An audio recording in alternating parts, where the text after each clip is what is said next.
today. From TIAA Bank Field in Jacksonville, Florida, this is the NFL on EA Sports.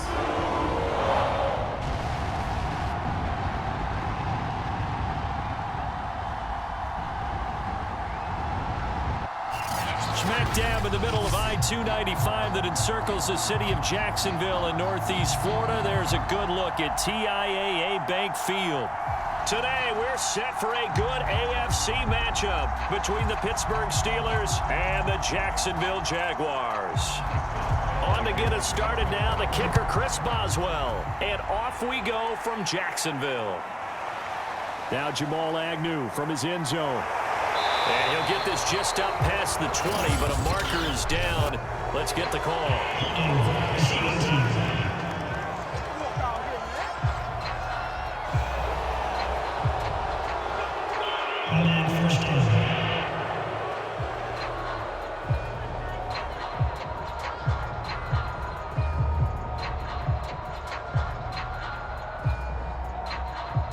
So not quite a first and goal. It's 1st and 10 from the 10.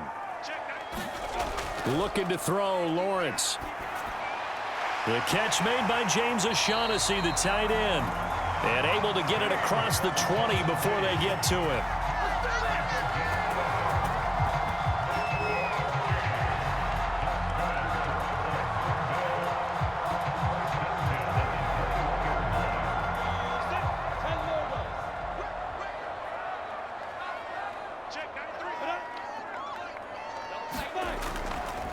They'll run it. This is James Robinson. And he'll take this ahead for about 4. Second down coming up. Well, you don't turn your nose up at a gain of 4, do you? They'll take that on first down. Playbook's got to be pretty well open on 2nd and 6. Following the pickup of 4, here's 2nd and 6. From the gun, it's Lawrence. And he's taken down, but able to slip across the 35.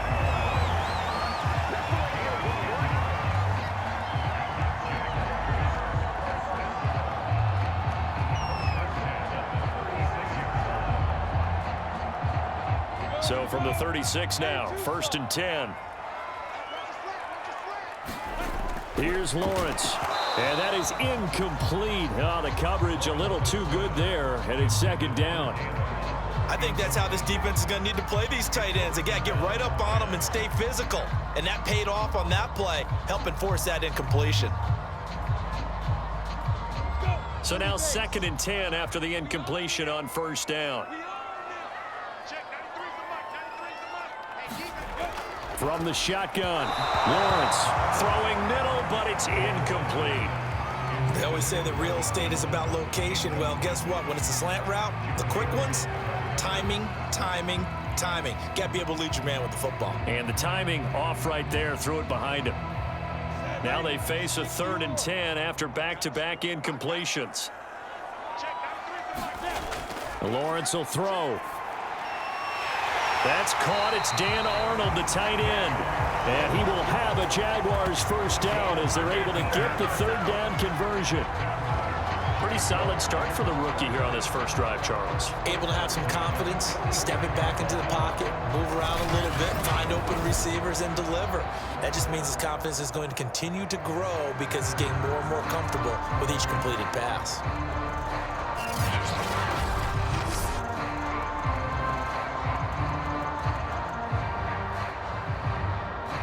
Operating out of Steeler territory now. Here's 1st and 10 at the 45-yard line. They'll run on 1st down. Robinson. He won't find a ton of space following the display of power as he's down just inside the 45. Joe Hayden there to bring him down.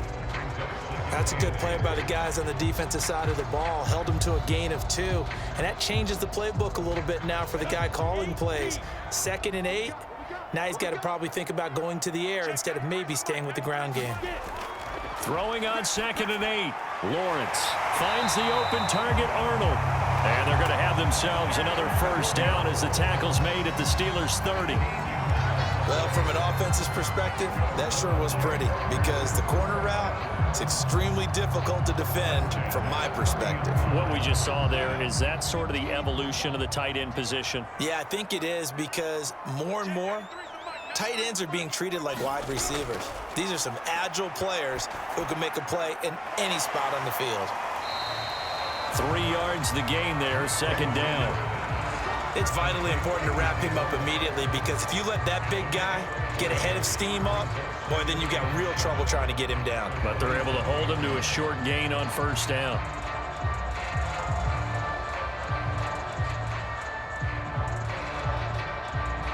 Coming up on 2nd and 7.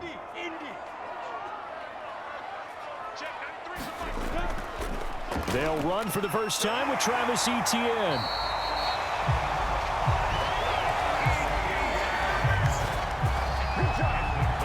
Quite the opening drive march they're on right now. It looks a lot like what we saw in practice prior to the game, doesn't it? You know, because on that last big practice beforehand, you go through your offensive script. You go through your play calling. You go through all the stuff and establish things. And it looks like it's going like clockwork right now for them.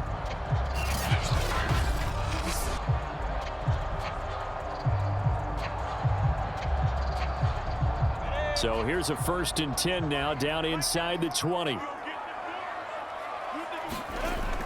Now Etienne. He'll get forward for 3 down to the 16-yard line.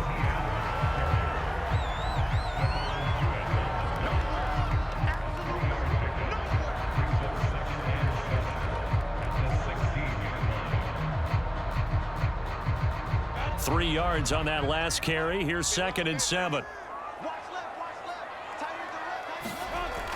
Lawrence with the handoff to Robinson. He will push his way down to about the 14. Call it a gain of a couple, and that's going to leave him with a 3rd and about 5.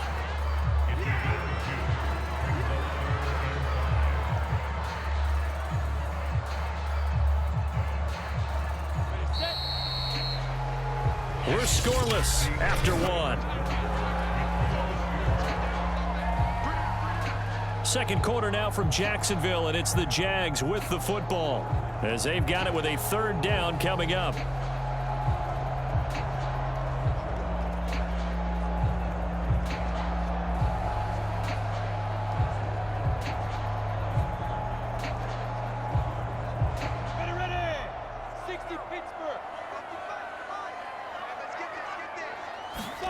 Lawrence.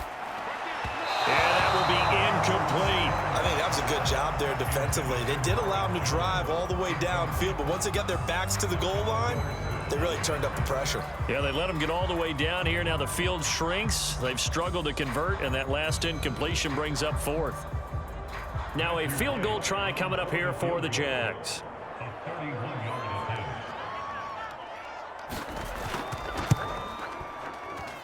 And his kick is right there. It's good. And the Jaguars grab a 3-0 lead.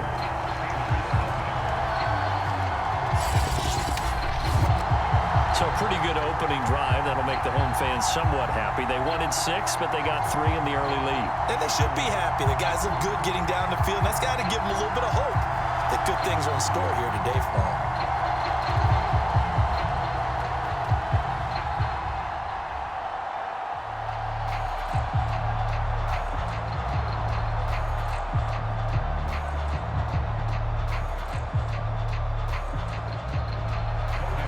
The kickoff team on the field now as they will send this one away. Ray McLeod to return. And able to get this out to the 25. And here comes Ben Roethlisberger out onto the field ready to lead the Steeler offense. And the first possession isn't until the second quarter, but what's nice about it, it's only down 3. So what you sell your team on is, look, 1 possession, 1 drive, we put it in the end zone. We're in the lead in this game. Let's go, guys.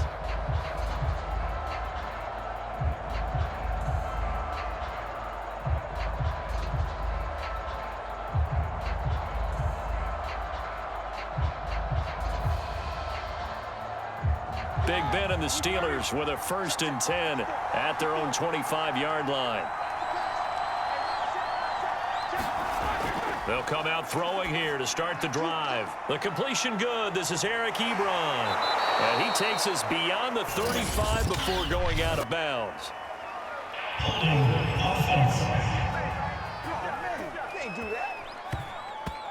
So a holding penalty, and that'll send him backwards. You know they're trying not to do that. I mean, we know that, right? We talk to them all the time. But sometimes the defensive guys just put you in awkward situations, and you get caught grabbing their jerseys.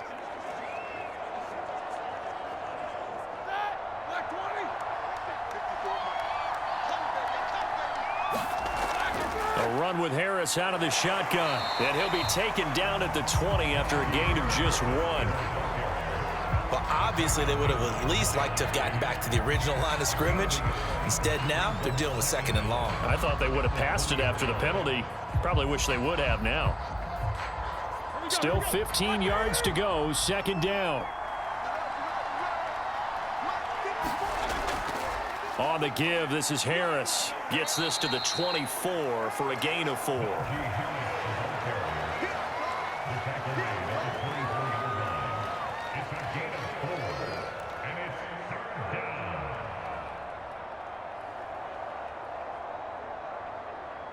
And the Jags with 5 in the secondary now on 3rd down.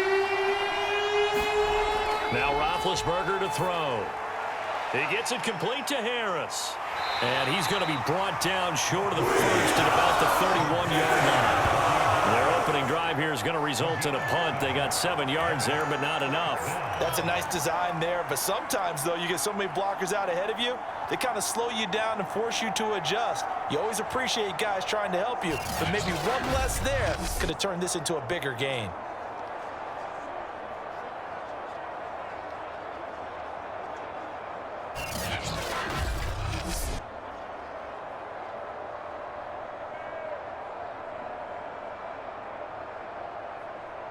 On 4th down, here's Presley Harvin on to punt. Jamal Agnew is deep to return it.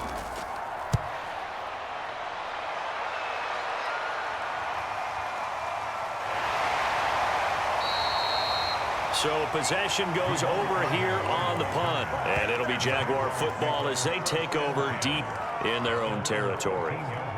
So time to see Jacksonville again on offense for the 2nd time here in this game. And last time they got 3 points, but it was a chip shot field goal. And when you go to the sideline after a chip shot field goal, maybe the offense not too happy. It's a balancing act, isn't it? Because you're exactly right. They're none too pleased that they didn't punch it in for 6 points. But they also have to remember they did put points on the board. 3 points is 3 points. And in this league, you take points when you can get them. Not easily done. They begin the drive with Robinson. And they're going to stop him right at the line of scrimmage. Just no cutback lane to be found whatsoever. 2nd and 10. I would think as a play call, you want to look for some quick hitters to your tight end. Any type of a route to replace where that linebacker was. Because when you saw the speed with which he reacted and stopped that play, maybe use that speed against him in the future.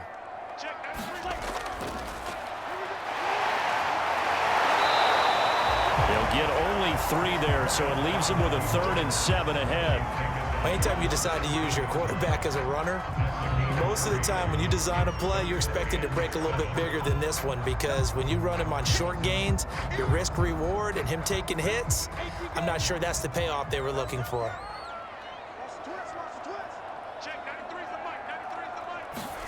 On 3rd down, Lawrence. Throw left side complete. That's Arnold. And he is going to have a Jags 1st down as they're able to get the 3rd down conversion.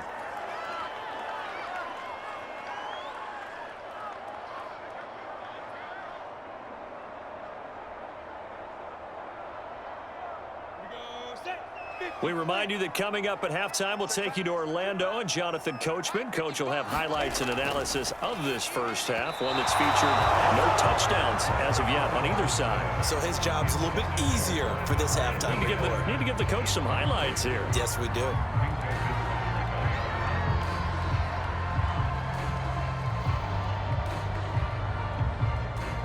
So after the incompletion on 1st, now 2nd and 10. Now Lawrence to throw.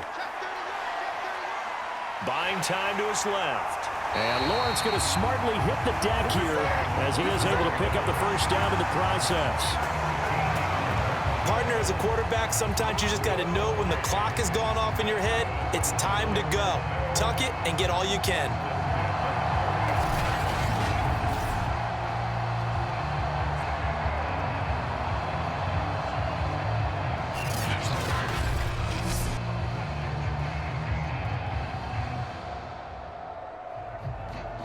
A couple of first downs have them to the 40 now on 1st and 10.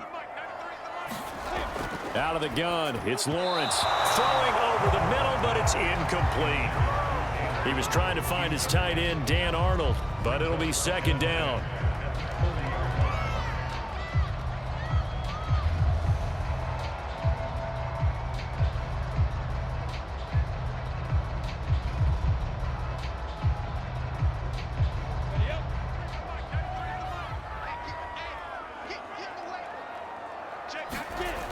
Now Lawrence. And a dump off here to Robinson. 4 yards the gain, and it'll bring up a 3rd down. That might feel like a little bit of a lost opportunity there for the offense because the defense brought pressure that time. And sometimes against that, you can get out to your running back, and it could turn into a big gain downfield. But what a nice job they did getting to him quickly and holding him to a short gain. The Jaguars going to go ahead and use their first timeout as they'll stop it with a tick under a minute to go before half.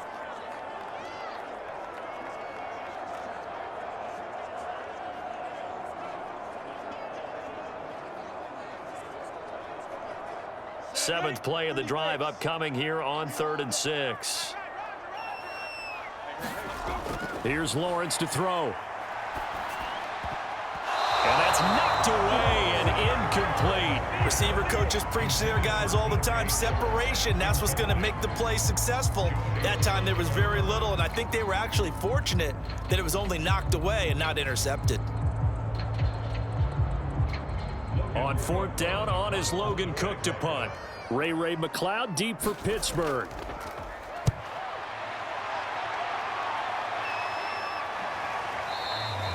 And this will hit just beyond the goal line as it's into the end zone for a touchback. The Steelers taking over now late in this first half.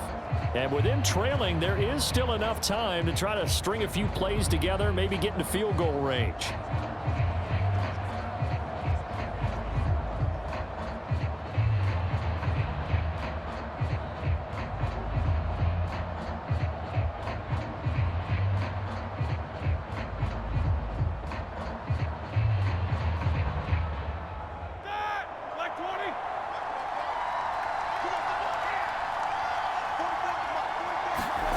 On 1st down, it's Roethlisberger. Short little throw to Ebron. And he stopped right at the 25 after a gain of 5. Now the Steelers use the first of their 3 timeouts as they'll stop it with just over 40 seconds to go in the first half.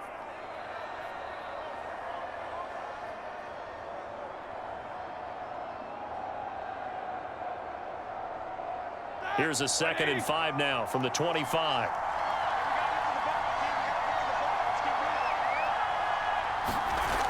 Now Roethlisberger. This is Chase Claypool on the receiving end. The Steelers signal for the 2nd of their timeouts as they stop it here with just under 40 ticks to go in this first half.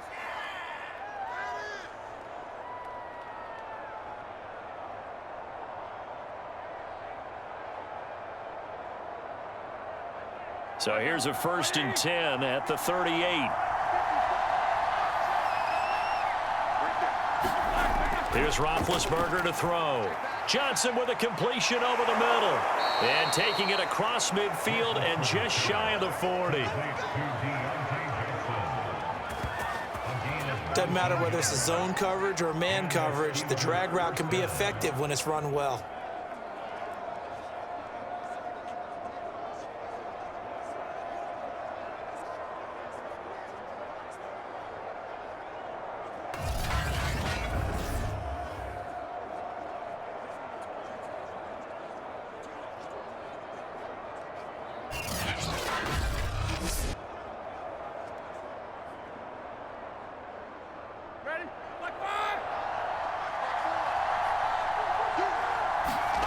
They'll throw on first down with Roethlisberger.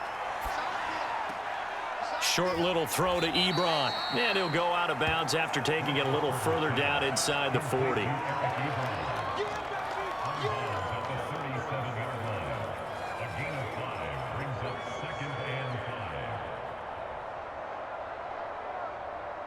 Second down at 5.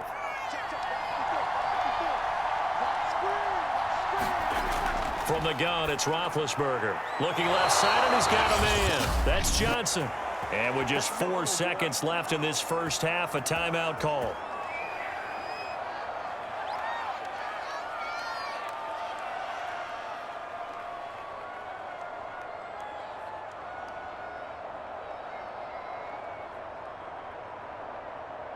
So with 4 seconds to go in the half, here's the field goal unit onto the field. It'll be a 47-yard attempt from the left hash. And Boswell's kick is good. And that will do it for this first half. So we've reached halftime in a low-scoring affair, just a pair of field goals. 3-3 is our score. As we send you a couple hours south of here to Orlando, that's where we check in with a coach at our EA Sports Halftime Report. All right, Brandon, thanks very much. Welcome, everybody, to our abbreviated version of the EA Sports Halftime Report. Okay, right, Brandon. Thanks very much. And welcome in, everyone, to this slimmed-down version of the EA Sports Halftime Report. Not too much to show you scoring-wise in that first half. Just a couple of field goals make up all the scoring. But the teams are ready to go at half number 2. So to bring it your way, let's get right back out to Brandon Godden. All right, Coach, thanks. Yeah, both teams likely to make some changes in what's been a closely fought battle to this point.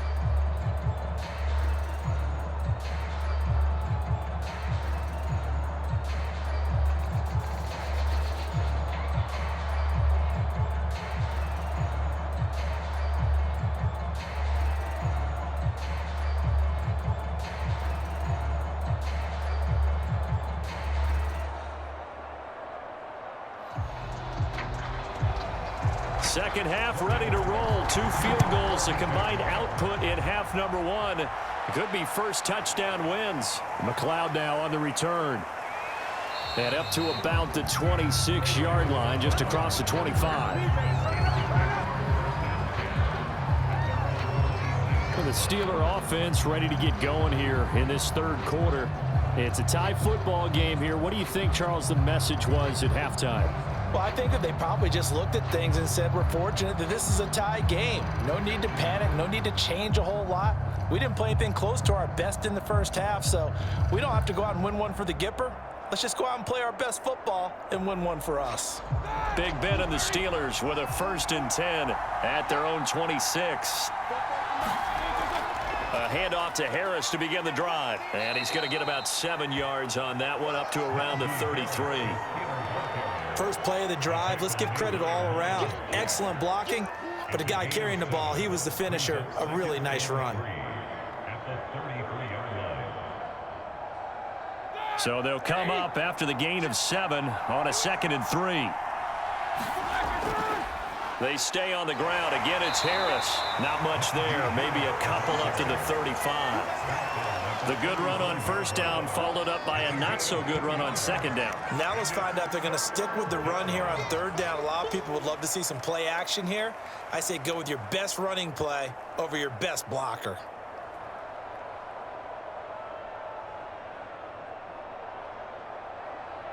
And I see an extra defensive back on the field. A little surprise here on 3rd and 1. Trying to pick it up on the ground with Harris. And he's going to have the first down at about the 38. And that's why you spend a first-round draft pick on a running back. Not for just the fancy runs, but these dirty, gritty 3rd and 1s, 3rd and 2s. That's why you draft him.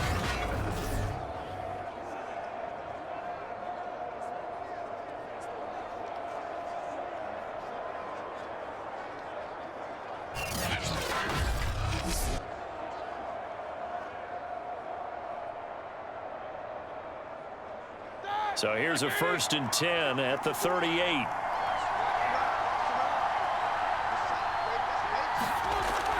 They hand this off to Harris. And he'll lose yardage on the play back at the 37-yard line. Officially, it's a 1-yard loss. That's going to bring up second and 11. Well, we saw a lot of negative plays that resulted in plenty of lost yardage in the first half, and that trend is continuing here.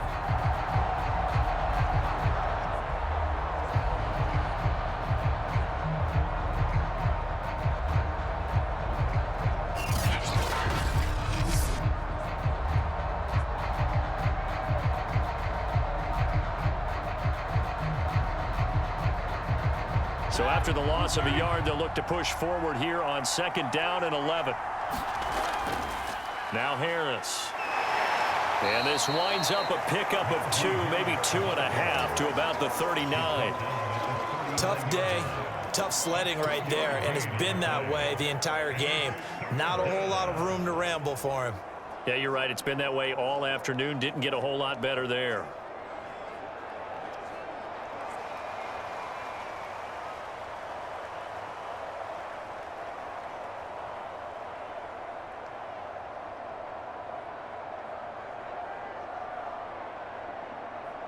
And the Jags have 5 in the secondary here on third down. Here's Roethlisberger. It's brought in by Harris. Good contain, no gain on the screen, and it'll bring up fourth down.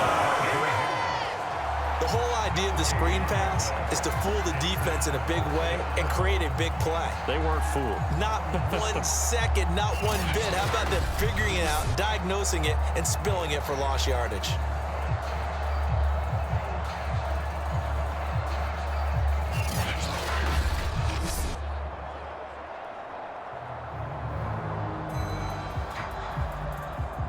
The Steelers send out their punter now, as he'll punt it away for the second time.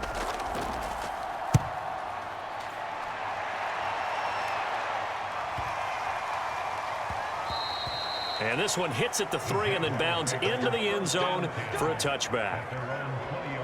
Here comes the Jags offense now. Time for their first possession of half number 2. And our game's hit a little bit of a lull here, a little bit of a snag. Punts on back-to-back drives. And old school coaches don't necessarily mind that. Didn't turn it over, right? Didn't create a big play for the other team. Right now what you're looking for is, can you gain an advantage in field position? And that's what both teams are seeking right now. Yeah, they'll be seeking to gain that advantage here on this drive. And they'll throw on first down with Lawrence. And connecting here with DJ Shark. And he'll get this up to the 34-yard line. When the hitch route is run really well, that jab step off the line of scrimmage by the receiver, which is designed to back up the defender and give him a little bit of space, all you want there, get that space, catch the football, and then make a move and pick up extra yardage. And that's exactly what he got done there. On first and 10, it's Etienne. And able to break one tackle, but then quickly brought down. But a nice little gain. A solid run on first down. Gain of 7 leaves him with a 2nd and 3. Offensive linemen love creating space for their guys carrying the ball. But when that guy also breaks tackles and creates extra yardage, they almost feel like he's one of them, and they really embrace him. They go play action with Lawrence. And Shark calls it in. And he'll be out just a yard or 2 shy of the 30. Now what we're seeing, this is much better from this offense, because so far in this game, no touchdown to this point, and what's usually a direct correlation? Very few explosive plays. That's been their issue. Not able to make that big shot downfield or break one off, but a nice game there for a first down. Still in search of their first touchdown of the game, but they're on the move. First and 10. A shotgun snap and a give to Etienne. Evades the tackler and now some space. And down inside the 15 he goes. They're making it look easy out there. Another first down. So far on this drive, let me do this little bit of math here. 4 plays, 3 first downs. That's a pretty good recipe for success.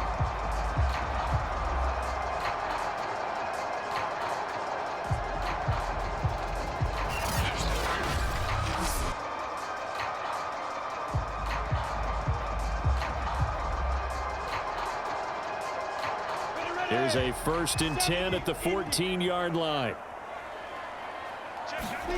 Inside the red zone here. They'll look to throw. Oh, this one incomplete. The pressure got to him as he released it.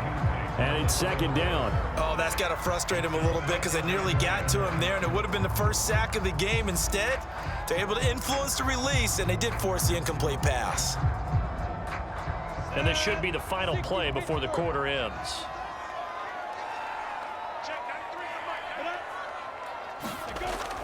On 2nd down, it's Robinson, and he's going to be stopped here for no gain. And that's going to take us to the end of the 3rd quarter play. So they'll get a little extra time to come up with his 3rd down play as we've played 3 quarters. You're watching the NFL on EA Sports.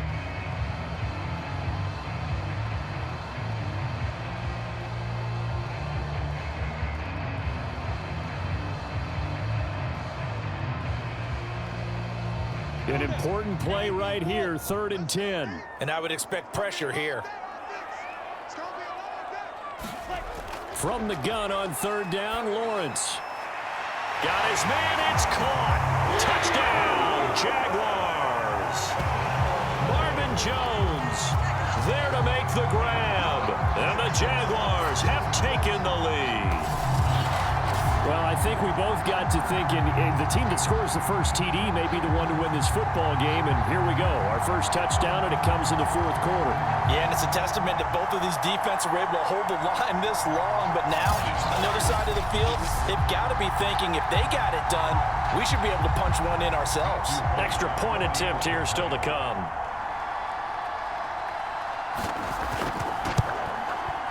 And it is up. It's good. That'll make our score 10-3 now. So then a 7-play, 80-yard drive. And it culminates in a Jags touchdown.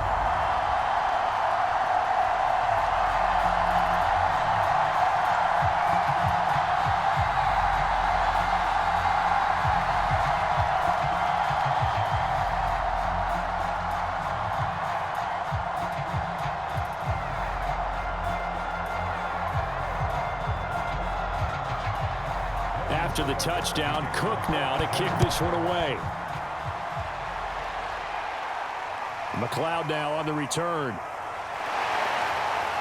And he'll take it up past the 25 to the 26-yard line.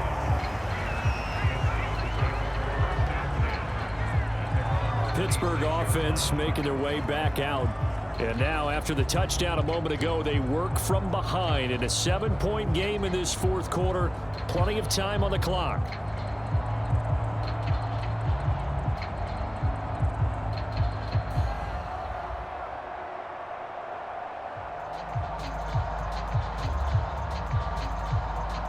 Big Ben and the Steelers with a 1st and 10 at their own 26.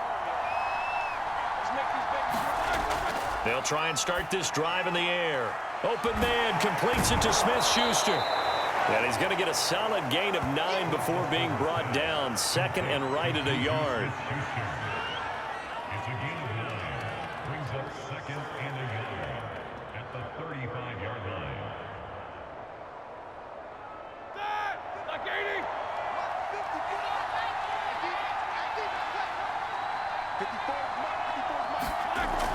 On 2nd down, this is Harris. And they bring him to the ground just shy of midfield. We'll definitely see some open running lanes, and he's taking advantage of it right now, but that shouldn't be a surprise. Defense has the lead. They're playing for the pass first.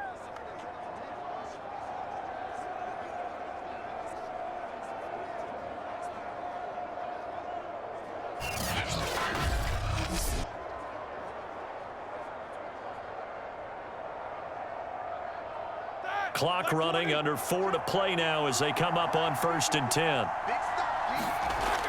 Now it's Roethlisberger. He finds his man, complete. That's Harris. And he's got this down a yard or 2 shy of the 40 before he's out of bounds. Good call there on 1st down, and Brandon, I'm getting better over the years and not screaming out screen, screen, screen with my defensive training. They want to keep those pass rushers honest, and they did so there, and they wind up picking up positive yardage.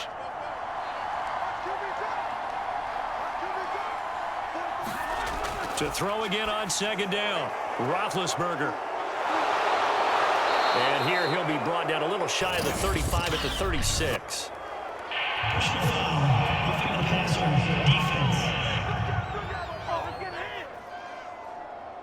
Well, when you're leading in the fourth quarter, that's not the penalty you want. Not at all, and now your discipline comes into question. Having poise this stage of the game, you can't have those kind of plays. So now a fresh set of downs, 1st and 10 after roughing the passer. Here's Roethlisberger. Ebron with it over the middle.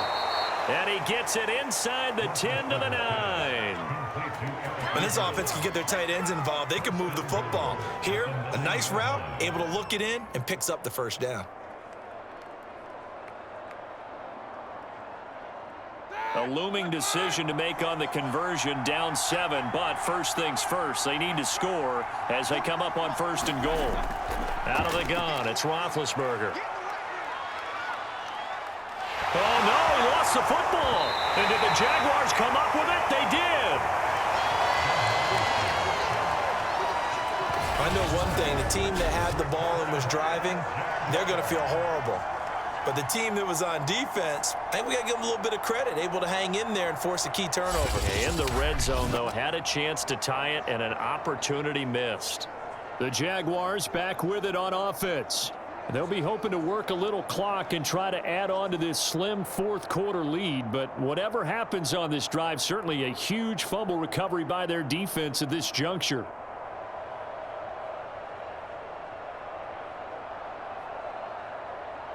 Ready? 60 outlaw. Let's go, D. Big series right here. We got to step up. Check that 3. They'll start on the ground, Etienne. And I think this defense knew what was coming as he is smothered behind the line. He'll lose a yard there, and it's 2nd and 11. Got to figure now, after getting that turnover, they're just going to be happy to keep the ball on the ground, right? This is where covering the football, taking care of the ball, all the ball security terms that have ever been used, they come into play for the guys on offense right now. Just take care of it, and they've got a good chance of ending up winning this game.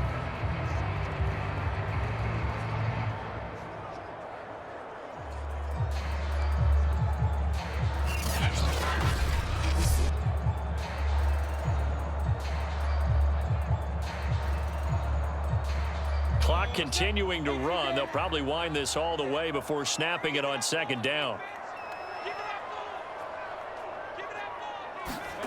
Now Lawrence.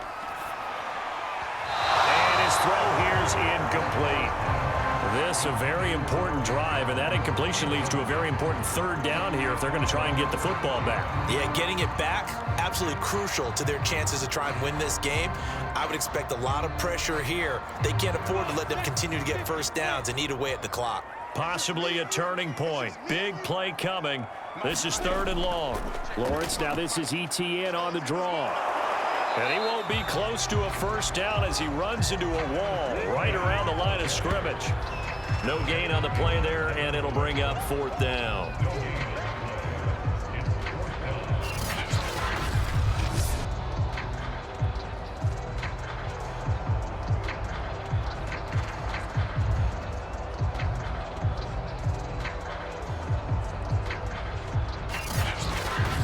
Fourth quarter, down to the final 2 minutes, and we've got a one-score game.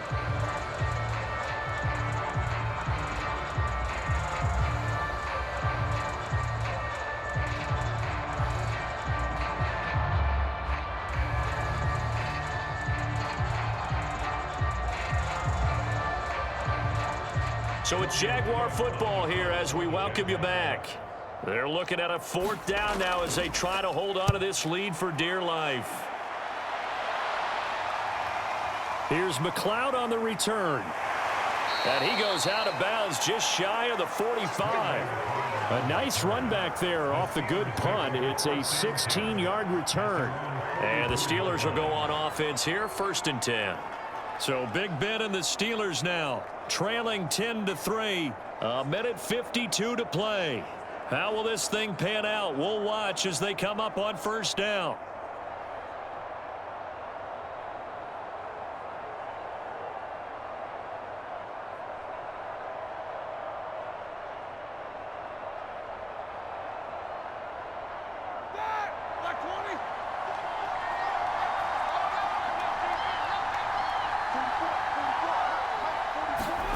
Here's Roethlisberger. He's got Johnson.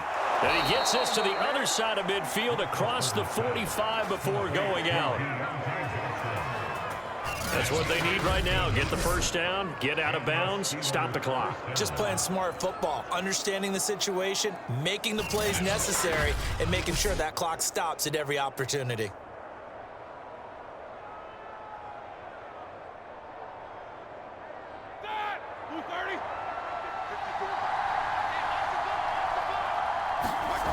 Now Ben. To the right side to Eric Ebron. 5 yards on the catch there, brings up second down. It drives some people crazy to see those short throws underneath. They've got to find a way to gash the defense downfield.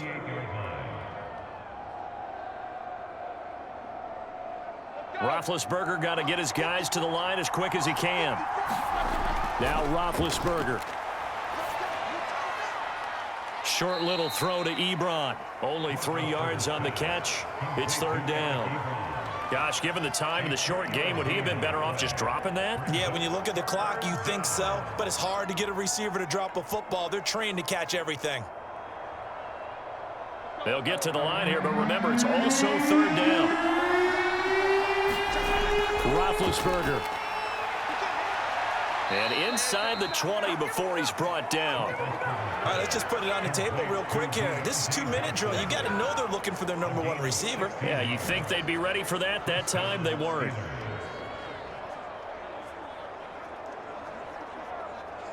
Counting down to 30 seconds remaining. Ben gonna throw. That's complete right around the 8. And he's brought down. Now the Steelers use the first of their 3 timeouts as the clock stops with 23 seconds to go in the game.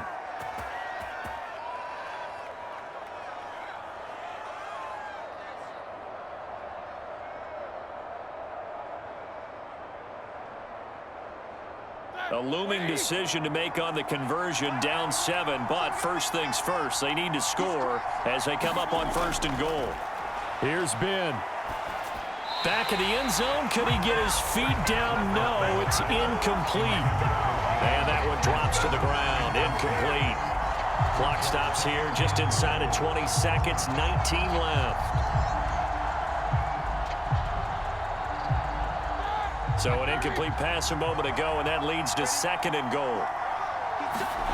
Now it's Roethlisberger. And this ball is caught. It's a touchdown. And now in the final seconds, they're a PAT away from likely getting this thing to overtime. Yes, sir, that touchdown puts them in striking distance. And let me tell you something, forget being conservative here.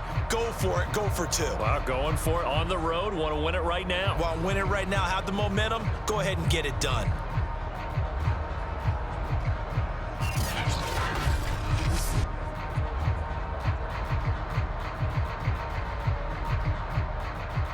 Chris Boswell now for the extra point. The Jaguars going to go ahead and use their first timeout. That'll leave them with 2 remaining. We'll be back after this.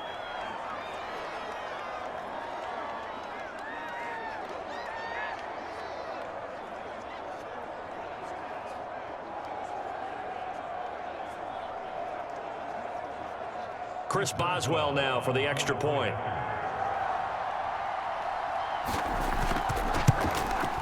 And we may very well be headed to overtime.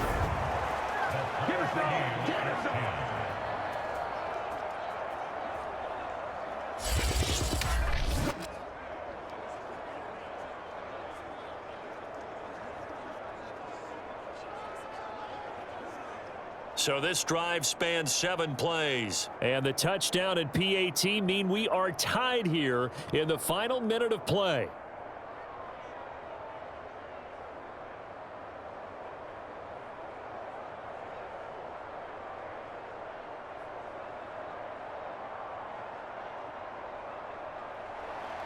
All level now at 10 apiece as the kick's away. From his end zone, here comes Agnew. And he returns this to the 22.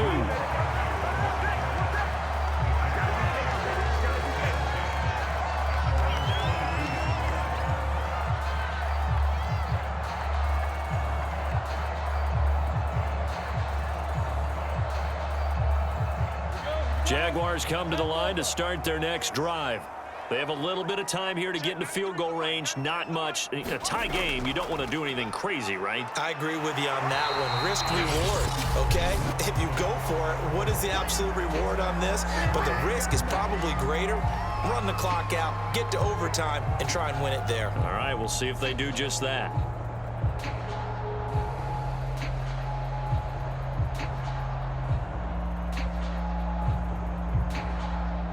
Eight yards the gain on that last run. Here's second and a couple. Looking to throw. Lawrence. He's going to float this over the middle, deep. And this is going to be intercepted. The safety, Terrell Edmonds, picks it. And he will be taken down, and that means we are headed to overtime. And here in overtime, if the team that receives the ball scores a touchdown, it's over. If they don't, we can still have some more football. That's exactly right. If they go down and kick a field goal, the other team gets a possession to either match it or score a touchdown to win the ball game. If both teams kick field goals, the next team to score wins. But if the receiving team throws a pick six or fumbles the ball and it gets picked up by the defense and they score, the game is over at that point.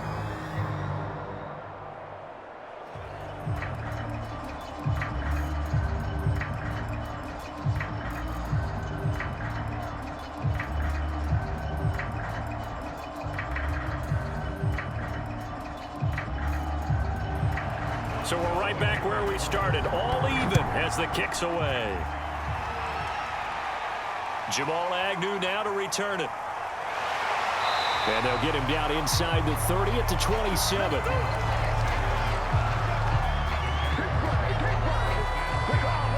And out now comes Jacksonville as they get ready to go. They control their own destiny here. They have the football in overtime. Obviously, a touchdown would win it. And I think teams around the league are still adjusting to the idea of going downfield, scoring a touchdown wins the game, because they were used to just going downfield and trying to get in field goal range to win a game. Still having to make that transition.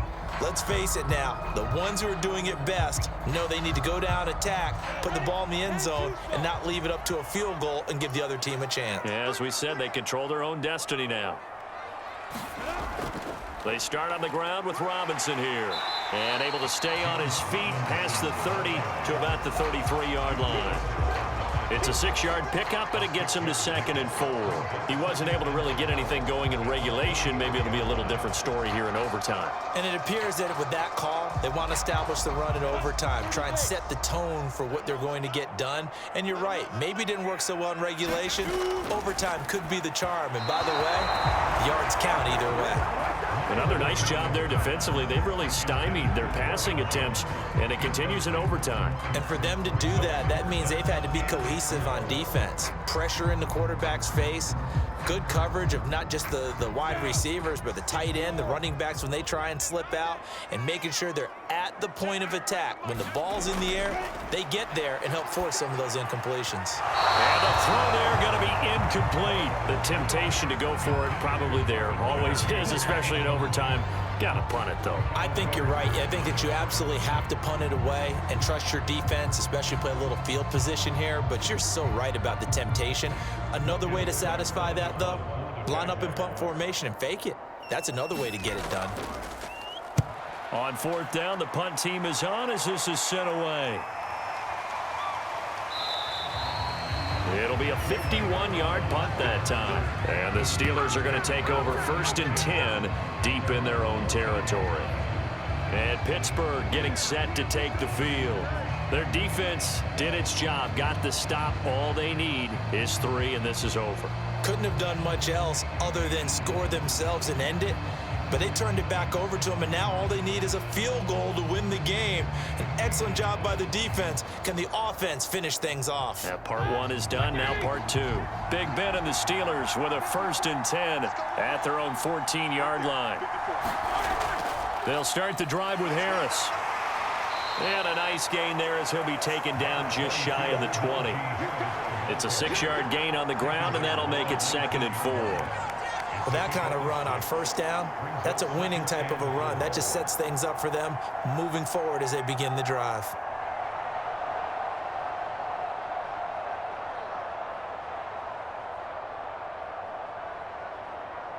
Four yards remain for 2nd down.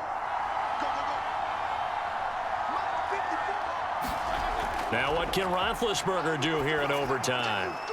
Throw left side, going to be taken in by Harris. And they'll bring him down at the 27-yard line. Well, that was a pretty favorable situation there. What would you call that? 2nd and manageable? Smart play, too. Didn't force it downfield when he didn't have it. Just checked it down, let him get the first down, and that's exactly what he did.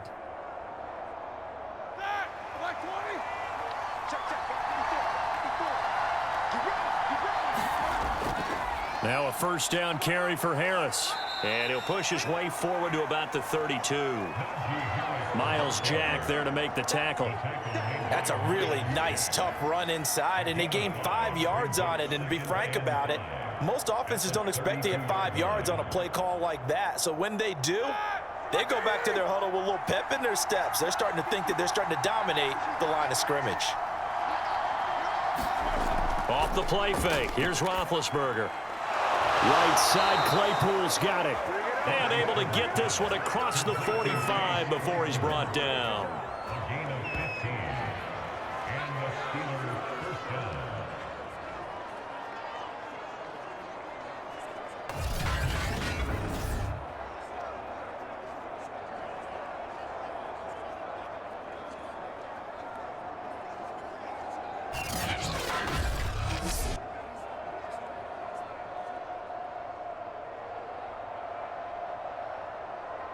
A couple of first downs on the drive already, as they'll go from the 47 now on first down.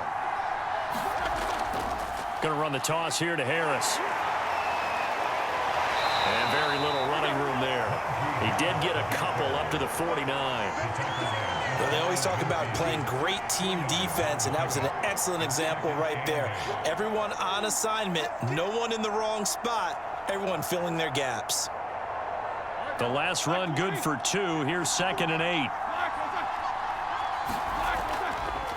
Now the former 4th-round pick, it's Kalen Ballage. And he is close to a first down as he's tackled at the Jaguars' 44. Good work to pick up 7 yards there. That gets him into a 3rd and 1 situation.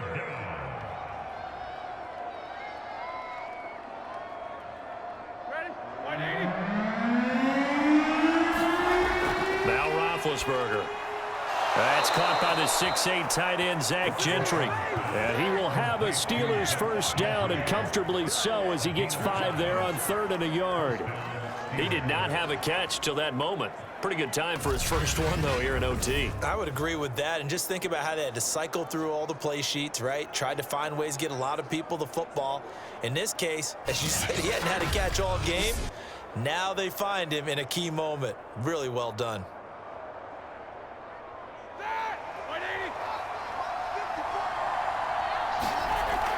On first down, Harris. And he's going to take this ahead for right around 3 yards, but no more than that. 2nd down.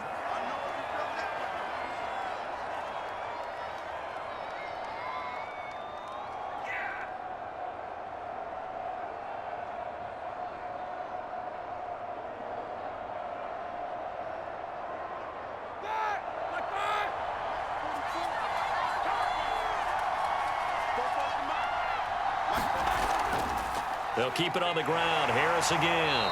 And nothing doing. He's immediately taken down at the line of scrimmage. No gain on the play, and it's going to bring up a 3rd down. He can rack up those tackles in bunches in the run game from that middle linebacker spot. And what he has to do is make sure he congratulates the guys in front and tells them thanks a lot, because as the guy in the middle, the Mike linebacker, you're counting on your front 3, your front 4, front 5, whatever you've got in front of you to take up all the blocking, allow you to roam and hit, and that's what he did on that play. A lot of efficiency here on this drive. Heck, this may be their best drive of the game. Yeah, if they'd moved it like this throughout the entire game, we probably wouldn't be here in overtime. But right now, what you just said was the key word, efficiency. Taking care of the ball, move it downfield, get themselves in a position to score and win this game.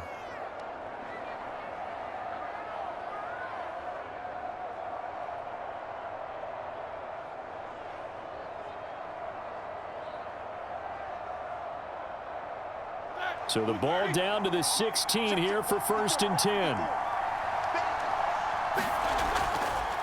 This is Harris shouting through the defense. And he's able to get this inside the 10 now to the 9. 7 yards on the pickup there, and it'll leave him with a 2nd and 3. It's a gain of 7.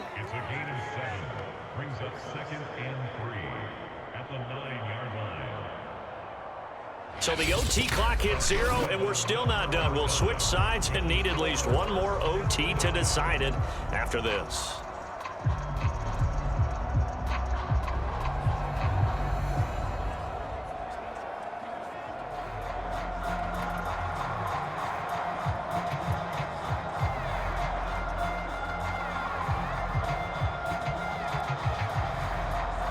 A good run, got 7 on 1st. Here's 2nd and 3.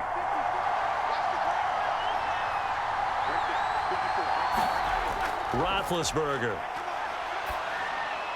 Open man right side is Smith-Schuster, complete. And he's into the end zone for the touchdown and the game winner in OT. As the fans exit back out through the turnstiles, not happy looks on their faces. Feel like they probably let this one slip away at home in overtime. I would agree with that, and their unhappiness hurts the guys at the concession stands on the way out, right? Not stopping to buy something for the kids. They just want to get home. But what a dramatic way to finish this bad boy off. I mean, this game was dramatic all the way through. That's why we got to overtime. And then to go ahead and finish it this way, the fans screaming out unhappy. But the team that came in here and won this one on the road, they sprinted to their locker room. And speaking of buying things, dinner on you tonight, Davis. I kind of figured that was coming. A road win in the National Football League. Charles, you never take that for granted, no matter who you're playing, no matter where you're playing. You take it and you run with it. And you know you primed the pump all week in your own home facility.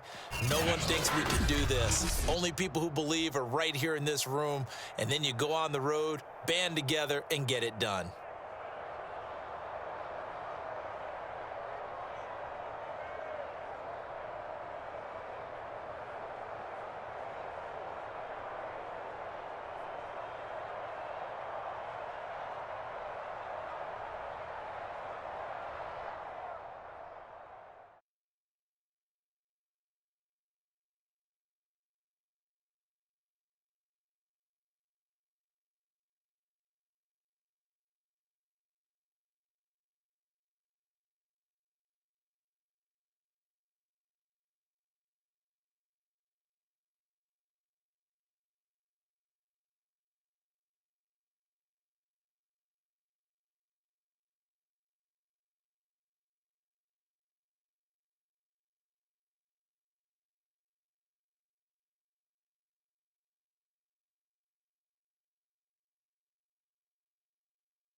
Today, from U.S. Bank Stadium in Minneapolis,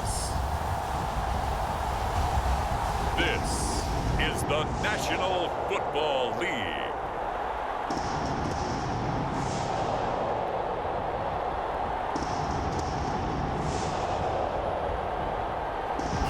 A very warm day outside by Minnesota standards, but then again, it is still summer. Either way, the AC is working just fine at U.S. Bank Stadium in the Twin Cities.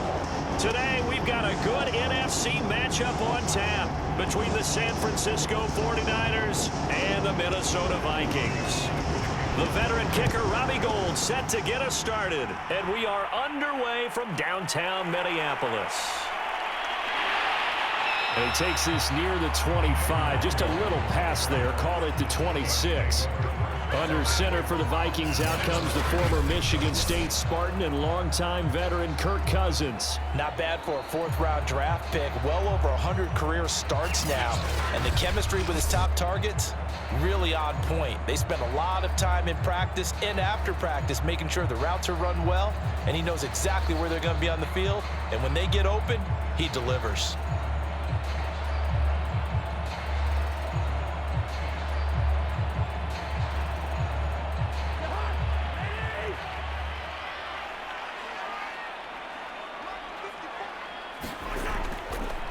Now the first carry for Dalvin Cook. And he's going to be met at the line of scrimmage and taken down. Call it no gain on the game's first play. And it's second down now. The 4-3 defense there did its job, funneled things right to the middle linebacker. If they do a nice job of playing team defense, everyone takes care of their responsibilities. That allows that guy in the middle to do his job, which is search and destroy. Second down, they go right back to Cook. Oh, a heck of a move. Man. And he'll be taken down, but not before they work it across midfield. That's a nice run right there, able to get to the outside. And so many times defenses say, okay, we've got you hemmed in. But if you're running the football, at least you know where everyone is coming from. You don't have to worry about the backside at all. That allows you to run with a little bit more confidence as you traverse down the field.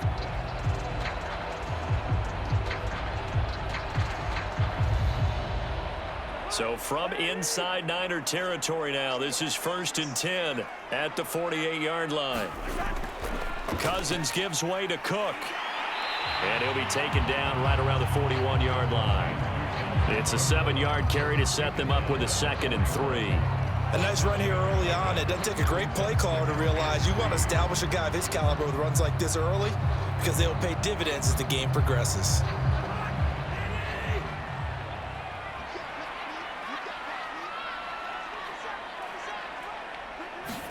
They'll try to throw now. Cousins able to complete this one to Tyler Conklin. Touchdown, Vikings! Tyler Conklin, 41 yards. And the Vikings have taken a first-quarter lead.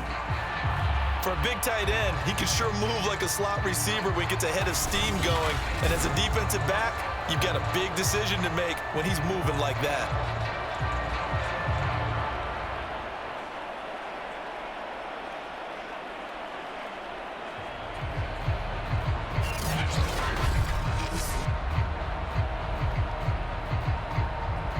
Greg Joseph on for the extra point.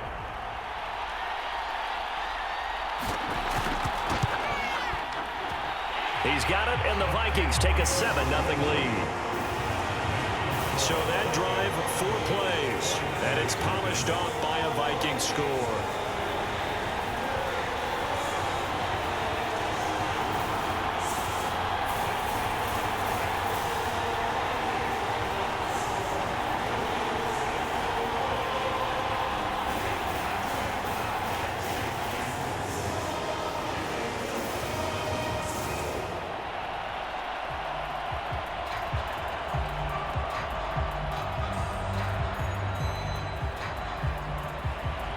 Now Joseph tees it up to kick off following the touchdown.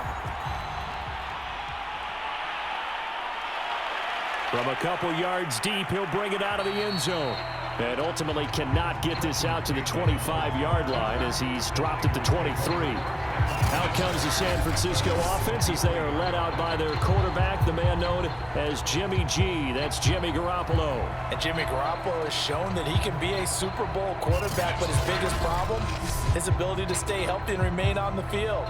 When able, he's a capable quarterback prone to winning games both in the regular and postseason.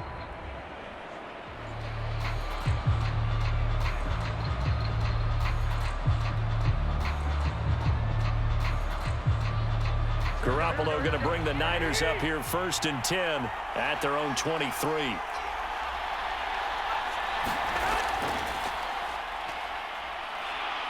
And he sneaks his way forward only for a couple here. 2nd down.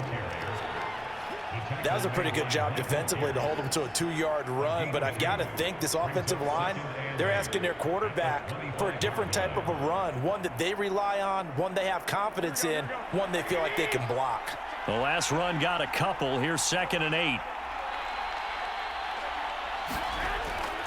Now a give right side. It's Mitchell. Yeah, this will be a gain of 5 as he gets it to the 30.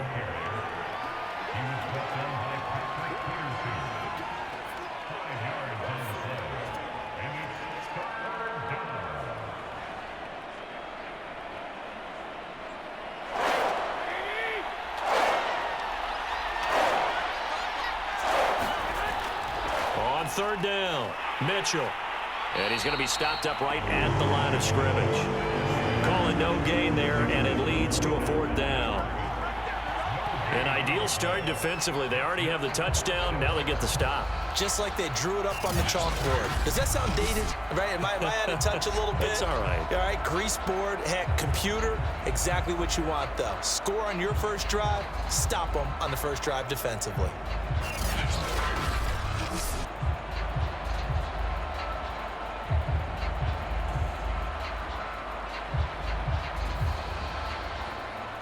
So on 4th down, here's the Australia native Mitch Wishnowski to punt this one away. Back deep, D.D. Westbrook. This is taken at about the 14. So a good punt, but a solid 12-yard return. And the Vikings will take over here, 1st and 10. The Vikings taking the field here for their 2nd drive of the game. And coming up on their 2nd drive of the game, had the touchdown last time out. Now they have the football back. Chance to really seize early momentum. Feels to me like they had a really excellent week of practice, that it all came together. But I'll bet you it got galvanized in the locker room in pregame. Somehow I think the head coach, his oratorical skills were on point. Cousins and the Vikings with a 1st and 10 at their own 26. They'll come out throwing here to start the drive. Open man here is Conklin. 5 yards on the catch there, brings up 2nd down. Got to give credit where it's due. Really nice defense on that play. The pitch and catch was successful, but not any run after it.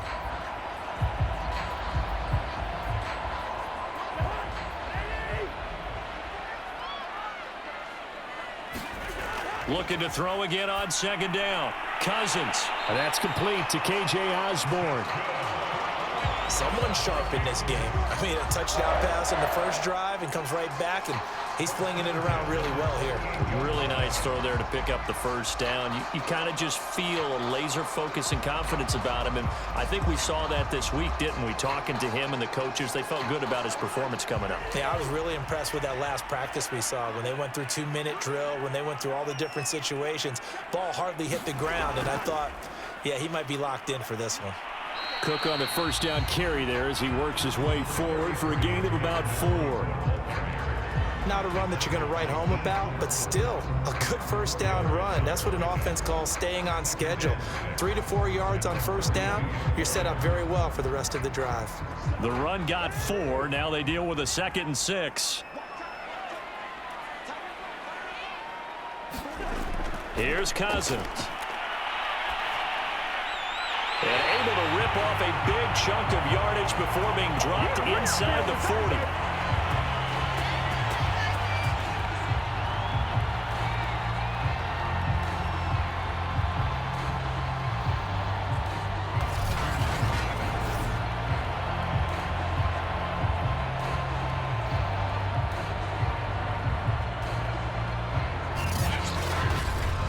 After 7-0 on EA Sports.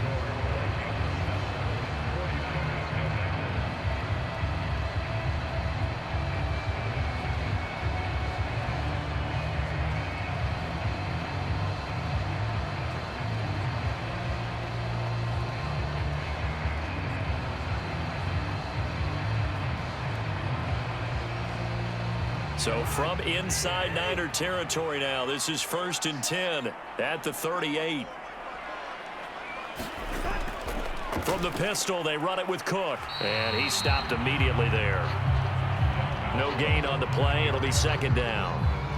I think what we just saw their partner was linebacking speed that can trump O-line power. We see that at times because he filled the gap before the offensive lineman could get to the next level and take him on. Officially nothing on that last run. They'll try again, 2nd and 10. From the shotgun, it's Cousins. Got his man complete over the middle. It's Osborne. He's brought down at the 34. Call it a gain of 4.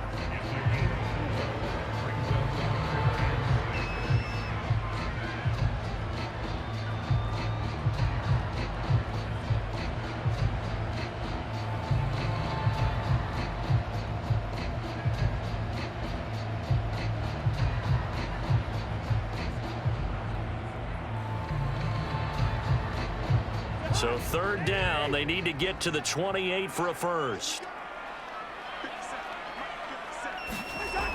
Working out of the gun, Cousins. Open man is Osborne. He's got him. 2 yards is all they'll get on the completion. It's 4th down. Partner, I think that completion takes the definition of dink and dunk to a different level, doesn't it? It does, and the defense was right there, kind of played into their hands.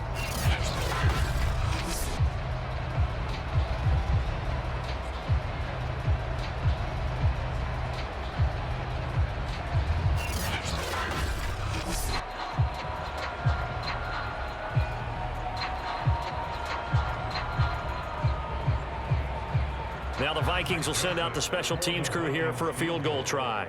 This is a 49-yard attempt, right hash. And this one is going to just tuck into the bottom left corner as he gets it to go. And the lead moves to 10-zip. Well, maybe a little bit of an anxious moment there as that ball got closer and closer, but it does curl in. Yeah, actually did a little bit of a slow dance there with the left upright, didn't it? But had just enough space, as you said, for it to curl in.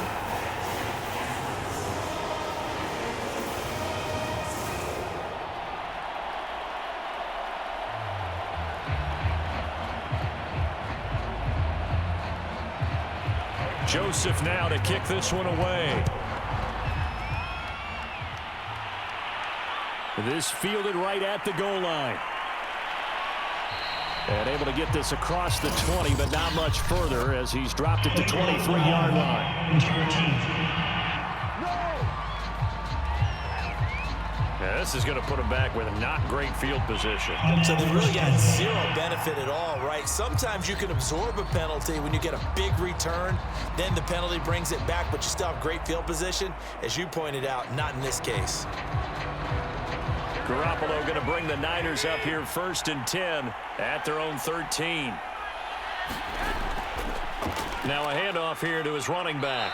And he'll go down right on the edge of the red zone following a pickup of about 7 or 8. Okay, he didn't break that one all the way, but you got to know that he feels like he's right on the verge, and that's probably exactly what he's telling him in the huddle right now. Working with a 2nd and 3.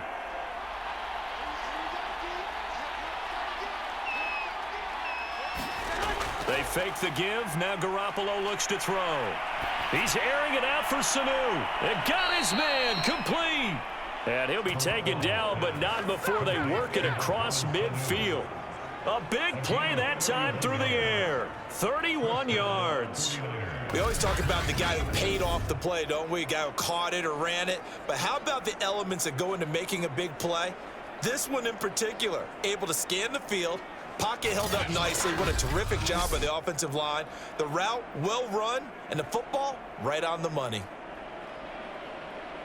So the line of scrimmage moves all the way across the 50 now as they come up 1st and 10. And he'll give it here to his running back. And they'll get him down as he's inside the 40. It's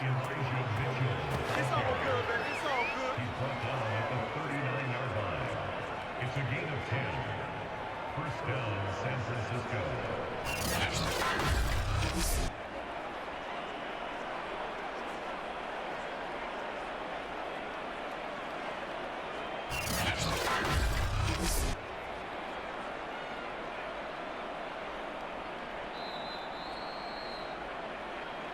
We've hit the 2-minute mark of the first half. 10-0 our score.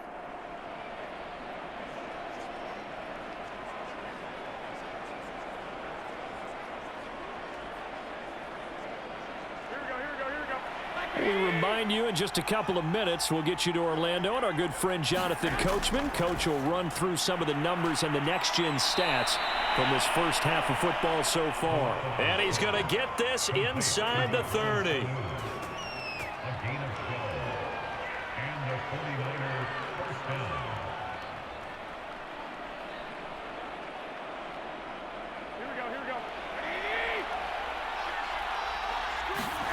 Here's Garoppolo on 1st and 10. Throwing over the middle, and it's incomplete. Deebo Samuel was the intended receiver, but it's going to be 2nd down.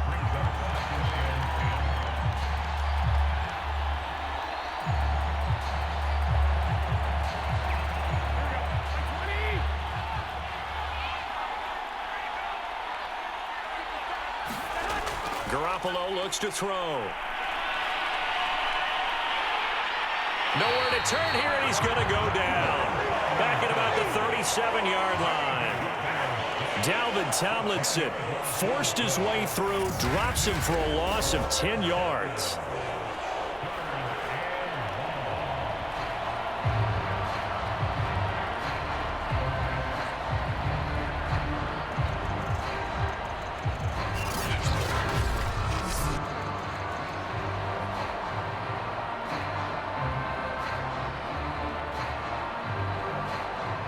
That last sack, it puts Garoppolo and the 49ers in a tough spot. They face a 3rd and long.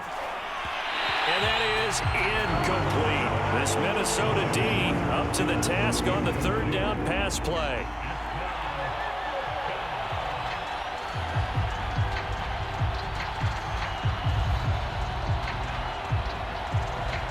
So Garoppolo off. Coming on is the veteran Robbie Gould for the 49er field goal.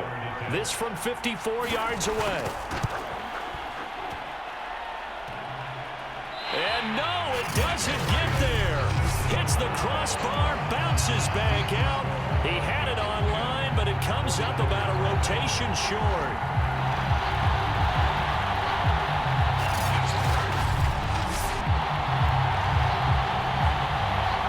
Cousins and the Vikings offense back on the field. He's played a pretty clean first half, a touchdown, no interceptions. Frankly, that's what they expect out of him. They want to see the ball thrown and thrown well, and he's able to do that and put it in the end zone. They'd love to see more of that before this game finishes, but right now, he's got his team in a good spot. A good spot, maybe looking for touchdown pass number 2 here in the 2nd quarter.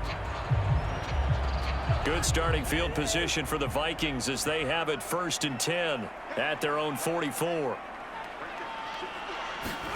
From the gun, here's Cousins.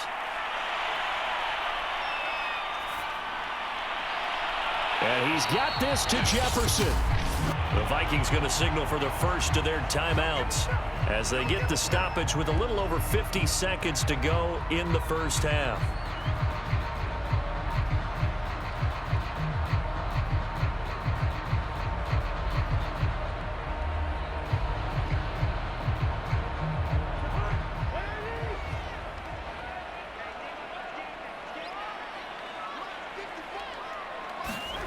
Off the play fake, Cousins.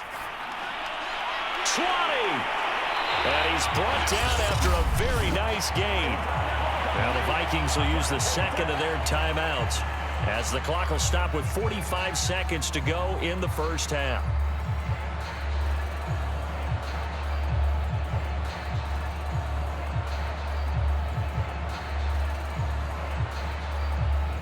Back-to-back good plays have them on the move on 1st down.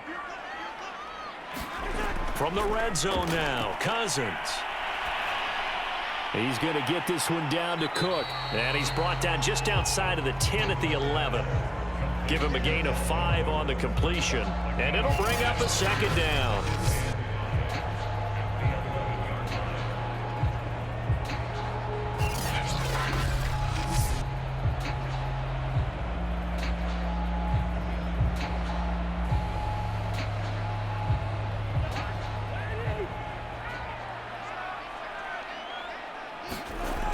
Now Cousins. It's caught in the end zone. Touchdown, Minnesota. Tyler Conklin as the first half is winding down. And the Vikings would extend their lead here just before halftime. That score that they just gave up there, that's a tough one for their defense to swallow because they've had a tough time through the first 2 quarters. They really were determined to get a stop there, unable to do so. That makes their comeback hopes that much more difficult.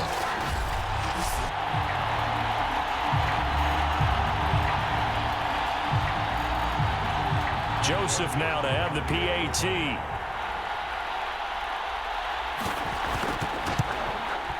He's got it, and it's 17-0. Just a 4-play drive that time, and it all culminates in a touchdown for Minnesota.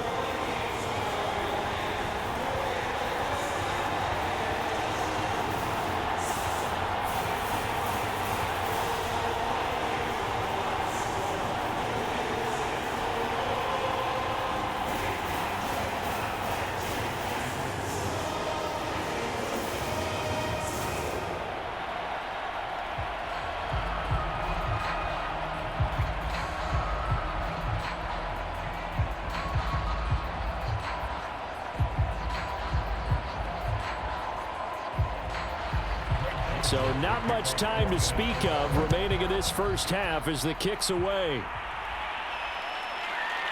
From a yard or 2 deep, here comes a return.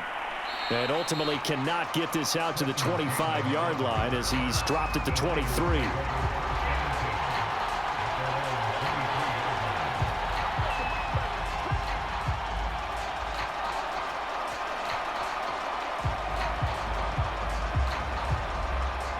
The 49er offense set to get this drive underway. And with 10 seconds left, not really enough time to put something together. And defensively, they're just looking to keep him contained as they're able to get him down. And this offense going to elect to burn a timeout with 5 seconds remaining in quarter number 2.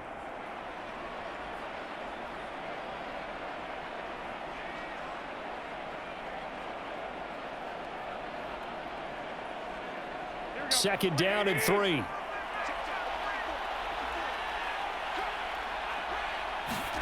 Garoppolo, a final shot here before half.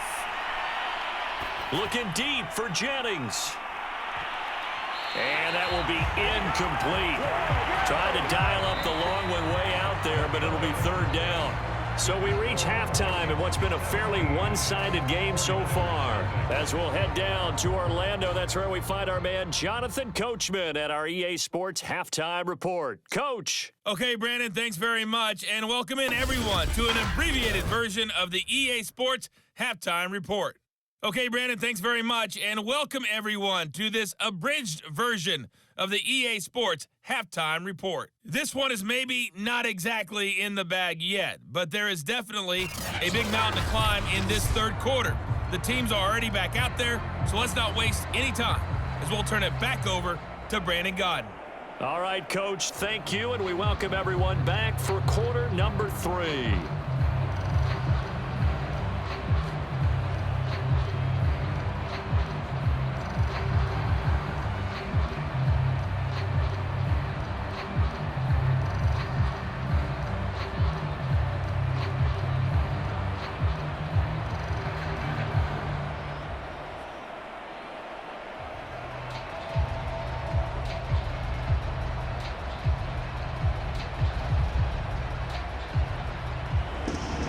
The 49ers going to have the football and trailing on the scoreboard as we get back underway on EA Sports. And here comes a return from just beyond the goal line. And they'll get him down right around the 25, actually the 26 officially, so a net gain of 1 there. Here comes the 49ers offensive unit as they'll have it first to begin this 3rd quarter. And that first half, one to forget really on both sides of the ball. They got to find some way to string something together here, don't they? Yeah, they're down big right now. So as you mentioned, trying to find something to string together, get some consistency, something sustained, maybe calm their whole team down and find a way to get back in this one. Yeah, because right now you're down big, you're being shut out. Let's see if this is the drive that kind of kickstarts them. On first down, Garoppolo toward the center of the field, but it's incomplete. He was trying to get it to George Kittle, his tight end, and that'll bring up second down.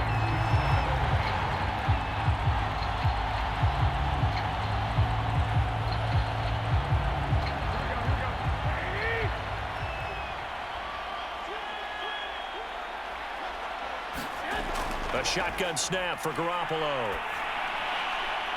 Man open, that's Deebo Samuel. And they work this well upfield across the 45. It's a gain of 3. First down, 49ers.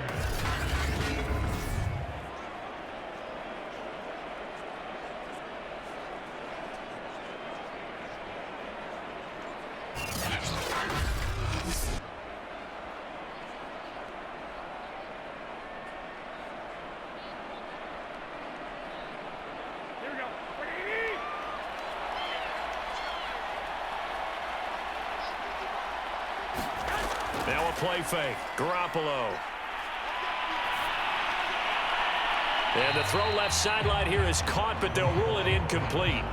Couldn't keep his feet in. Second down. Well, you got to think that sooner or later, they're going to hit one of those, but the coverage has been excellent thus far, and it was again on the last play.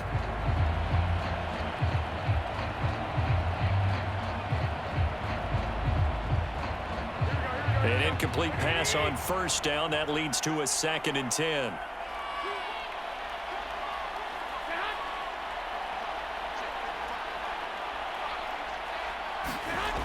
Now Garoppolo.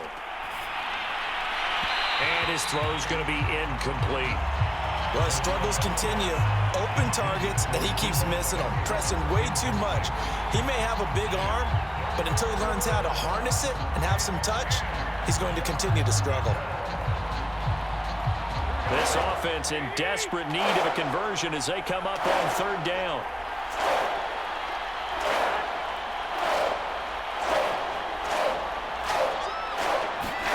To throw, it's Garoppolo.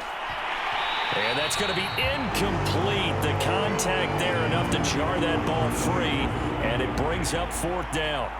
Another drive comes and goes, still nothing on the scoreboard. Yeah, and when the second half comes, you know, it's real easy to get discouraged and wonder if you're ever going to get things started. You just got to fight through it. Got to keep pounding away. Here comes the 49ers punter now, as he'll kick it away for the second time. And he gets it away, a directional kick going toward the sideline. And here comes a big tight end as he gets set for this next drive. And what can they do to better account for him? Because they haven't accounted for him well so far, as we see here on your screen. They may have to draw up coverages they haven't run so far. They may have to create something on the fly because he's beaten everything. And when you watch this game unfold, you keep thinking to yourself, is it 2 men, 3 men, maybe even a fourth guy may have to go and account for him. But right now, he's shredding the defense. Yeah, 2 touchdowns, over 100 yards. Here are the Vikings now to start their next drive. And they have to be pleased with the way that they've moved the football thus far. And why wouldn't they be? 2 touchdowns on a field goal in their first 3 possessions. They're playing so well right now, the field goal probably feels like a disappointment. And they get him down, but not before he takes it across the 40-yard line. And while we may be looking at the scoreboard, this offense certainly is not, because they're showing no signs of backing down, even with a 3-score lead here in the third quarter. I think they keep taking their shots. They've seen blown leads happen throughout this league. They don't want to fall victim to it themselves.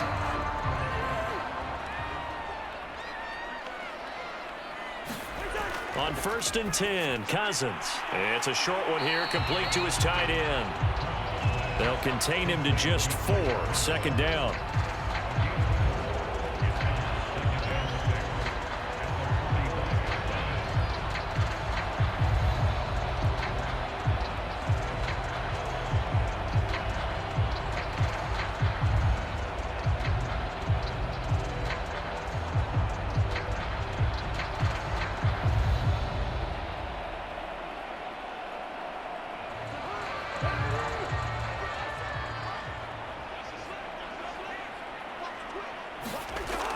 From the gun, it's a give to Cook. And he'll get it down to the 47 here. 45 yards rushing for him now to this point. For a lot of guys playing this game, there's no better feeling than running right through a tackle. He's able to lower his center of gravity and churn his legs for a really nice pickup.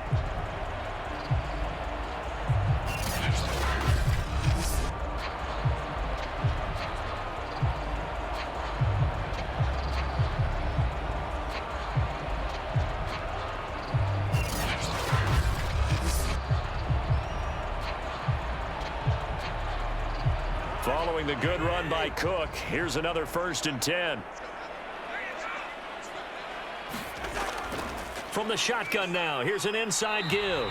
And he sneaks his way forward only for a couple here. 2nd down.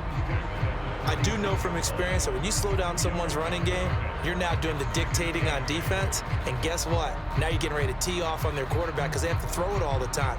But you still have to be alert for the draws and other plays of that nature to make sure you don't get hurt. On 2nd down now, it's Cook. He'll get only a couple down to the 44. When the 4-3 defense is functioning really well, you know who stays what we call clean and no one gets to him? The guy playing the middle linebacker position, the guy we call Mike. That means the defensive front is eating up all the blocks and just let him go to the football and make a play. On 3rd down, Cousins. And Cook has it, left side. And he'll go out of bounds after taking it a little further down inside the 40. And that's good for a gain of 6, and it'll be 4th down. A short gain that doesn't get them the 1st down brings up a 4th down situation. Really nice job defensively. They knew where the sticks were. They got the stop before it.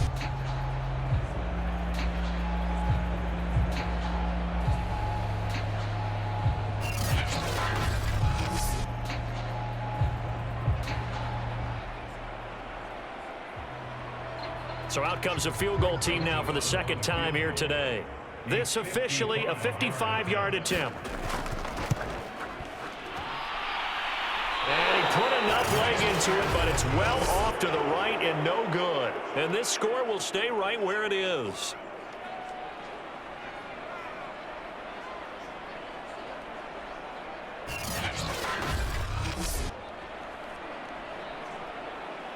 San Francisco set to go on offense once more. And here we are almost through 3 quarters of play, and this passing game still has not really found any kind of rhythm. Put it mildly, because they're not even over 100 yards yet. And in today's NFL, where it's a pass-first league, that is quite surprising. Not many teams patient enough to stick with the run. Everybody wants to advance the ball through the air. They've got to get their timing back. Garoppolo going to bring the Niners up here 1st and 10 at the 45. From the gun, he'll hand this off. And he'll work this forward for about 3 at 2nd down. Defenses always talk about earning the right to rush the passer on 3rd down. And you know what offenses want? Win 1st down so they can set things up for themselves better. And that wasn't helpful there. Not a big impact on 1st down. 2nd and 6. No, scratch that. 2nd and 7. Throwing now is Garoppolo. The first catch of the game for George Kittle. Complete to George Kittle. A gain of 7. 1st down, San Francisco.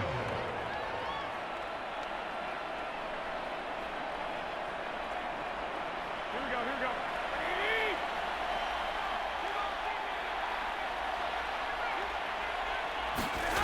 On play action, now Garoppolo.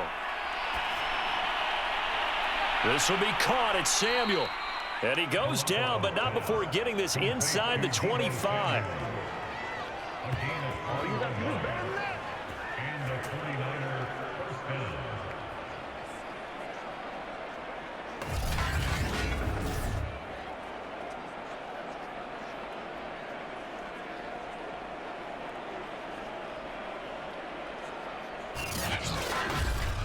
And that is going to do it for this 3rd quarter of action.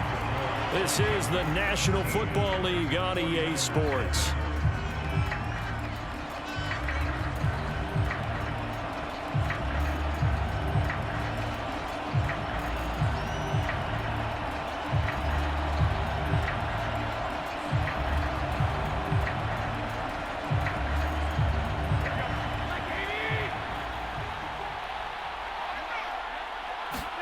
Garoppolo now, 1st down throw.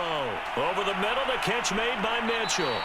And brought down, but not before they get it inside the 10 to the 7. And this is why trying to cover the angle route is so difficult. Anyone playing the linebacker position, when they see a running back out of the backfield widen because he heads towards the flat first, oftentimes you widen too much and overcommit. He cuts up inside, and that's what we saw there. A nice pickup for a first down.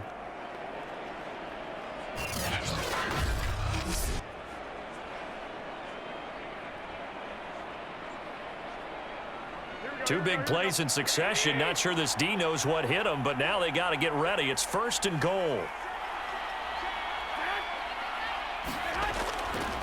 And they give this time to the tailback. And he'll be stopped just outside the 5 at the 6. Only a yard that time, 2nd and goal. Every team we ever talk to that continues to run the ball in a game, even when they haven't had much success, all talks about attrition, don't they? If you keep running it, eventually good things are likely to happen. It's been a hard go in this game today, hasn't it? Yeah, this defense, they met pretty much every challenge in front of them this afternoon. They're still trying to run the ball, but they're not finding much space. And they're going to get him. They bring him down to sack back at the 16-yard line. Dalvin Tomlinson able to get in there for his 2nd sack of the afternoon. 2nd goal, last thing you need to do is get pushed backwards to take a sack. But he couldn't find anywhere to go with the football, had to eat it, and ended up on the ground.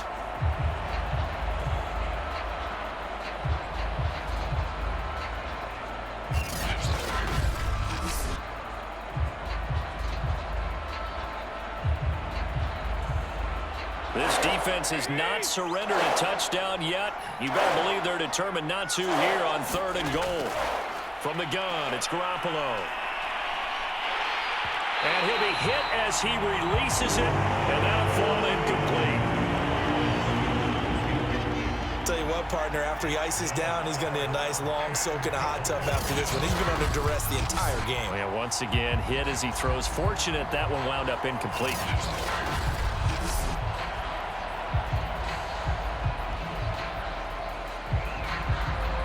The field goal doesn't help. They're going to go for the 6 here on 4th and goal. Now Garoppolo, got to have this one.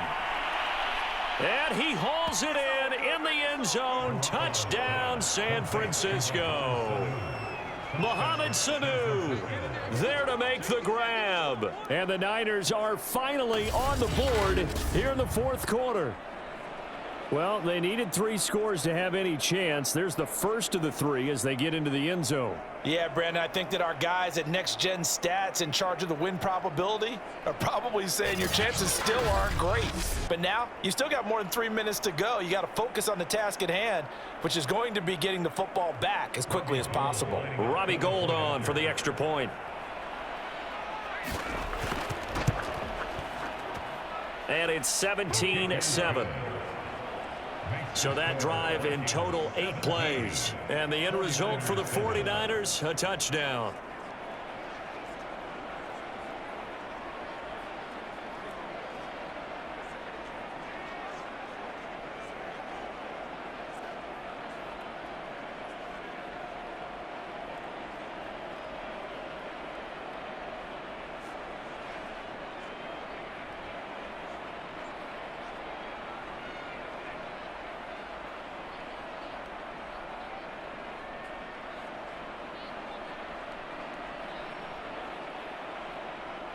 Two scores down, 3 timeouts left. Still a chance if they can somehow get this one back. And the Vikings able to recover. The hands team does its job. And that's why you have your hands team out there on the field. Those are the best guys ready to make that play. And let's face it, it was executed well. It wasn't a bad kick. It wasn't anything like that. Just that the normal outcome actually came to play. Analytics will tell you it's a very low possibility of getting the ball for the team kicking it in an onside kick situation. You're all about the numbers, aren't you? All about the numbers, baby. It's a new game now. They don't lie.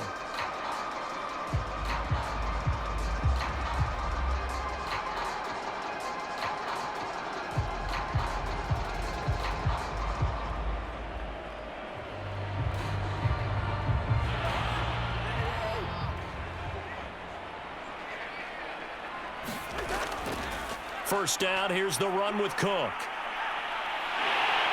And he's taken down inside the 30. 63 yards on the ground for him now on 9 carries. Well, CD a lot of times like to separate speed and quickness, and they've got a back that's both. We know that he's fast in the open field, but, man, his first step is so quick, too. It is something, isn't it? Because you think of that type of speed getting to the perimeter and turning upfield, but also when you run those inside runs, he can get into the secondary so fast the linebackers don't have a chance to react.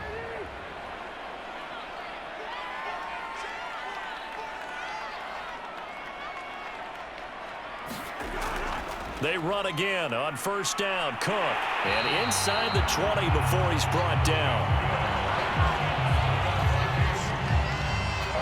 No doubt those are the types of carries they're looking for here, Charles. The lead in the fourth quarter. This is when coaches that have a reliable running game, they breathe a little easier on the sideline.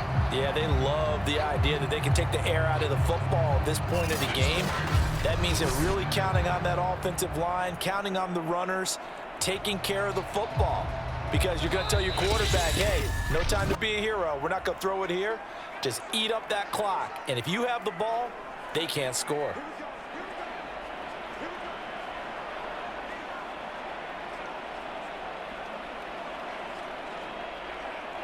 So the Vikings in possession of the football as we get you reset. And no doubt what they're looking to do is just salt away the final couple of minutes and escape with a win. They'll run on first down. Cook. And he's able to get this inside the 10 now to the 9. So fresh out of the 2-minute warning, and here's another timeout taken with 1:55 remaining.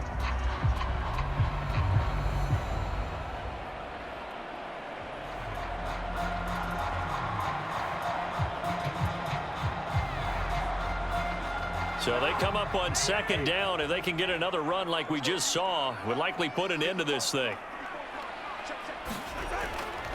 They'll try and run some clock here as they keep it on the ground. And he'll get into the end zone. Touchdown, Minnesota. Dalvin Cook, a 9-yard touchdown run. And the Vikings are going to add on to their lead. Well, it'd be real easy to say that they are firmly in control right now, but I'm looking at your face and I'm thinking I've got to be careful with that. Well, it's a 2-score game. You're inside of 2 minutes. I think you can breathe relatively easily now. Yeah, you can, but still, you got to stay vigilant. Can't give up anything cheap and easy. That could put you in some jeopardy. Joseph on for the extra point.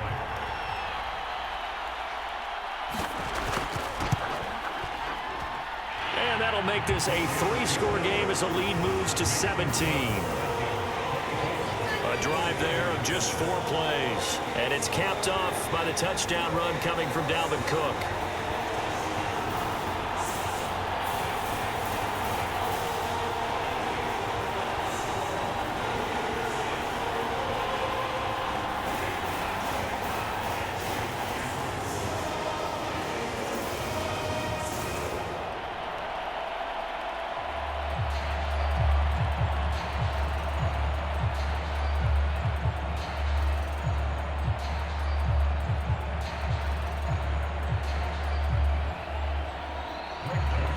Now Joseph tees it up to kick off following the touchdown. From a couple yards deep, he'll bring it out of the end zone. And ultimately cannot get this out to the 25-yard line as he's dropped at the 23. San Francisco's offense returns to the field. And for them, a touchdown their last go-around. Obviously, they'll be hoping to do that again. And when you start plotting for this drive, when you start thinking to yourself, okay, what are we going to do? You don't go away from what you did before because that worked, but you have to be prepared for wrinkles and counters because you know they'll make some adjustments.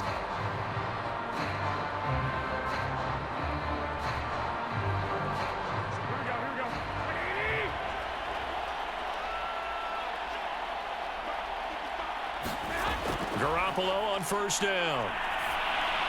And that's dropped underneath to Mitchell. And they're able to get this one across the 35.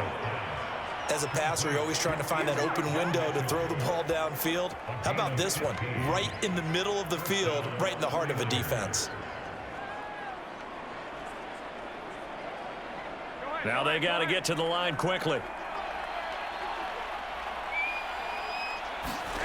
Throwing on first is Garoppolo. Oh, he was hit as he threw it there, and that one winds ends up incomplete. We've seen this quite a few times in this game. Offensive line unable to keep leverage, unable to keep people away, facing a lot of pressure. Fortunate just to get rid of it. One of the reasons they're down is that inability, though, to stop the pressure. We saw another example of it there. After the incomplete pass, here now is 2nd and 10. Looking to throw, Garoppolo. Finding some room at midfield. And gets it across the 50 and down to the 48.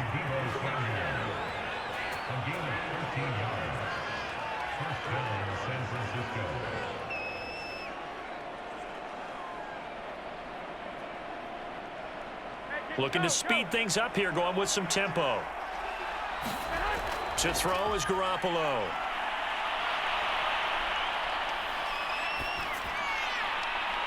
This one caught by Kittle. And he goes down, but not before getting this inside the 25. Oh, a lot of credit to the play caller here. He saw the design in his mind and implemented it. A little zone stretcher here because they started the tight end on the left side of formation and sent him on a crossing route. And this works really well when you can find that space between levels, and they were able to do so for good yardage.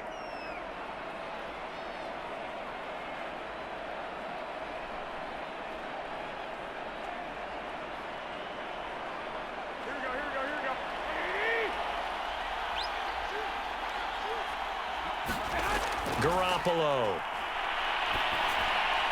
They'll find Ayuk open right side. And down inside the 15, shy of the 10. They sure put the coverage guys in a stress on that one. They thought they were going deep. Ends up curling inside for a nice chunk of yardage.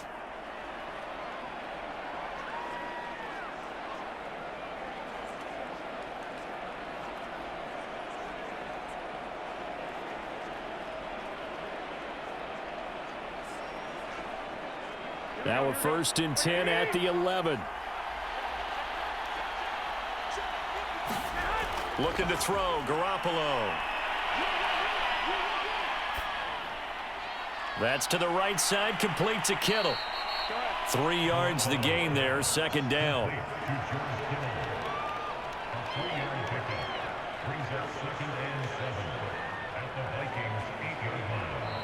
So the final seconds have ticked away in this Minnesota victory. And you look back over the score sheet, interesting. A very clean game, no turnovers by either side.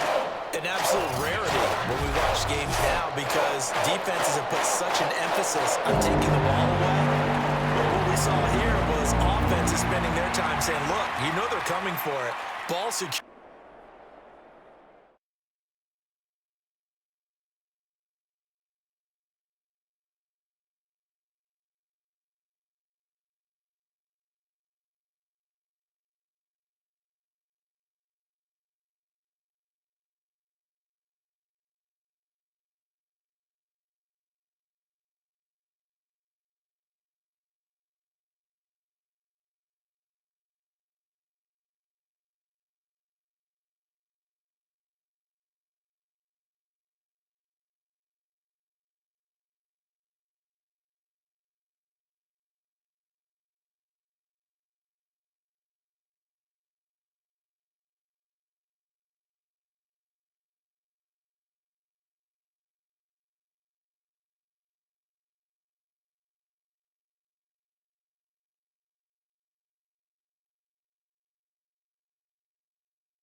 Today, from Nissan Stadium in Nashville, Tennessee,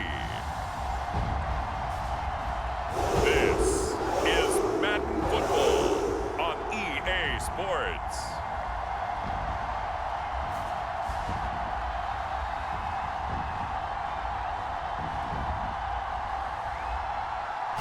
By many accounts, one of the most underrated home venues in all of the NFL resides in the heart of Nashville, Tennessee, and that's where we find ourselves at Nissan Stadium. Coming up, we've got what should prove to be a good one between the Tampa Bay Buccaneers and the Tennessee Titans. Here's the punter, Bradley Pinion, on to get us started, and off we go from Nashville. Cameron Batson now from his end zone. And ultimately cannot get this out to the 25-yard line. as he's dropped at the 23. The Titans set to take over behind their quarterback, Ryan Tannehill. And one of the things that has really impressed me about Ryan Tannehill has been his perseverance. Early in his career, didn't have the success that he desired. Had some injuries that slowed his development, but he kept working at his craft, and now he's a guy that I think you can put a game on his shoulders.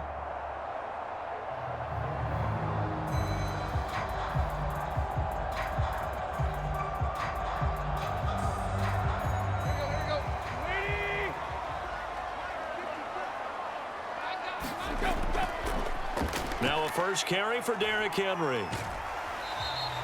Give him 3 there on the first play of the game, and it's second down. Give credit to the defense for stringing that play out, and they gave up no cutback angle. You know he was trying to dart through. No place for him to go. A nice job there, only giving up a 3-yard gain. The last run got 3. Now here's 2nd and 7. Tannehill going to turn and give this to Henry. And oh, he sheds a tackle. Now he's got some space. And he's going to be out up around the 45-yard line. We discuss it a lot, but he is so hard to get to the ground, and we saw it right there. How about that low center of gravity, the strong frame that he has? If you're a bowling fan, you would understand and recognize that ball goes right into the pocket and pin scatter. It's exactly what we saw there on that run, wasn't it?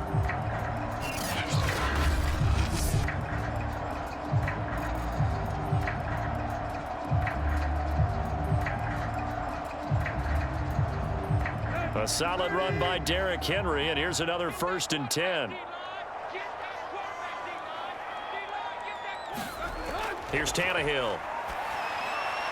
And his throw is incomplete. He was trying to get it to A.J. Brown that time, and it's second down.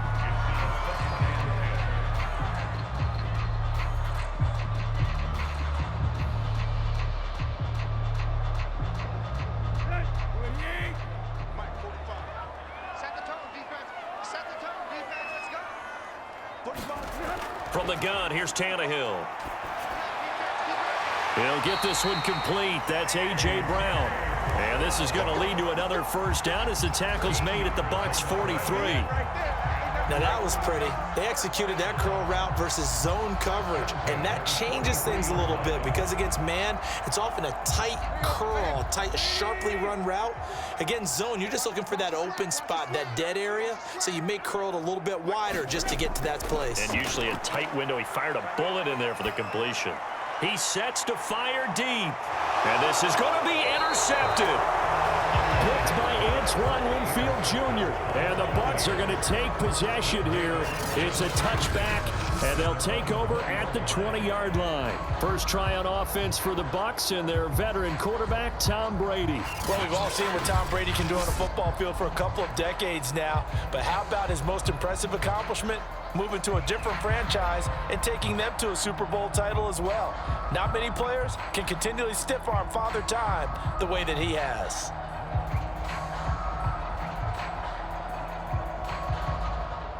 Brady and the Buccaneers here, 1st and 10 at their own 20-yard line. Throwing to start the drive. Brady. Open man, Gronkowski complete. The completion, but they go in the wrong direction. A loss of yards, and now they're dealing with a 2nd and long. In today's NFL, we're accustomed to the tight end getting downfield and creating plays and wreaking a little havoc in the secondary.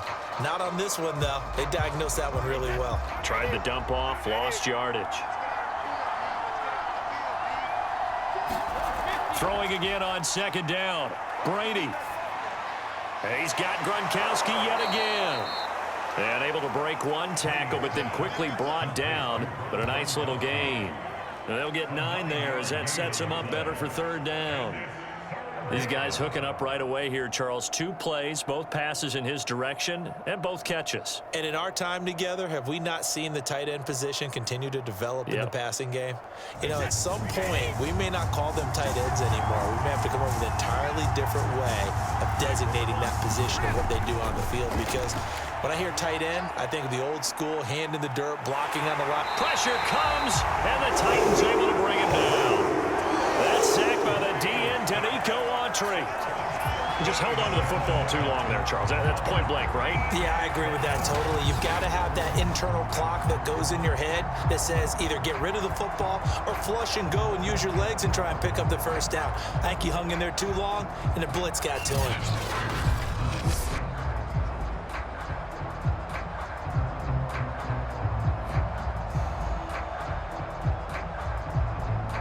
So on now is the Clemson man, Bradley Pinion, to punt this one away. Back deep, Chester Rogers.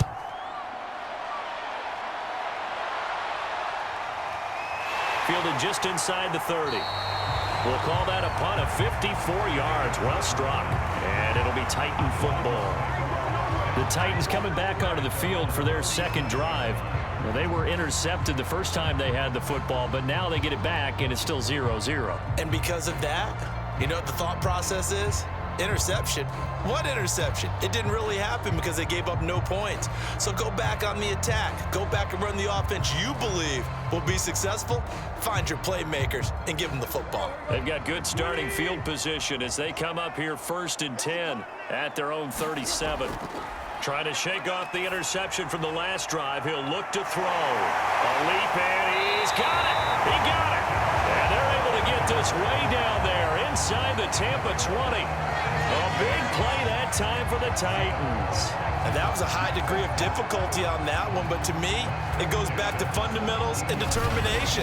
High point the football and declare it yours.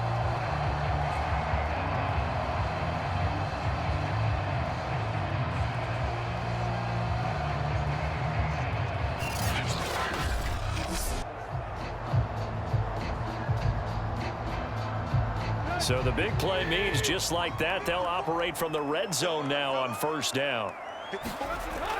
Running from the gun with Henry. The solid stiff and into the end zone for a Tennessee touchdown. Derrick Henry from 17 yards out. And the Titans on just 2 plays have taken the lead.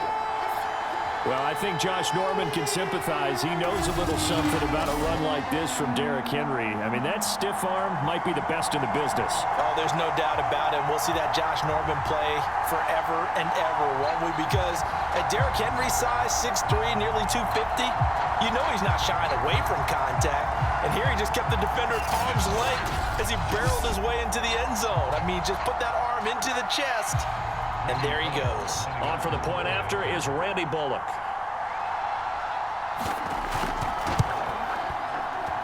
And this is good. Our score, 7-0 Tennessee. Hardly any time taken off the clock there. 2 plays, and they find the end zone for 6 points.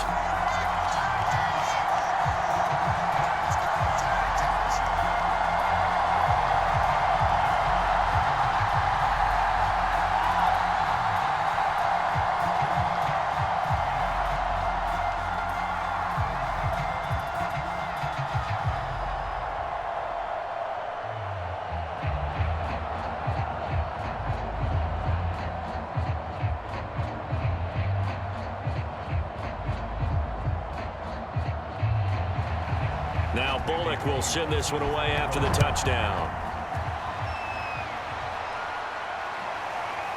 From a yard or 2 deep, here comes a return.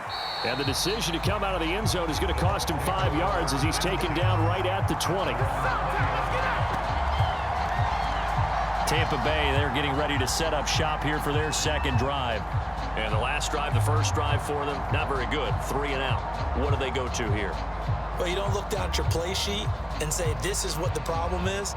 Let's find out who my playmakers are. Get the ball in their hands, and maybe the offense will move a little bit better. Sometimes it's more important to get it to the right people rather than dialing up the right number. Exactly. Or the right play, yeah. That too. Brady and the Bucs now with a 1st and 10 at the 20. Throwing to start the drive. Brady. That's complete. It's Chris Godwin. And he stopped right at the 25 after a gain of 5. It's a gain of 5. Brings up 2nd and 5 at the 25-yard line. That's the end. After 1, 7-0 on EA Sports.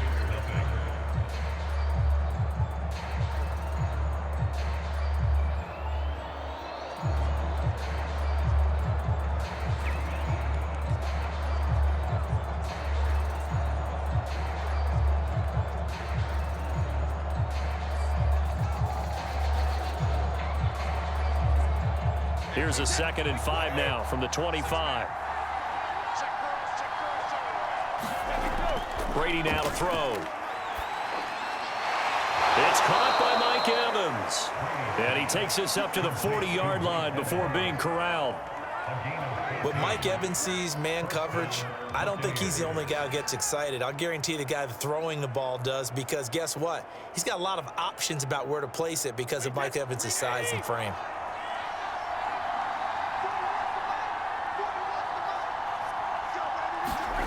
Play action. Now it's Brady. He'll let one go deep for Howard. It's caught inside the 25. And this will get him all the way inside the Tennessee 20. A big play that time for Tampa Bay. This offense has been slow to get started, but that play will certainly give them a little bit of life. Maybe the late wake-up call that they had been seeking.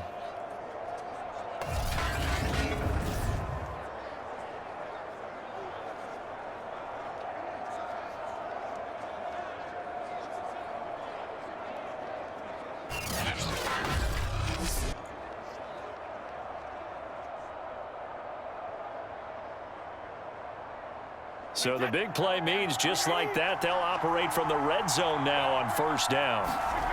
Now Brady again. Looking sideline, incomplete. Well, he left no doubt about that one, because even though he hasn't left the pocket, he's got a receiver in the area, so it's not grounding, even though there was no way that ball was going to be caught. So now 2nd and 10 after the incompletion on 1st down. Shotgun now for Brady. Throw right side, caught by O.J. Howard. He's down inside the 10 to the 8, and it comes on a gain of 8.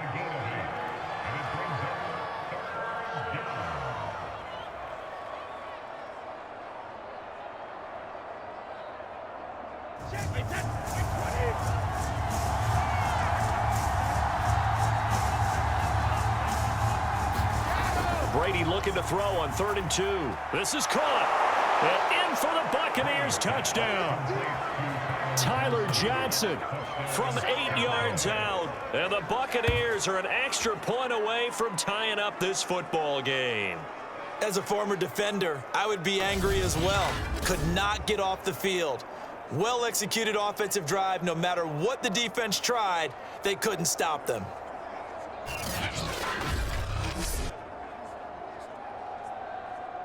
Ryan Suckup on for the point after.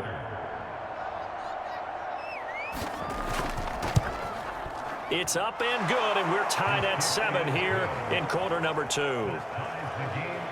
That drive goes 80 yards in 6 plays, and it ends with a touchdown for the Bucs.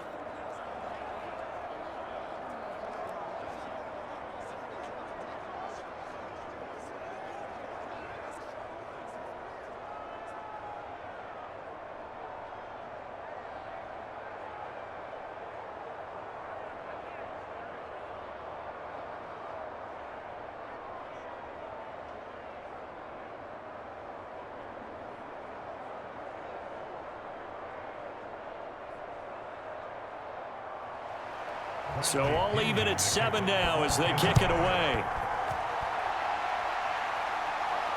Fielded just outside the goal line.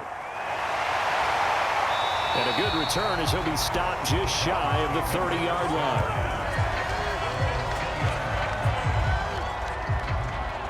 And here comes Tennessee as they get set to take the field. And they're hoping to redo their efforts in the last drive when they got into the end zone. And just think of what it's like now on the sideline, because when you score a touchdown, you have to go over and look at the tablet and see what you did on the last drive. When you scored points, it's a whole lot better view than when you're trying to figure out how to fix things there.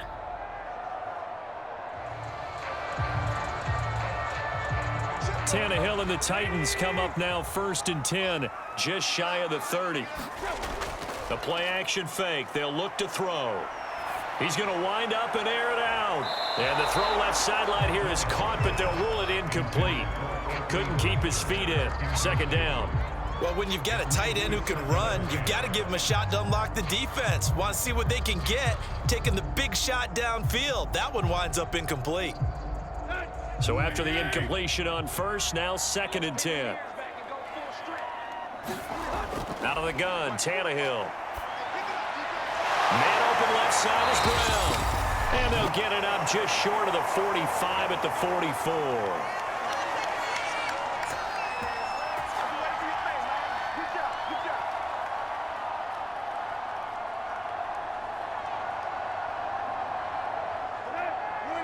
Coming up at halftime in a little less than 2 minutes, we'll send you to Orlando where Jonathan Coachman is standing by. He'll have highlights and analysis of this first half. Meanwhile, Tannehill's throw complete here to his receiver, Brown. No gain there on the completion, 2nd and 10. That was impressive to me because while it was a pass play, they still rallied to the football like they were filling running lanes, and they were able to put the receiver on the ground. Titans moving quickly here. They're in the hurry-up. To throw again on 2nd down. Tannehill over the middle, and it's incomplete. The Pro Bowl wideout Julio Jones, his intended receiver, and it's 3rd down.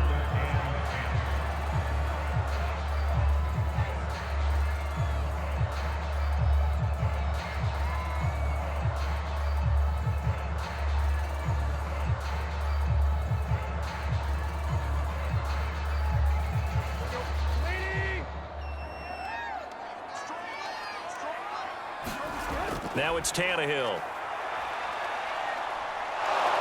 And down he goes, a Buccaneer sack. Now the Bucs going to use the first of their timeouts as they'll head to the sideline and talk over what to do next.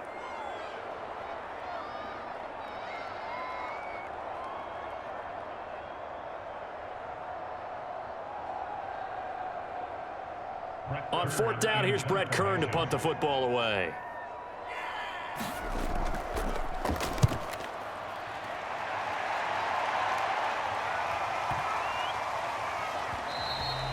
And he didn't quite have the backspin on that one. It hits at the 4 and continues into the end zone. It's a touchback.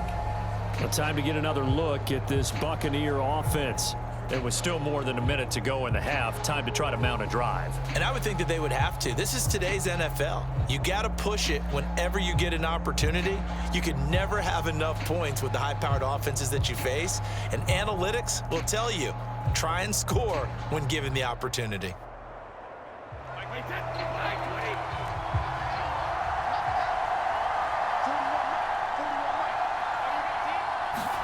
Brady now on 1st down. This is caught by Evans. And he takes us beyond the 35 before going out of bounds. That's a pretty throw right there. That ball's in the air a long time, but it's right on the money on the right sideline. A really good route. Moving the defenders towards the middle of the field before breaking to the sideline. What a completion there. Big-time arm strength. Very nice route.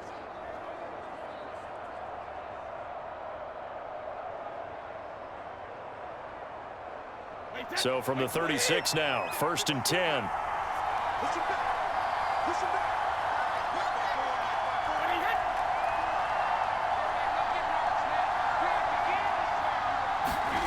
Now Brady. And that'll be knocked away. It's incomplete. Quarterbacks work all the time on manipulating a defense with their eyes and their head movement. In this case, he just stared the receiver down. That allowed for excellent coverage, able to knock that one away. An incomplete pass on 1st down. That leads to a 2nd and 10. Now Brady.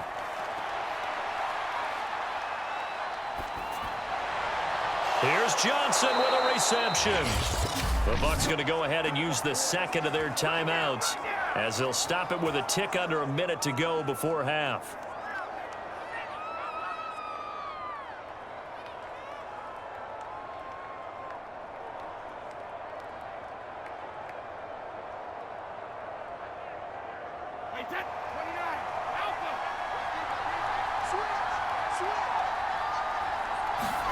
Fakes the give to Fournette. Now Brady.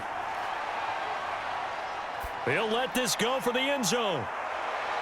That's going to be knocked away and incomplete. That was a nice job defensively. You could almost see him going through the coaching points. Adjust, find the football, knock it away. Well executed.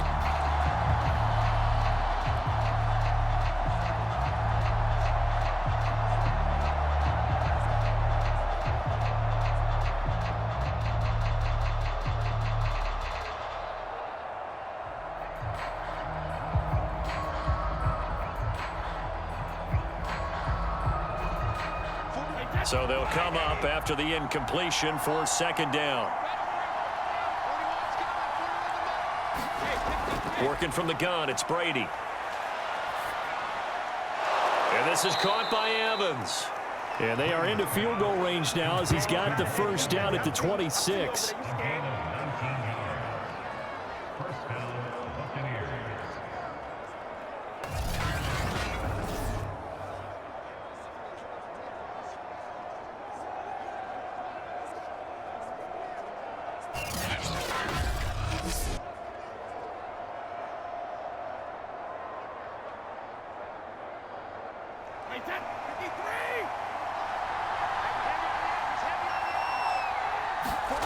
Throwing on first down is Brady.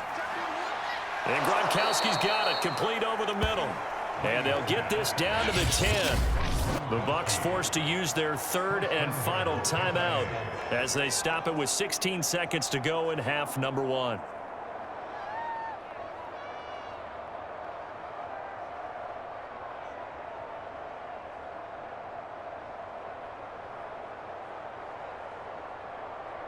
Two big plays in succession. Not sure this D knows what hit him, but now they got to get ready. It's first and goal. To throw is Brady. They'll drop this off for Bernard. And down inside the 10 here before he's out of bounds right around the 7. 3 yards the gain there, second down. At the 7-yard line.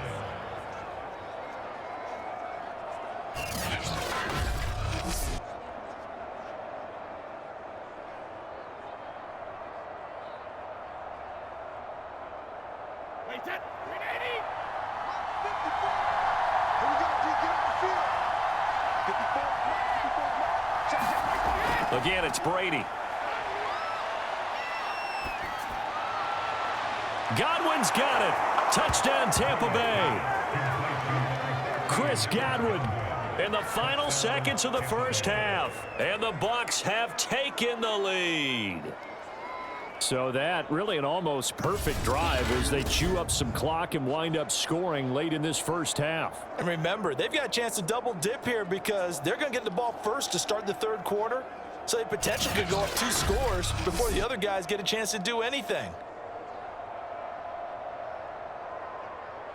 Extra point try now for Succop.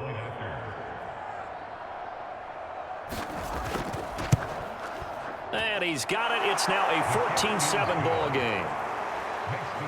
So an 8-play drive covering 80 yards. And it's all finished off with a touchdown by Tampa Bay.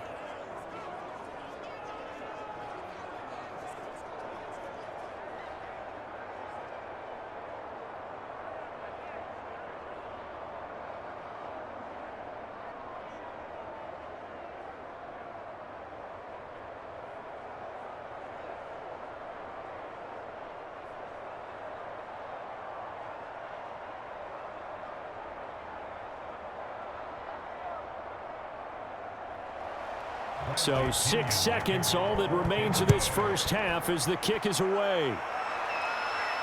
Takes it at the 7. And the tackle going to be made right there at the 25-yard line.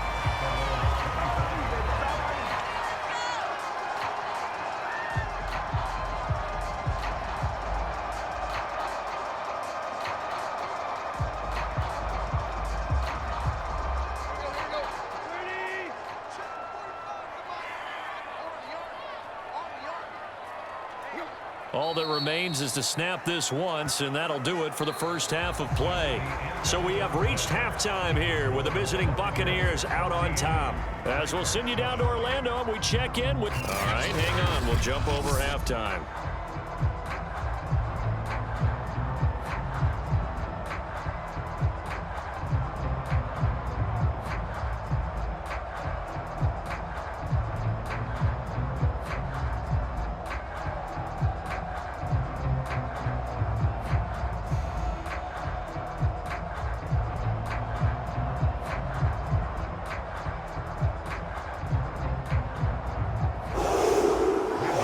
With a lead, and they'll get the football first as the second half is underway. And here comes a return from just beyond the goal line.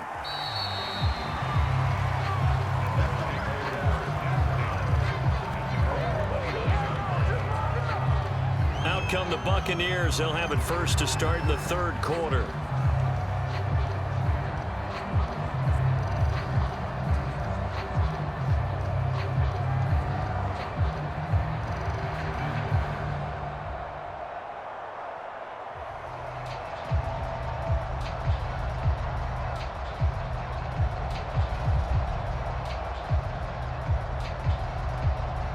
Brady going to bring the Bucs up with a 1st and 10, just shy of the 30. Throwing to start the drive. Brady. He gets this one to Johnson. And they get him down, but not before he takes it across the 40-yard line. And defensively, they were in zone coverage there. Do you have to be a little careful? You're losing, playing against a good quarterback like he is, to not play too much zone? Yeah, you have to be careful about how much time you're giving up. I think it's a good point you just brought up. So maybe if you still want to play zone, you go to a zone blitz scheme. And you can drop anyone out of your defensive front. Defensive end, defensive tackle. It doesn't matter. You just exchange someone to bring more pressure towards the quarterback and still try and cover downfield. The tackle that time by Zach Cunningham.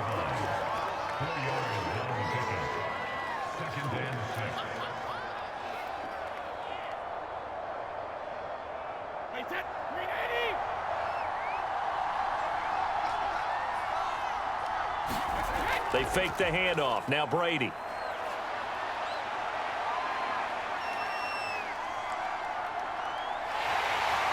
And the Titan defense steps up here, and down he goes. He couldn't get away. He'll wind up losing a dozen yards, a 12-yard loss, and it brings up third. Tremendous read and reaction by the defensive tackle, and frankly, partner, it's not that often the DTs have that type of easy access back to the quarterback. Never bought the play-action fade.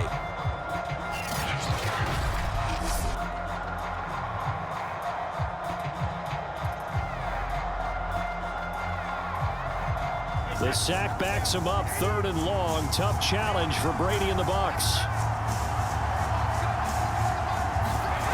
Back to throw. Brady getting it out wide here to Bernard.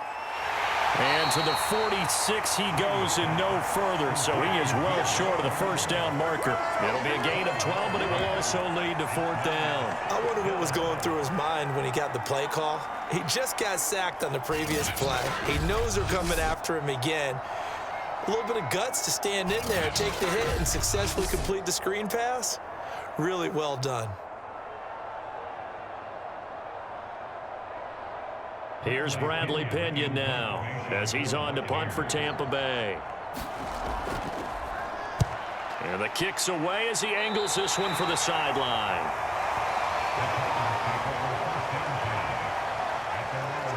The Titans offense gears up for their first possession of the second half. Their defense did its job by forcing the punt to start things out, and now, Charles, can the offense get in gear? I think, partner, you can sense them saying, okay, the first half was theirs, but now let's get the momentum back on our side. We forced a punt. Now let's go downfield and score. If we do that, we'll be set up well for this second half. Tannehill and the Titans come up now 1st and 10 at their 38. He'll start with a give to Henry. And he'll muscle his way up to the 43 for a pickup of right around 5. That's a really good gain right there. They pick up 5 yards halfway to a first down. The only problem now in the huddle, everyone's going to want to touch the football. Be a lot of chattering now because they've seen that they can move the line of scrimmage.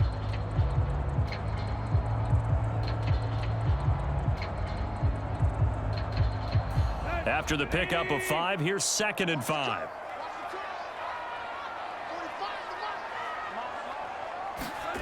To throw is Tannehill. He completes it to Julio Jones. And he's brought down.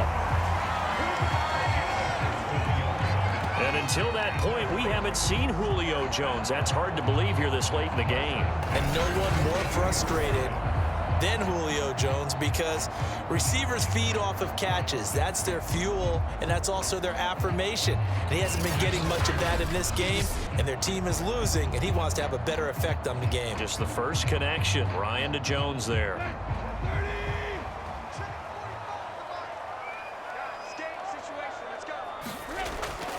A first down carry for Henry. And he's got room. And they'll have it in the red zone before he crosses over out of bounds.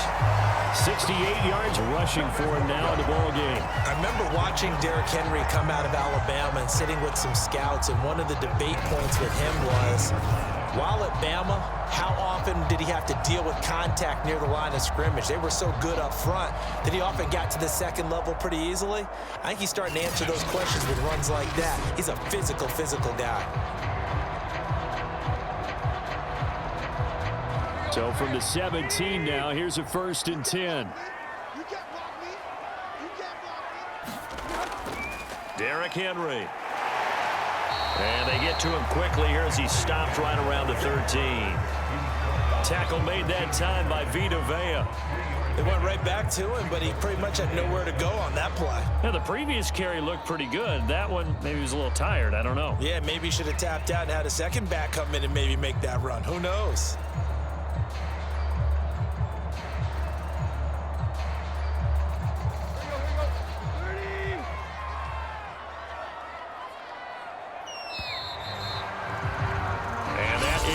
Do it for this third quarter of action.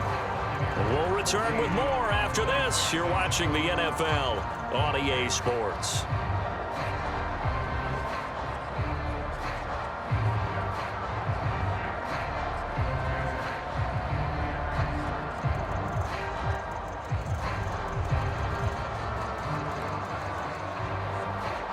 Second down at 7.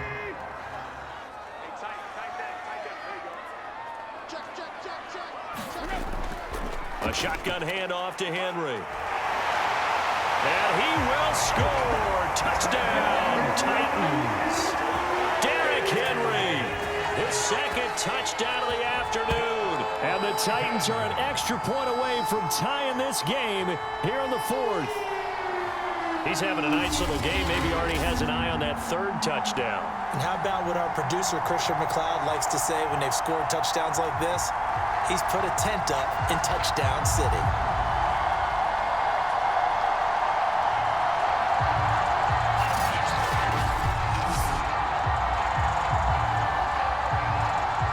Here's Bullock now for the extra point.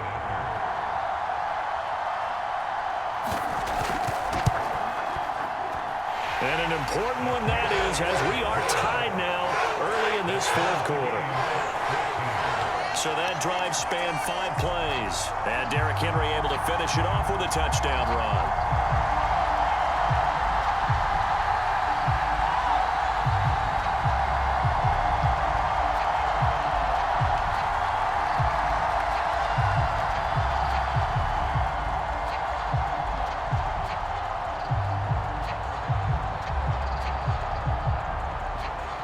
This one tied at 14 now as he sends this one away. From a couple yards deep, he'll bring it out of the end zone. And they'll get him down right around the 25, actually the 26 officially, so a net gain of 1 there. Back now comes Tampa Bay. Well, they just gave up the score to tie it. That's the bad news. The good news, plenty of time in this 4th quarter to try to grab that lead back.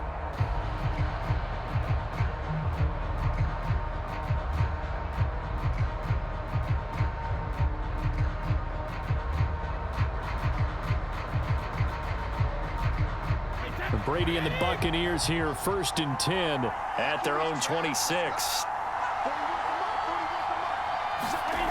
Throwing to start the drive. Brady. He finds his target. It's Evans. And he's taken down but able to slip across the 35. I like what I'm seeing from them here. A tie game in the 4th quarter. They understand the situation. They don't need to be in any rush. Go ahead and huddle up and run your offense. That last completion put them in a nice position to take the lead in this game.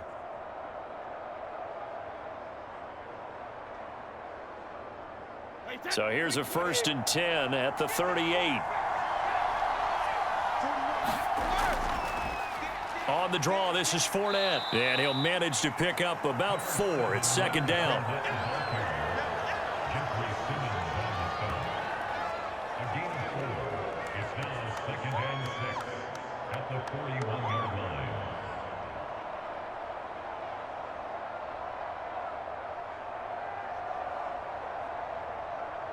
Now a second down and 6.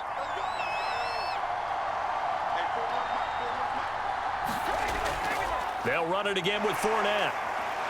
And he'll be brought down just shy of midfield at the 49-yard line. A gain of 4 last play. They double that here and get 8. Well, partner, I know this type of running back. I mean, this size, this intensity usually gets better as the game goes on. And I can just tell you from experience, the first few quarters, oh, you're eager. You come running up there, I'm going to tackle this guy. By the fourth quarter, you're coming up and thinking about it. And D-line wearing down fourth quarter. Yeah, that's not a guy they want to see consistently. Wait 20.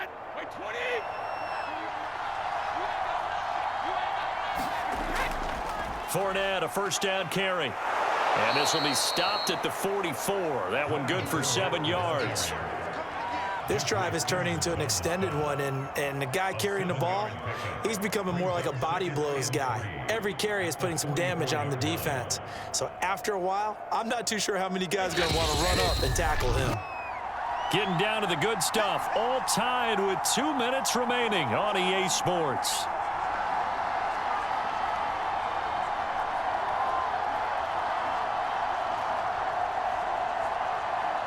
So it's Buccaneer football as we welcome you back.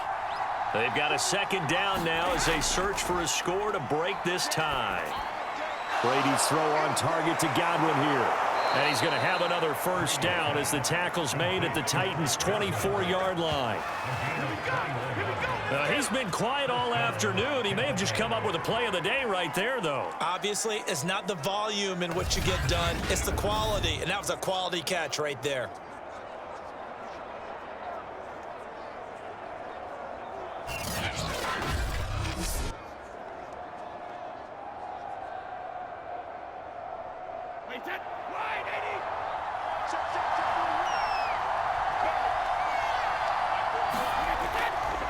Here's a give to Fournette. And down inside the 15, shy of the 10. The Titans going to use the first of their timeouts as they'll head to the sideline and talk over what to do next.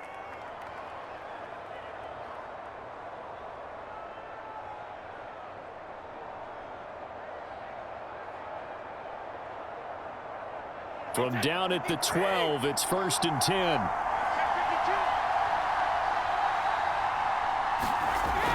Now Leonard Fournette. And he'll get this one down to about the 10-yard line. Now Tennessee going to use the second of their timeouts as they'll head to the sideline and talk over what to do next.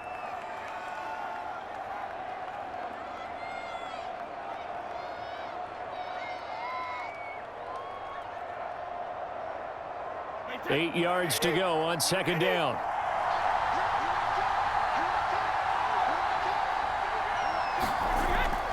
A handoff to Fournette. And he's going to be brought down just shy of the 5 at the 6. Now the Titans will use their third and final timeout as they'll head to the sideline and talk over what to do next.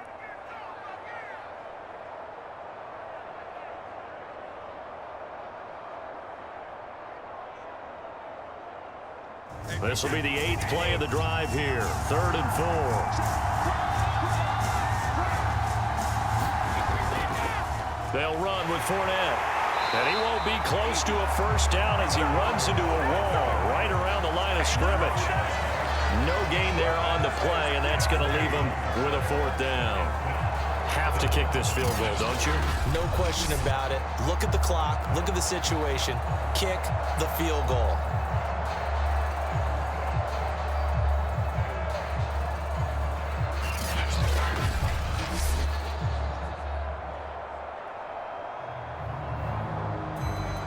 So here we go. Maybe the biggest kick of the game forthcoming.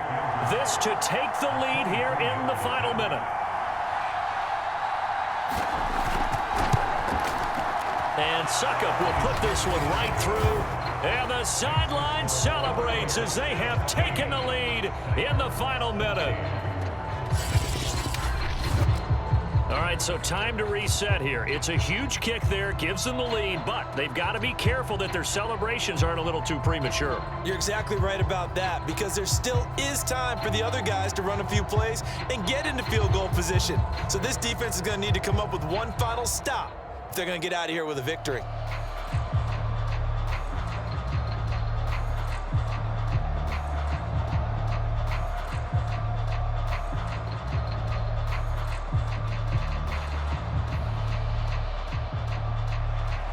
The punter Pinion now to kick this one away. Taking it about the 1. And beyond the 20, but not by much. In fact, just a yard pass there to the 21. So now Tannehill and the Titans down 17-14, 30 seconds to go. How will this thing pan out? We'll watch as they come up on first down.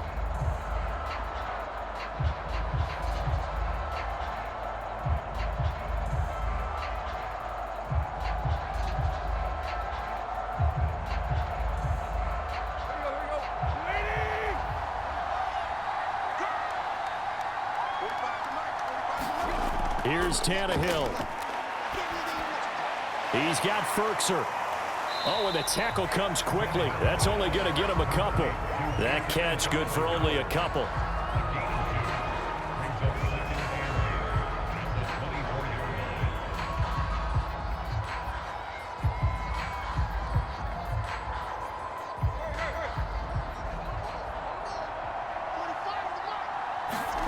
One last throw here for Tannehill.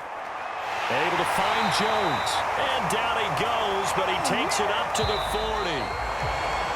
Well, going into the final play of this game, they knew that they needed some type of a miracle there at the very end, but they couldn't get it done. However, we were treated to really a spectacular affair.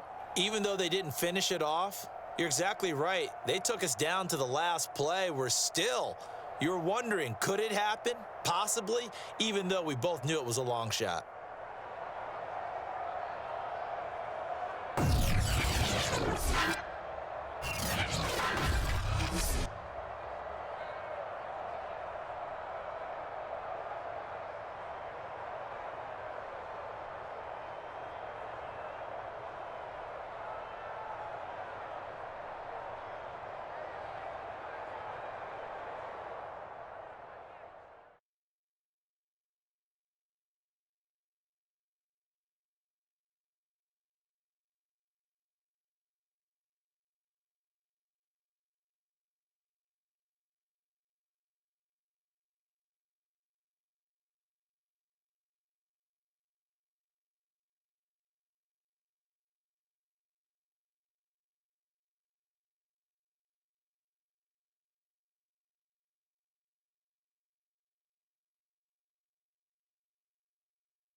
Today, from SoFi Stadium in Inglewood, California, this is the NFL on EA Sports.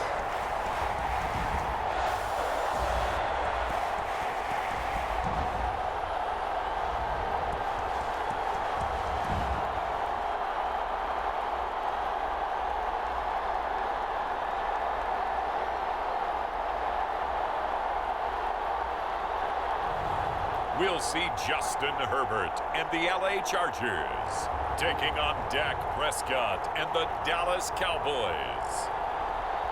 We are just a couple miles east of the LAX airport, just off the 405 or the 105 at the beautiful SoFi Stadium in Inglewood. Coming up, we've got a good matchup on tap between the Dallas Cowboys and the Los Angeles Chargers.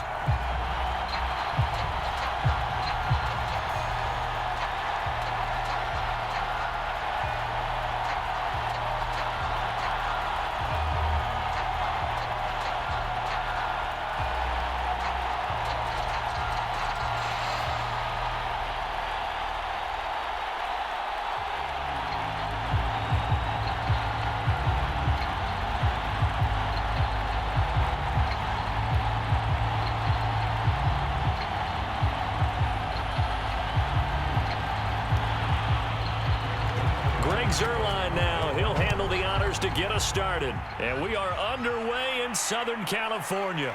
This taken in at the goal line. And not much happening on the return as he'll get this to about the 23.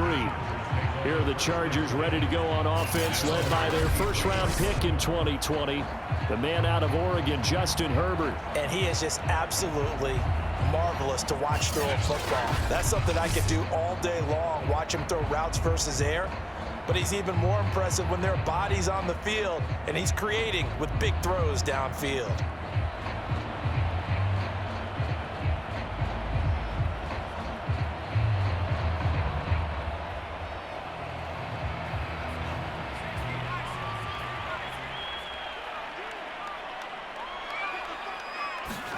Herbert on first down now.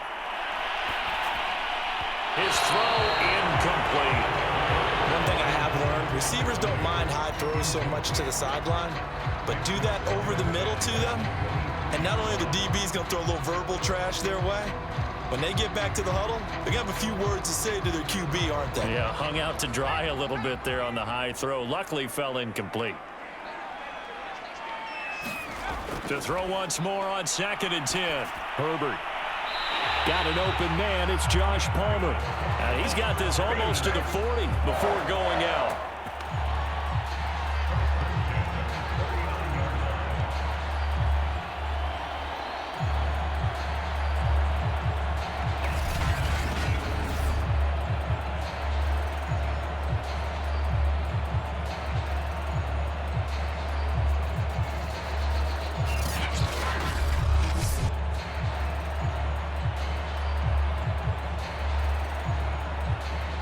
So from the 39 now, they'll come up on a 1st and 10.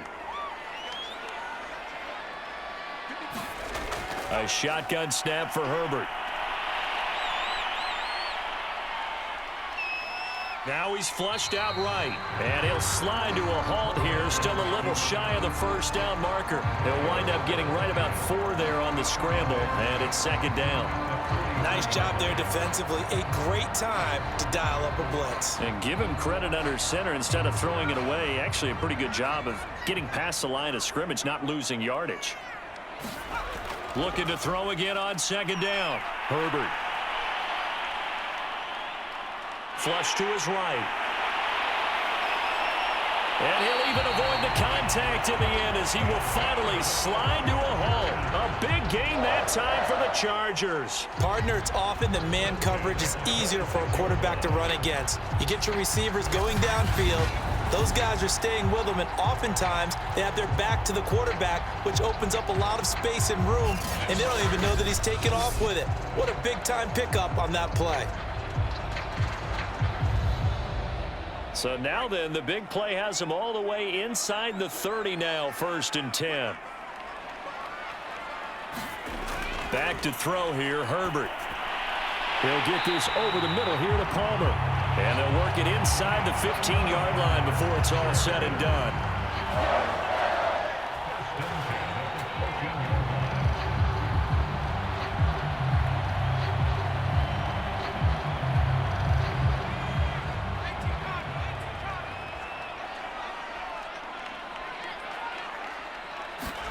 Herbert operating from the red zone.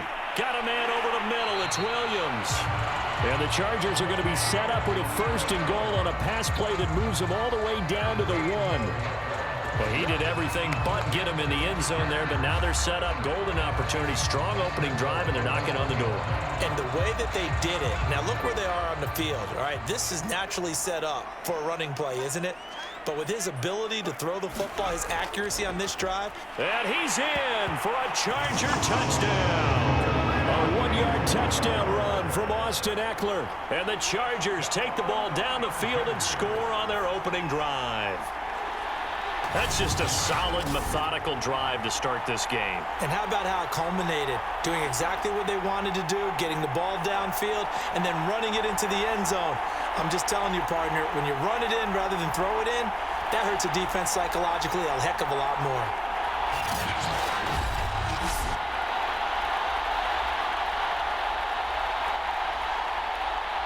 Dustin Hopkins on now to add the extra point. And the Chargers grab the 7-0 lead. So that drives 7 plays in length. And it's Austin Eckler who finishes things off with a touchdown run.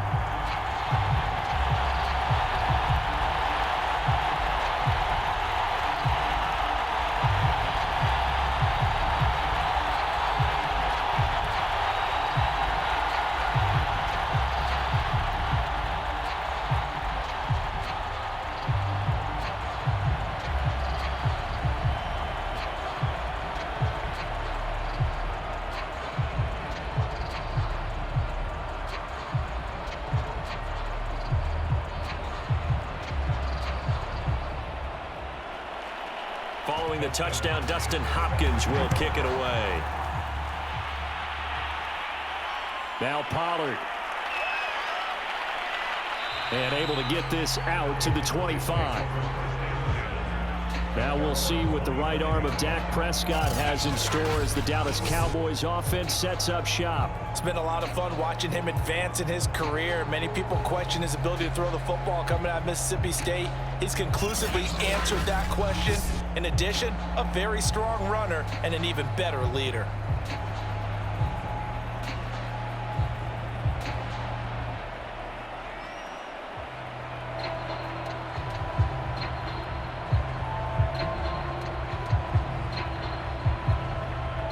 So Prescott and the Cowboys now with a 1st and 10 at their own 25-yard line. Here's the first carry for Ezekiel Elliott. And not a whole lot of room to operate there on the first down run. He gets maybe 3. Brandon, to me, what's important right here on this drive is for them to get at least 2 first downs. They've got to give their defense a chance to settle down, catch their breath a little bit after they give up a touchdown on the opening drive.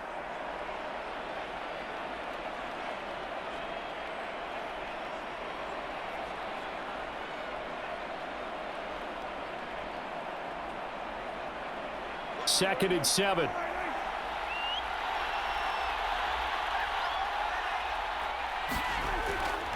The give is to Elliott. And he takes us up to the 40-yard line before being corralled.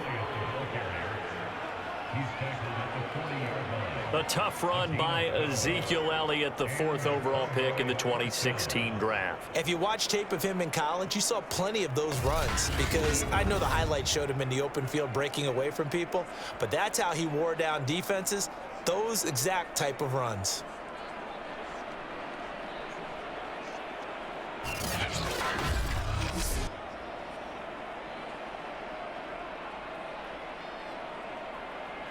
So after a good run by Zeke, another 1st and 10. From the shotgun, it's Prescott. And there is Amari Cooper, his first catch. And able to rip off a big chunk of yardage before being dropped inside the 40. It's a game of play. First down, Cowboys.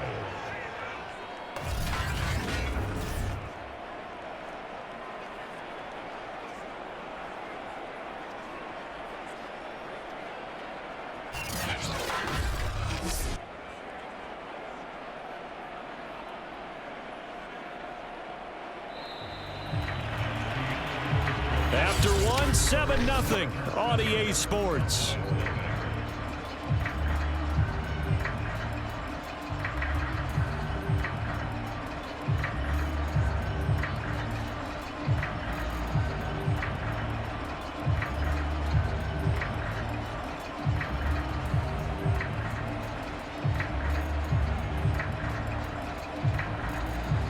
So from Charger territory now, here's a 1st and 10 at the 39-yard line. They play fake to Elliott. Now Prescott. He lets this one fly toward the back of the end zone. And his ball is caught by Lamb. Touchdown, Dallas. CeeDee Lamb. 39 yards. And the Cowboys are an extra point away from tying the football game. The fly route works for the TD Graham. And you know what the receivers love to say? If we get even with the defender, we're leaving. And that's exactly what he did, all the way into the end zone. And then he was on the business end catching it once he got over the stripe.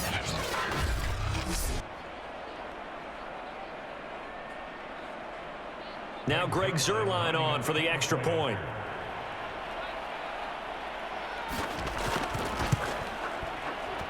It's up and good, and we're tied at 7 here in quarter number 2. So that drive, 4 plays, and it culminates in a Dallas touchdown.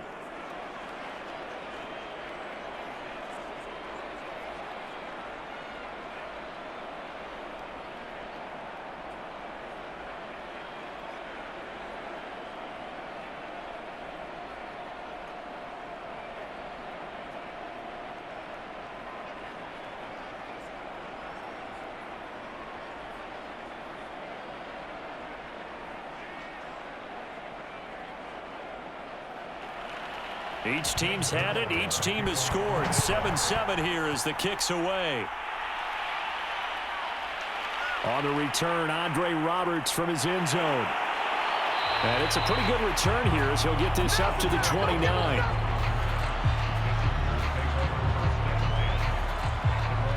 The Chargers get set to go here for their second drive. That last drive, it was a good mix. Run, pass, defense on their toes.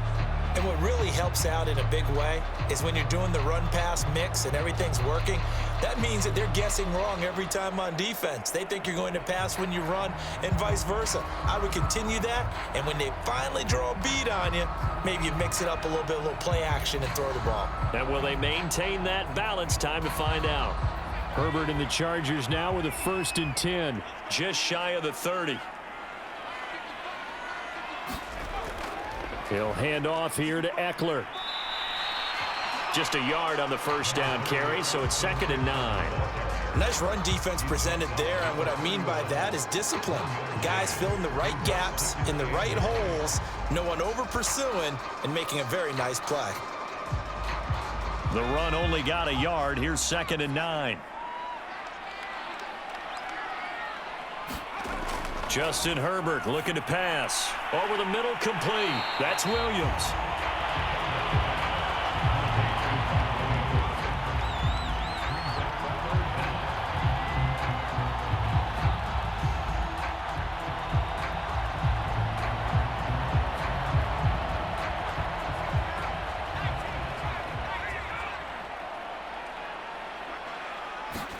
A play fake, and now Herbert to throw. Finding Williams once more, complete. And he is going to have the Chargers first down, at least at first glance, as he'll spot the football just beyond the marker. They find a way to convert on 3rd and inches. Did you see that route the way that I did? I thought he was trying to get deep. Yeah, that wasn't the first option. No, he came off of that guy, the deep guy, and came underneath on the drag, completed it very well.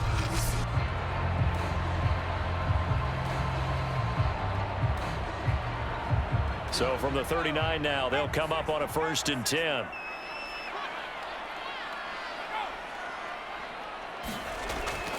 Herbert will give this one to Eckler. And he is met at the line of scrimmage, and he goes down right there. No gain on the play there, 2nd down.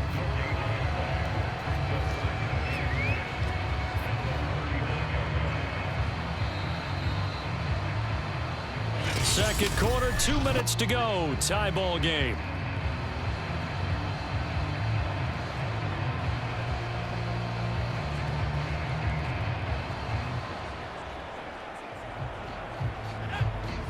A reminder that when halftime rolls around, Jonathan Coachman will have all the highlights and analysis of this first half of play from our studios in Orlando. And he'll be taken down, but not before he works it past the 50.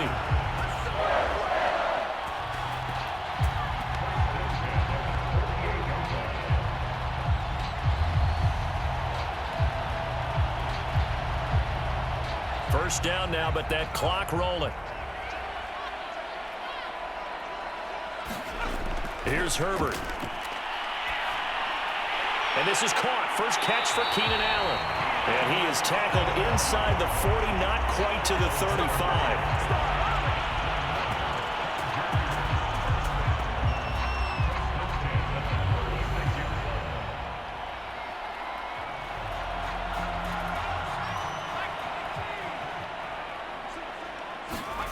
On first down, it's Herbert. He'll find Williams on the slant. And down right around the 32-yard line, 4 yards on the pickup. The Chargers going to signal for the first of their timeouts as they'll stop it with just over a minute to go before halftime.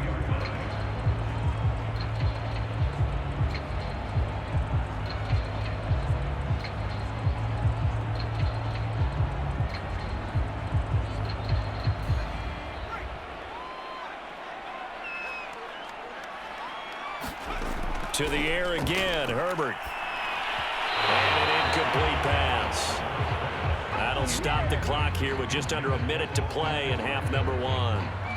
Austin Eckler, the intended target. 3rd down here.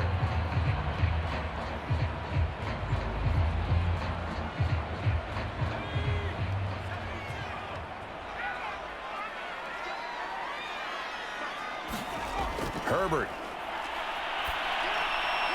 That's complete to Austin Eckler, the running back.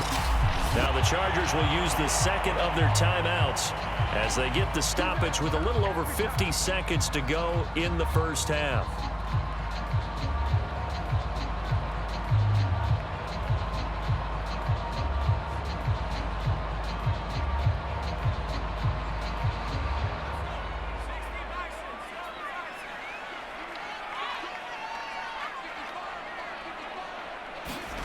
On first down, Justin Herbert. That's going to be caught. It's Palmer. And a loose football. And it's picked up by the Cowboys.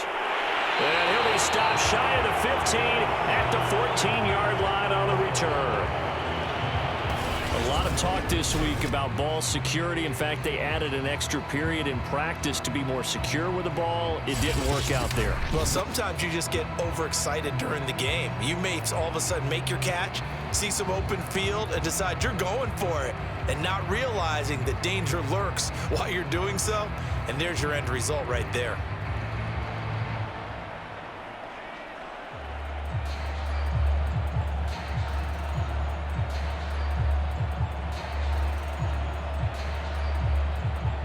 And now, as with every potential turnover, they're going to take a second look at this just to make sure. And the question, was the knee in fact down before this ball comes loose? And is the video convincing enough to overturn it? A lot of factors here. Remember, you also need clear possession of football afterwards. This is a tough one to overturn.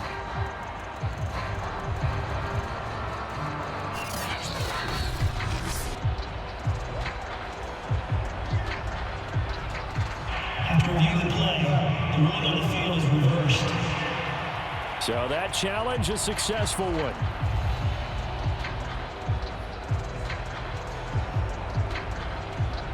So now, just like that, things change dramatically.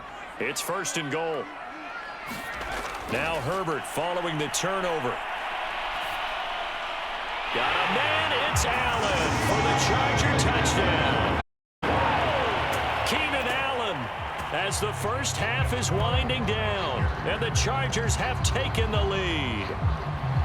And that touchdown gives them a touchdown lead before they attempt the extra point. What a great half. Yeah, great job to put themselves in front, and now see on the sideline, special teams defense scrambling, saying we want to preserve this for the final moments of this second quarter.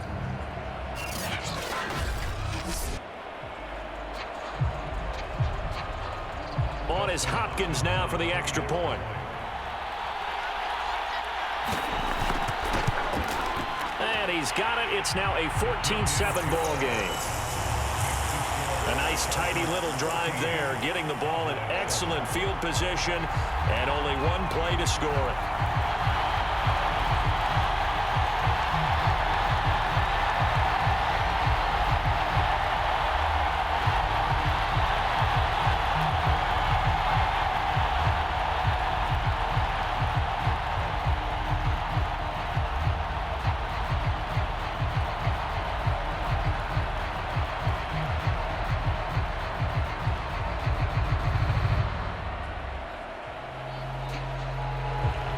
So not much time to speak of remaining in this first half as the kick's away.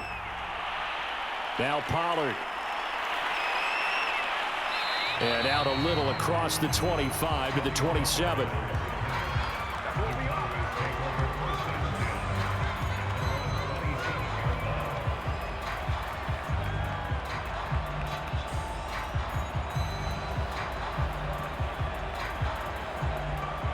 About set for this next drive by the Cowboys offense.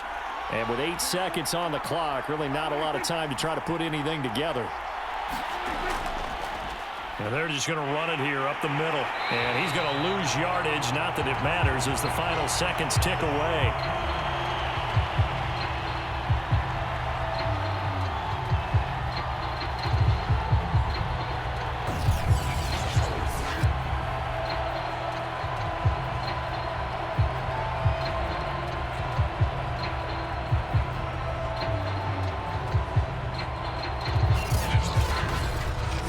So we have reached halftime with a touchdown. That's the difference on the scoreboard. As we send you to our EA studios in Orlando, here's Jonathan Coachman with our EA Sports Halftime Report. All right, Brandon, thanks very much. Welcome, everybody, to our abbreviated version.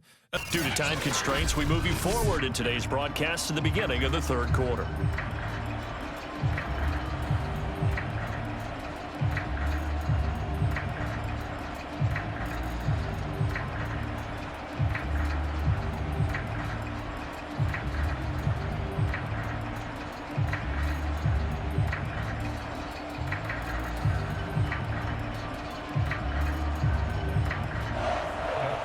It's the Cowboys who get the football first, and they trail here as well as we resume action in the third quarter. Now Pollard. And up to about the 26-yard line, just across the 25. The Cowboy offense set to go to begin this third quarter. Now, they're still very much in this game, although they do trail. What's the game plan, Charles, for the second half? It might be a little counterintuitive because most people will think losing equals passing the ball more, but I'd establish the running game. They kind of went away from it in the first half. I think if they get back in balance, it'll help them when they put the ball back in the air. So Prescott and the Cowboys now with a 1st and 10 at their own 26. He'll hand it off to Elliott to begin the drive. And a nice move will yield nothing as he's stopped behind the line. 2 yards the loss, 2nd and 12. You know, despite the scoreline, I think they've got to like where they are here. They're on the road and just one big play away from getting right back in this game. I'm going to follow right along with you because the spot they're in now is a credit to their defense. They've kept them in it by making the plays that they've made, and that just means you're one big score away from being right back there. Now the question is, can this offense step up and make that play? Because that's been an issue for them in this game. First play of the drive goes the wrong way. Here's 2nd and 12.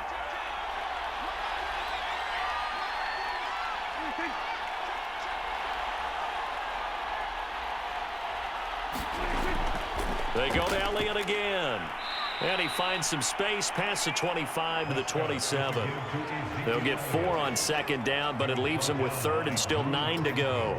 No, that wasn't an explosive run. That wasn't one that took it all the way to the house. But, boy, for a team that's had trouble running it the entire game, that's the kind of run they need, hopefully, to get themselves kick-started.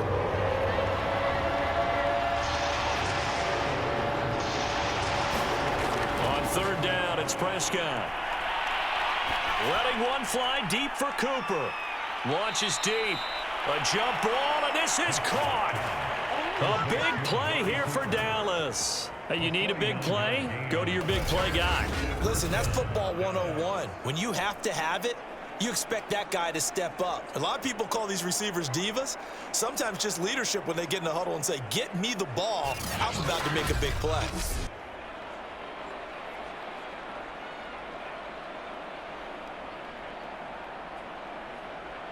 So the big play gets them all the way down to the outskirts of the red zone here for 1st and 10. A give to Elliott. And he'll take this ahead for about 4. 2nd down coming up. It's been a struggle this entire game trying to move the ball on the ground. But every now and then you find a little chink in the armor, and that type of run right there lets them know that they can't stop every single run for almost no gain.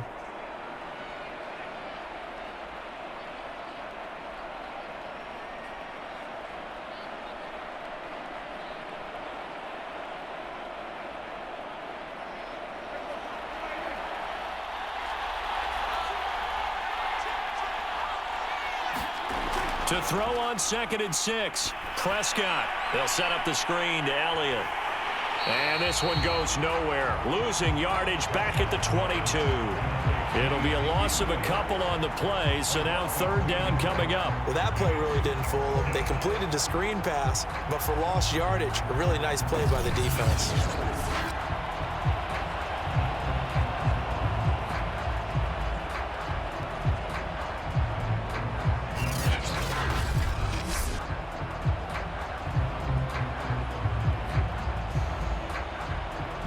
An extra quarterback now in the game for the Chargers here on 3rd. To throw is Prescott. Throw left side complete. That's Elliott. And he'll go out of bounds in the red zone just inside the 20. The screen good for 6, but it's not enough as it leads to a 4th down. And that doesn't have to gain big yardage to be an impactful play, because if you can get those pass rushers second-guessing themselves that they might get hit with a screen, maybe you can wind up slowing them down just a step. And if you do that, that's a win for that play.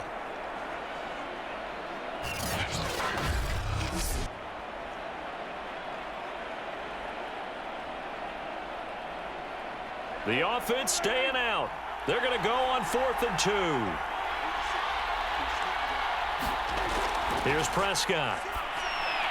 And this is caught. Amari Cooper. And the Cowboys are going to have 1st and goal as they try to finish off this drive with 6 points. What an excellent end result for them. But let's go back to the decision, first of all, to go for it all on 4th down. A lot of pressure on the quarterback's shoulders, but they knew he could handle it. Makes the right read there, gets the ball to his receiver. They get the 1st down. It's now 1st and goal.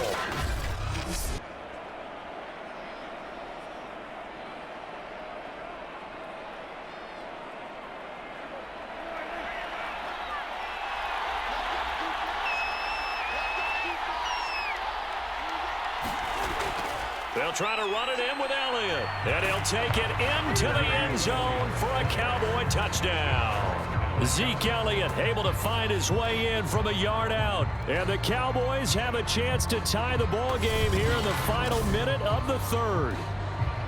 In as many coaches' meetings as we sit in, we hear the word finish all the time, don't we? And on that play, the back actually finished getting into the end zone, breaking the last tackle. Tried to wrap up, tried to use the proper technique, just wasn't able to get it done.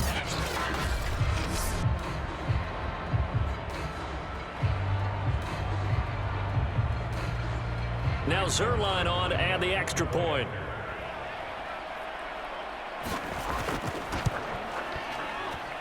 And we've got a good one brewing. We're all knotted up at 14. So that one, an 8-play drive. It spans 75 yards. And it culminates in a touchdown run by Ezekiel Elliott.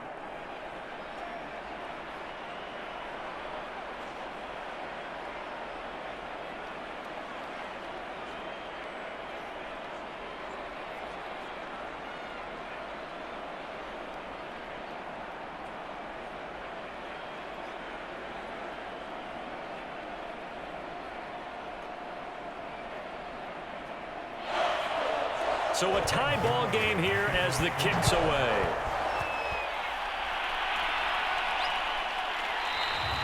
And Roberts choosing not to bring this one out. Now we'll look at the Chargers offense. They get ready for their first possession of the 2nd half.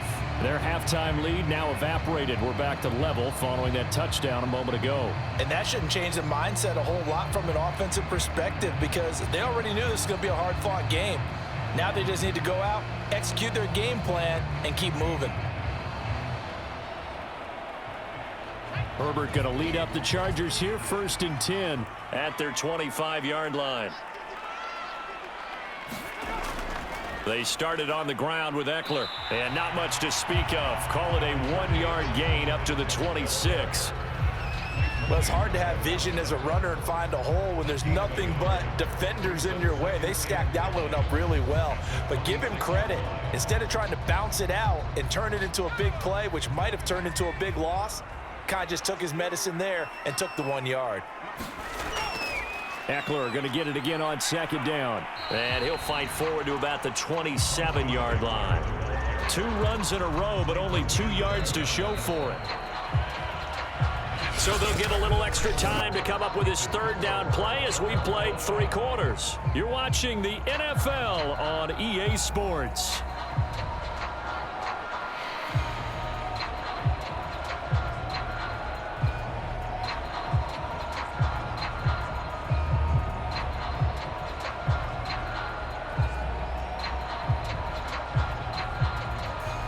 The Chargers on third down. A perfect 3 for 3 as they look to keep that streak going. This is 3rd and 8. From the shotgun, here's Herbert. And a quick shuffle pass here is complete. And he'll be brought down at the 28, and that is well short of the first. They'll get only a yard out of that, and it'll bring up 4th down. One hallmark of good defenses is understanding the game, understanding positioning, and tackling immediately in the secondary after catches. I think we just saw that on display right there. Got to him before he ever had a chance to think about turning it upfield.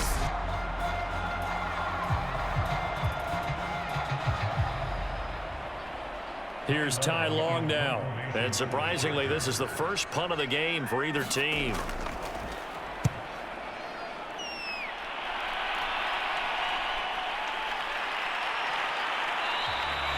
That'll be put in the books as a 53-yard punt. And the Cowboys will take over the football with a 1st and 10. Here's the Dallas offense now heading back out onto the field.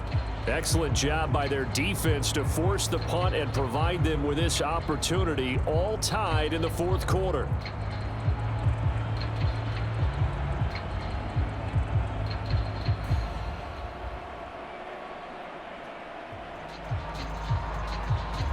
So Prescott and the Cowboys now with a 1st and 10 at their own 20-yard line. They'll come out throwing here to start the drive. Throwing middle, but it's incomplete. CeeDee Lamb is intended target, but it'll be 2nd down.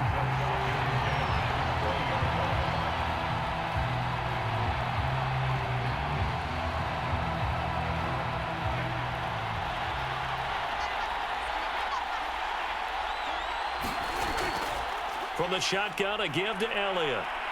He'll get about 3 as he's taken down at the 23.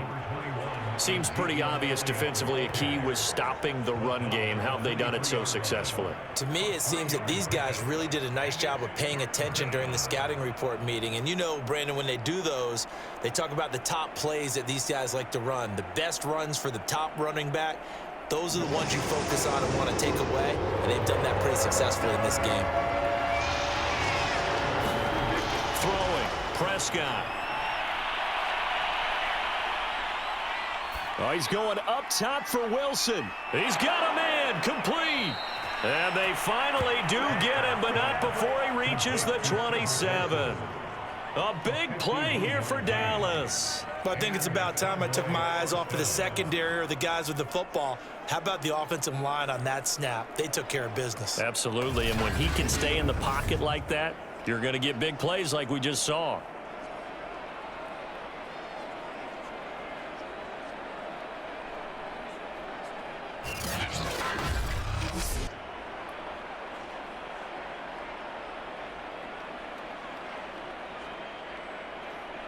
So that changes things in a big way. Now from all the way down inside the 30, here's 1st and 10.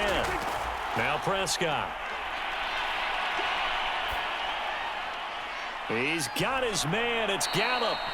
And finally down he goes as they work it inside the 10 to the 7. Getting down to the good stuff. All tied with 2 minutes remaining on EA Sports.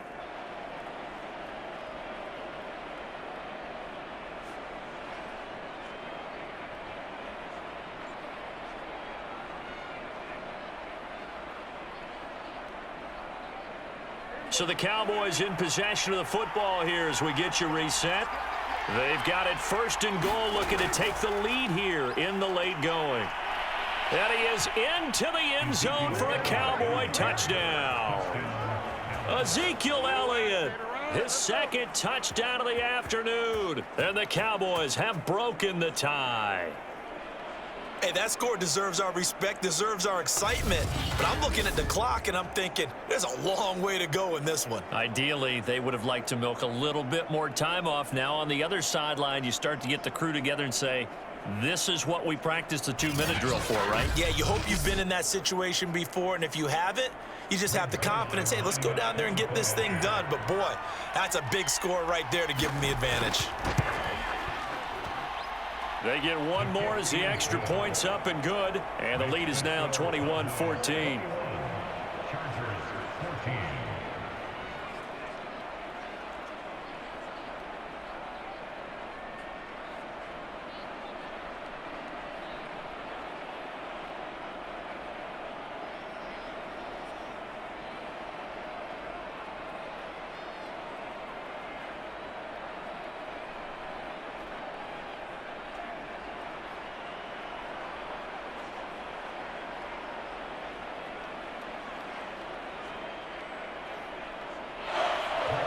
Now after the touchdown, it's Zerline. He'll kick it away. Roberts now on the return. And makes it across the 20 as his guys will set up shop at the 23-yard line. Herbert and the Chargers down 21-14. A minute 52 to play. They need a touchdown to the PAT to tie it as they come up 1st and 10.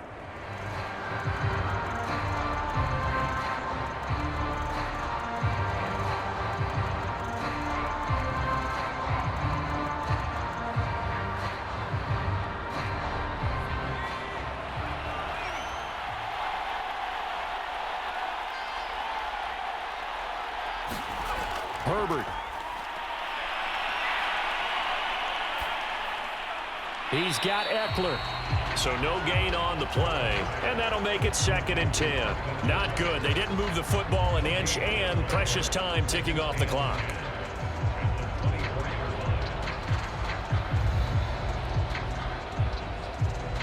Clock running here, under 90 seconds to go. Herbert to throw. And his throw here is incomplete. 3rd and long coming up. Defensively, you pressure the quarterback or drape all over the passing lane? Yes, that's exactly what you do. It's both because they're not mutually exclusive. They may have been at one time in football, but not anymore. You want to have that pressure. If you have a big-time pass rusher, send him after the quarterback, and then make sure you blanket the field. Herbert. He'll get this to Eckler.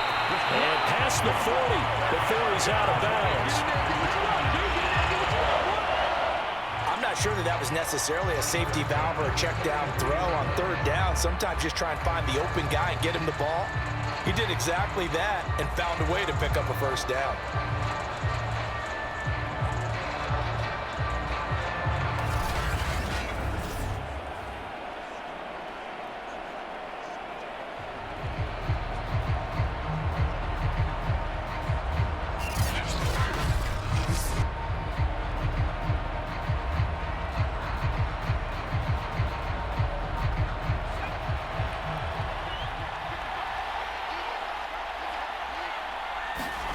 Herbert going to throw. Got his man complete over the middle. That's Palmer. And he's going to get this down to the 35-yard line. Okay, there's 3 timeouts left, right? Think you got to use one here, don't you? No doubt about it. I'd use one right here.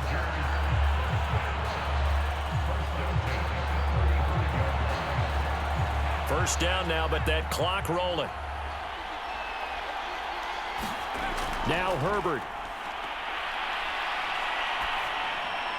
And his throw is going to be incomplete. I guess you can't be afraid to take those chances late in the game. He tried to fit that one in there. Nice job, though, defensively. But to your point, it was a nice job of knocking the ball away. But you're also right. You can't be afraid to take those chances. That means your guys going downfield to catch the ball, they've got to elevate their game and come down with these in order to keep your offense moving. Throwing, Herbert. Steps away to his left. Finding room to the 20. And he is out of bounds right around the 10-yard line. Late in the game, defense defense trying to avoid a big play, he's able to work out of the passing game, turn it into a run, pick up the first, and stop the clock as well. And you know in this situation, everything is sped up. The intensity, the thinking, everyone's movements. But for a quarterback, he has to continue to be what we call a flatliner. Level in everything he does and read the clock, feel it in the pocket, and go at the appropriate time. A looming decision to make on the conversion, down 7. But first things first, they need to score as they come up on 1st and goal. He dumps it to Eckler underneath. The Chargers going to signal for the first of their timeouts as they get it right at the 32nd mark of this 4th quarter.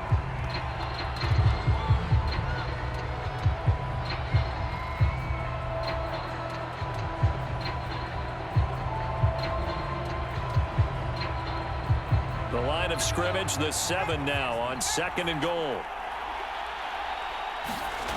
Now it's Herbert. And he can't get a throw away. He's taken down. Randy Gregory in there to drop him as that clock continues to run. Now the Chargers will use the 2nd of their timeouts as he'll stop it with 11 seconds remaining in the ball game.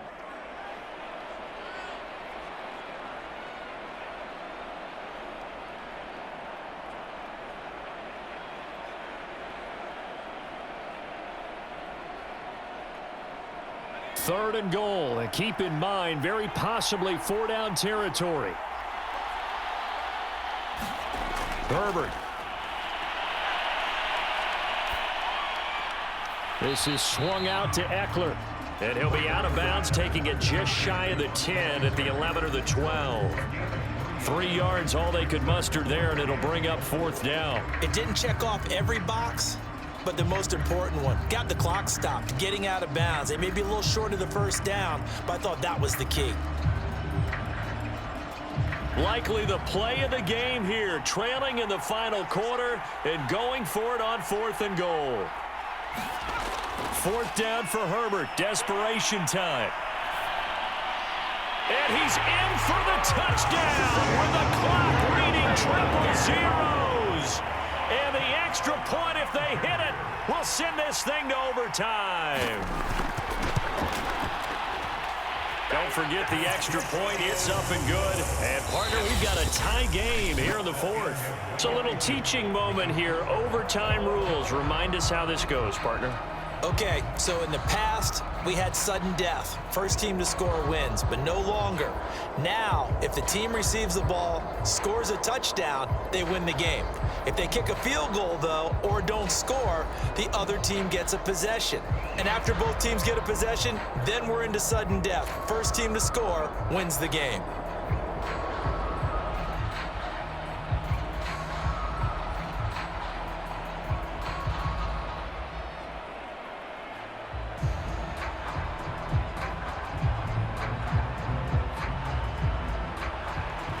So we're right back where we started, all even as the kick's away. Here's Roberts to bring it out of the end zone. And a good effort on the return there. Gets him across the 30, up to the 33. LA readies for its next possession.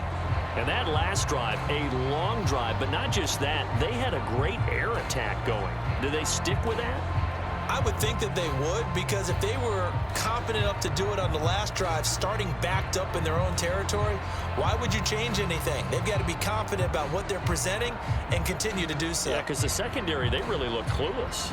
And that was amazing because that drive went and went, no adjustments, and no big plays by the defense to knock the ball away. Play action this time for Justin Herbert.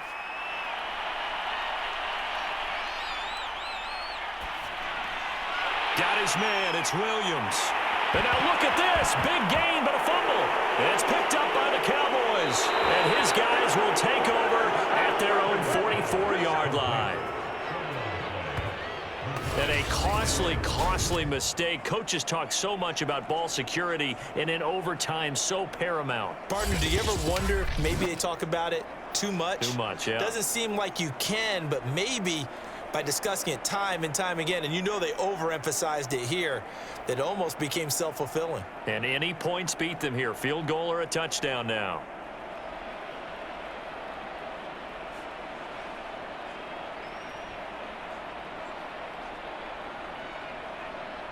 And now before the ball changes hands, they're going to take a look at this just to make sure that they have it right.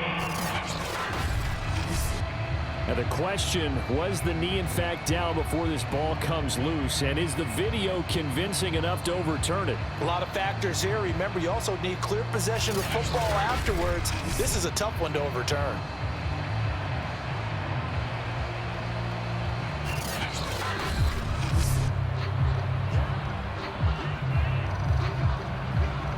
After reviewing the play, the ruling on the field is reversed. So the officials and the folks in New York got a second look at this one, and the call is going to be overturned.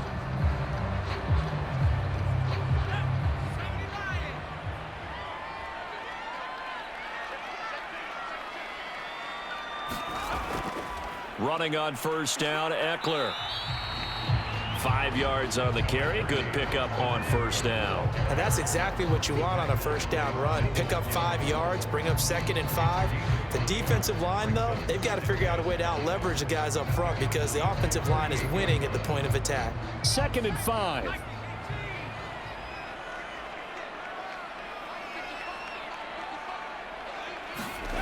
Now Herbert with it, looking to pass. And his throw's going to be incomplete. Jared Cook, the tight end, was the target. But now it's 3rd down.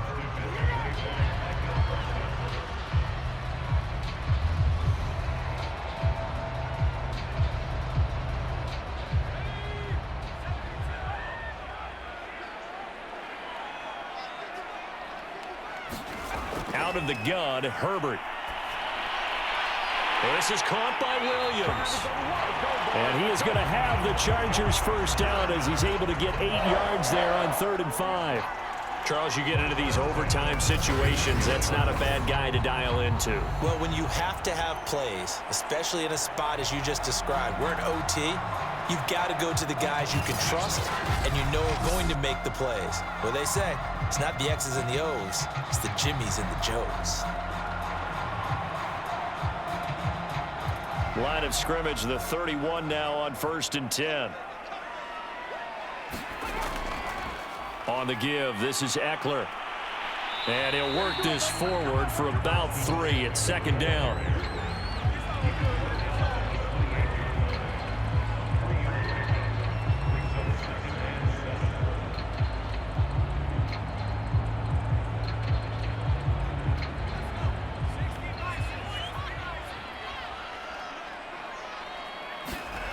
On 2nd and 7, Herbert.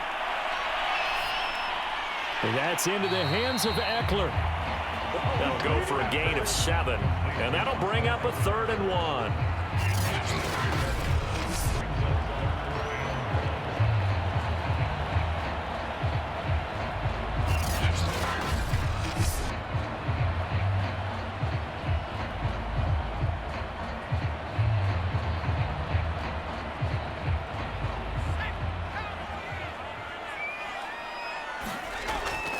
They'll try to pick up the first with Eckler. Oh, big hole right side. And he's into the end zone for the touchdown and the game winner in OT.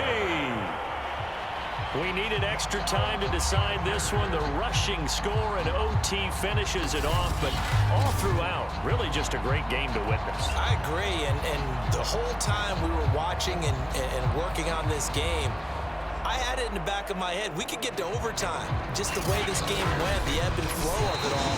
And then to get there and finish it what I would call an old school way, a running play, because in today's NFL, we throw the ball to ring the bell, don't we?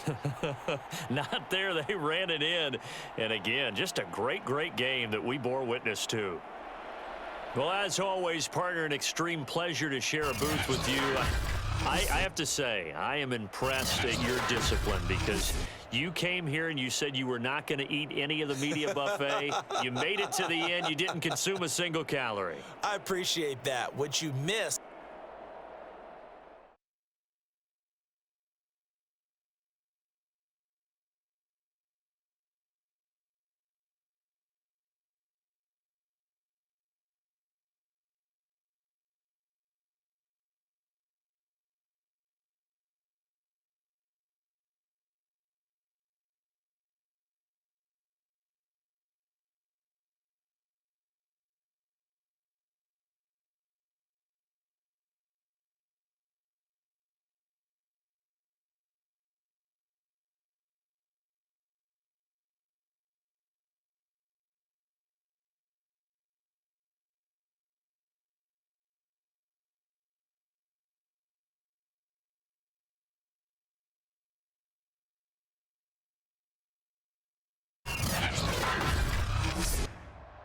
today.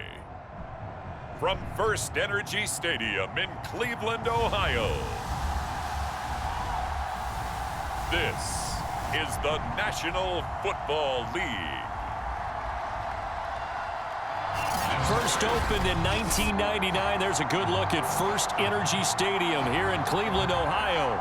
Straight ahead, we've got a good one on tap here between the Philadelphia Eagles and the Cleveland Browns.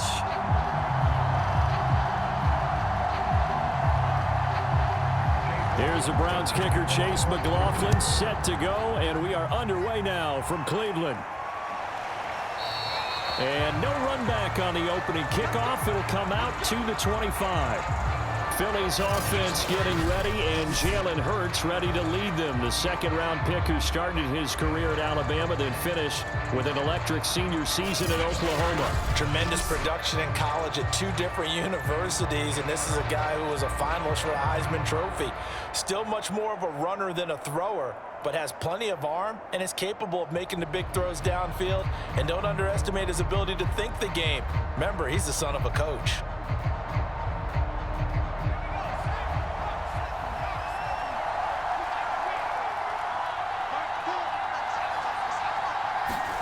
On 1st and 10, it's Hurts. That's caught by the big tight end, Dallas Goedert.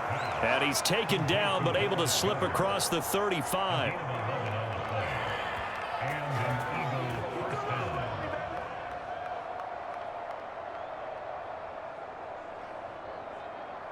So from the 36 now, 1st and 10.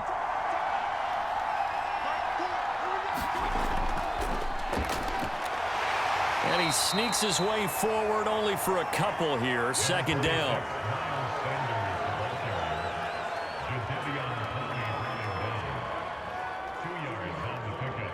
It's 2nd and 8 at the 39-yard line.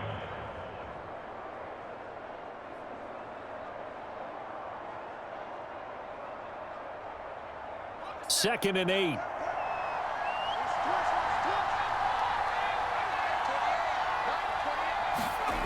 From the gun, it's Hurts. Shrugs the tackle. Nice. And he'll be taken down, but not before he gets into enemy territory. Man, defensively, that hurts. They got him out of his rhythm. They had him hemmed in, but somehow he was able to tuck it away and get away for a gain.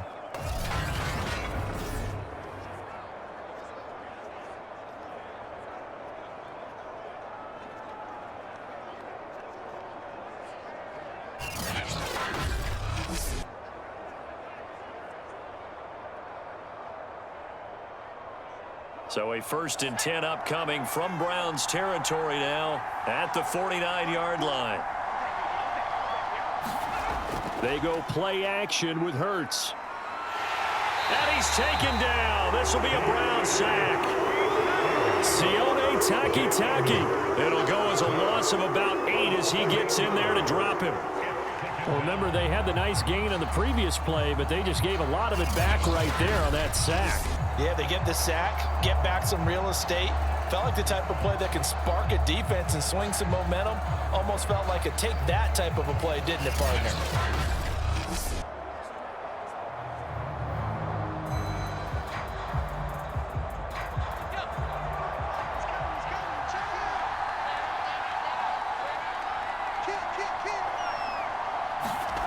Another try after the 1st down sack. Hurts. This is Smith with the ground. And he takes this way down deep into Cleveland territory. A big play there for Philly. Brandon, we've both been around the game long enough that we know that in pregame, defenses are pretty amped up, aren't they? I mean, they're pounding lockers, and they can't wait to get out there. But when you hit them with some big pass plays early, it takes the starch right out of them.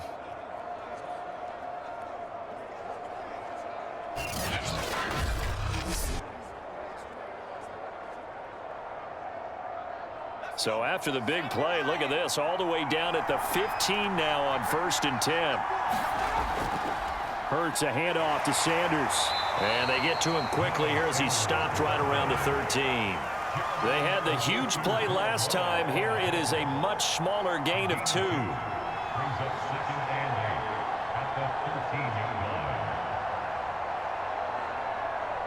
2nd and 8 coming up.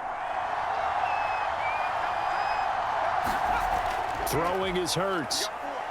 Sliding out of the pocket. And he'll take this beyond the line of scrimmage as he slides to a hole. He'll wind up getting 4 there on his own, but it will leave him now with a 3rd down situation. Now, how about that play? He took a possible negative and turned it into positive yardage and slid down to avoid taking a big shot. Excellent job getting down and avoiding the big hit. Hurts.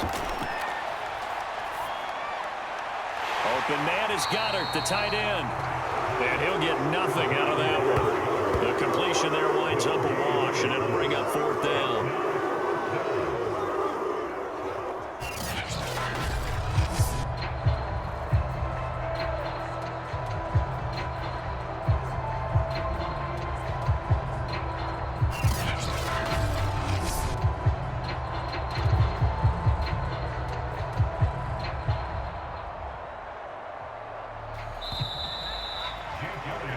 No score after 1 on EA Sports.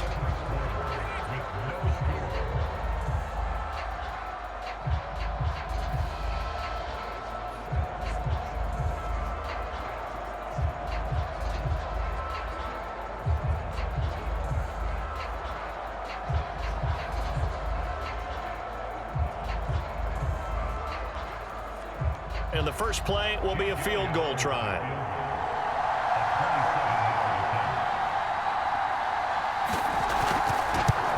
The kick by Elliott is good.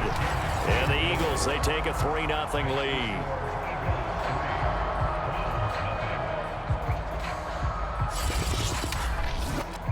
So a nice drive on the road. You come in, you take the ball down, you get 3 points. Yeah, points are a must on an opening drive, right? So they moved it down efficiently, got it done. I think that bodes well for their chances moving forward in this one.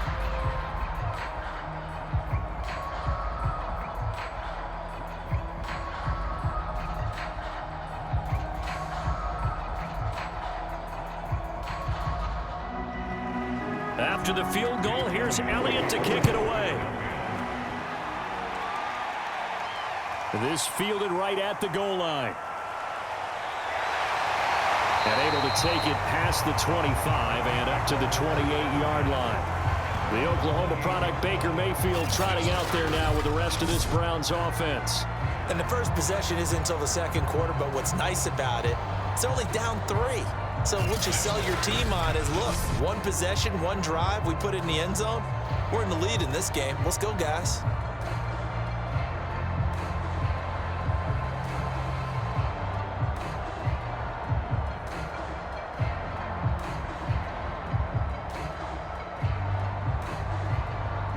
Mayfield going to lead the Browns up now, 1st and 10 at their own 28-yard line. They start on the ground with Nick Chubb, and he'll manage to pick up about 4. It's 2nd down. It'd be hard to say that a defense wouldn't be ready for a 1st down run. When you can gain that kind of yardage against a defense that's really kind of geared to stop that play, your confidence has to rise, and now you've actually opened up your playbook. If you want to throw the ball now for play action, you're good to go. Coming up on a 2nd and 6. Mayfield down. And on the left sideline, he caught it, but out of bounds, according to the head linesman. Incomplete. So the ball a little late getting there, and it's 3rd down. Out routes are always timing routes. And if the timing's off just a little bit, it can really throw off a play. It looked like he let him a little too much there. Yeah, there was a fraction of a second because he caught it, just couldn't stay in bounds.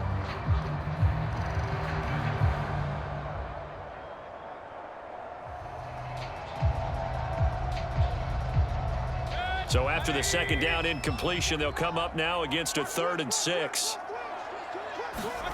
Throwing, Mayfield. They'll go screen here to Hunt. And he'll take this to the other side of midfield before going out of bounds. That was a beautifully executed screen pass. Let the rushers get upfield. The blocking forms in front. lofted it to the runner, and now not only does he have open space in front of him, he's got an escort as well, and they pick up big yardage.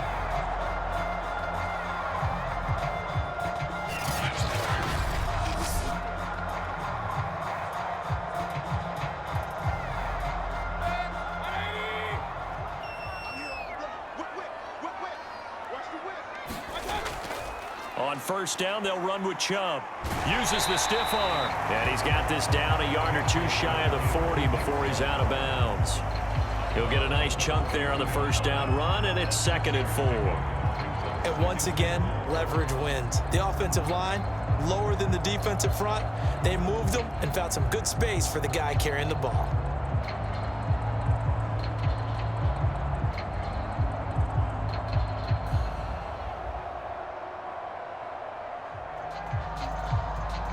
The last run got 6, now 2nd and 4. 57's Mike 57. Mayfield off the play fake. And his throw is incomplete. The tight end, David Njoku, the intended receiver. And it's 3rd and 4.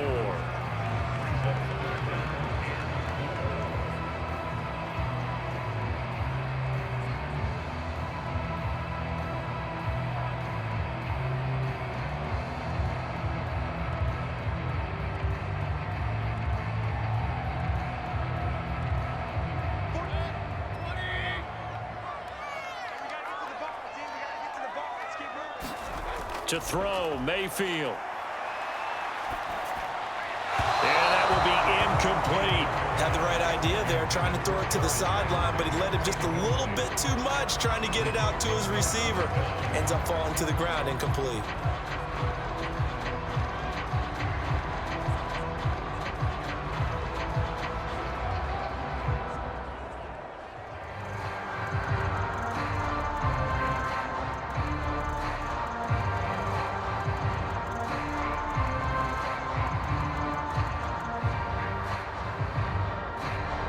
So now they're going to send out the field goal unit to, as they say, fire away from long distance. This will be spotted just shy of midfield, a 59-yard attempt. And this is off target to the left, didn't get there anyway. It's no good, and this score will stay right where it is.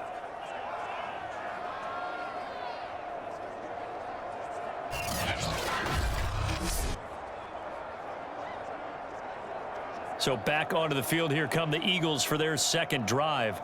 Their drive last time, it stalled out. They were forced to take the short field goal. And the key phrase, you nailed it, forced to, because you know coaches look at these short field goals as a last resort, right? To them, that's not how drives are supposed to end. You're supposed to put 6 on the board. That's a consolation prize, like going to the county fair. You don't get the big stuffed animal on that one, do you? No, you don't go top shelf. That's bottom shelf material. They'll throw on first down with Hurts. Smith catches left side. And they'll get him down as he's inside the 40.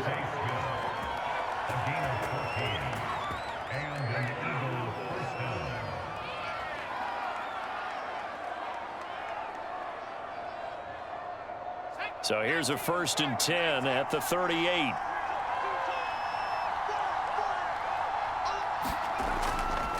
They'll run at Sanders. And he sneaks his way forward only for a couple here. 2nd down. 2nd quarter, 2 minutes remain. 3-0 our score. 2 yards on the pickup. It's 2nd and 8 at the 36-yard line.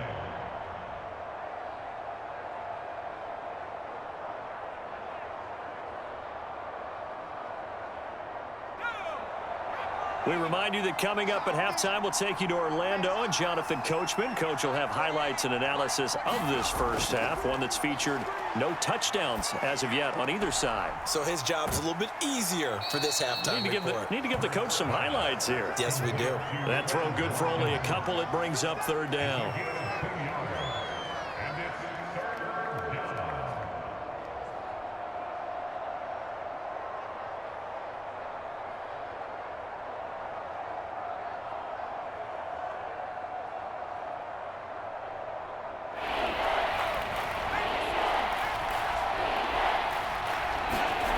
Throwing from the gun, it's Hurts. And on the catch right side, this is Sanders. And he is going to have an Eagles first down as they're able to get the third down conversion. That's a pretty play there coming out of the backfield. But as that back, you've got to be conscious of making sure you're securing the football. When you get out in open field, sometimes you get a little loose with it as you're trying to get up ahead of steam. Make sure you keep it close to your body because those defenders are trying to punch it free. He does a nice job there protecting the ball and picking up a first down.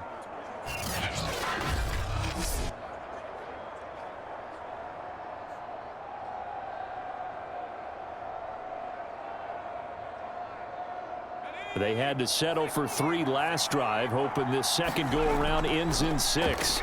In good position, 1st and 10. Hurts fumbles it. The Eagles going to take the first of their timeouts as they'll stop it with just over a minute to go before halftime.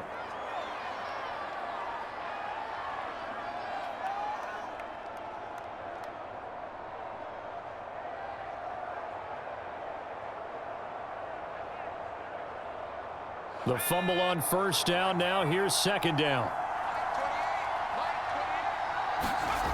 Hurts sets up to throw it. That ball nearly intercepted. The rookie had his hands on it but couldn't pull it in. But prior to that, he had hit his first 6 passes to start the game, so on a nice little run to begin. It feels like this offense has carried its dress rehearsal into the game. You know, because you do practice it, you do go through it, and in this case, it is clicking exactly like they drew it up. So after the second down incompletion, they'll come up now against a 3rd and 6. Here's Hurts to throw.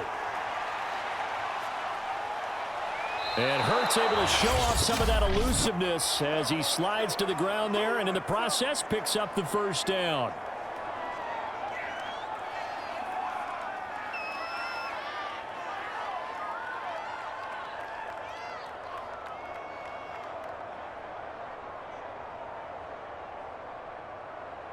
Could we get a touchdown in this first half after all? It's 1st and 10. They'll set up to throw.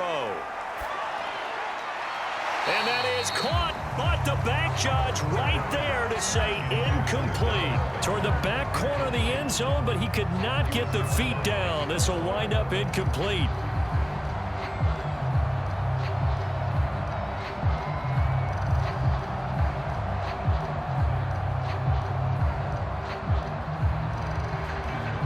After the incomplete pass, here now is 2nd and 10. They'll look to throw. Looking middle, and it's incomplete. He was looking for Miles Sanders out of the backfield, and that'll make it 3rd down.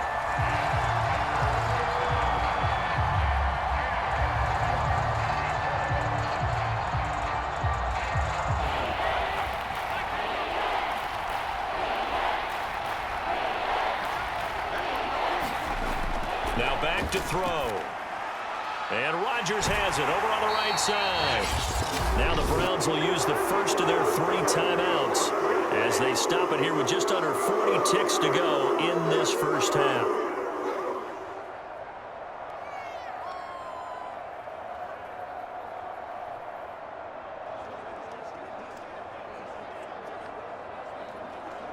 So out comes a field goal team now for the 2nd time here today. From the right hash, and this one just a chippy. The kick by Elliott is good. And they're able to double their lead just before half. It's 6-0.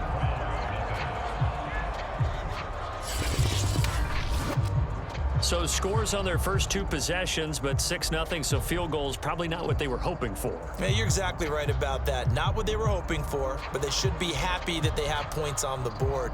It almost feels like that old slow and steady wins the race, doesn't it? In this case, though, they want to be slow and steady now, but get explosive later and put the points up on the board.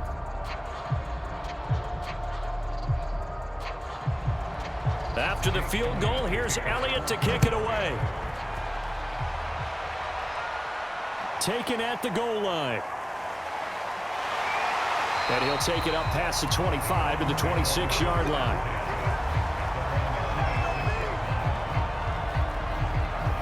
The Browns Browns now going to take over late in this first half, as they will take over here with a little more than 30 seconds remaining.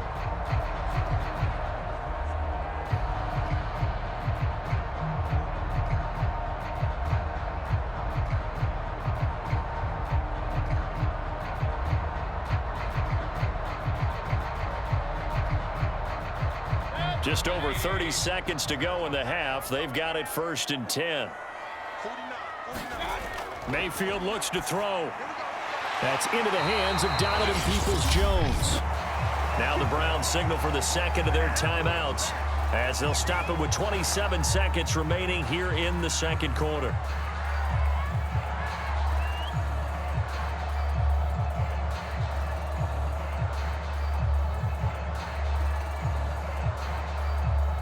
So from the 36 now, 1st and 10.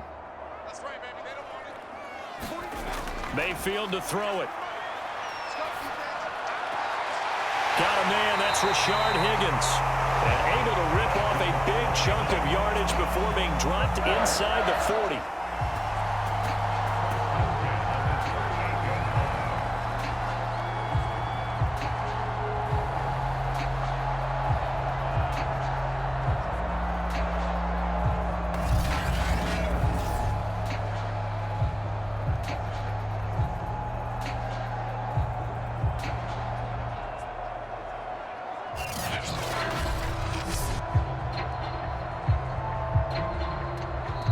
Offensively, they'll take the timeout with 6 seconds left in the second quarter.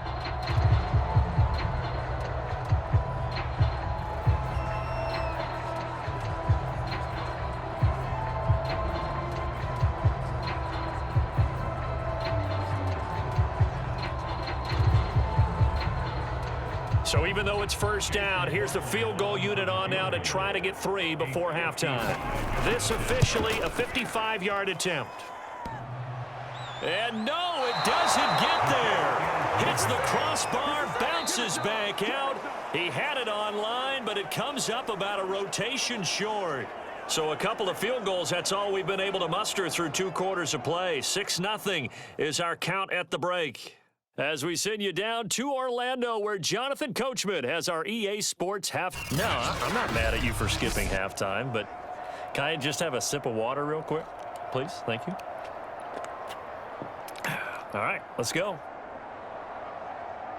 His guys have the lead, as we'll hand it back over to our commentators, Brandon Godden and Charles Davis.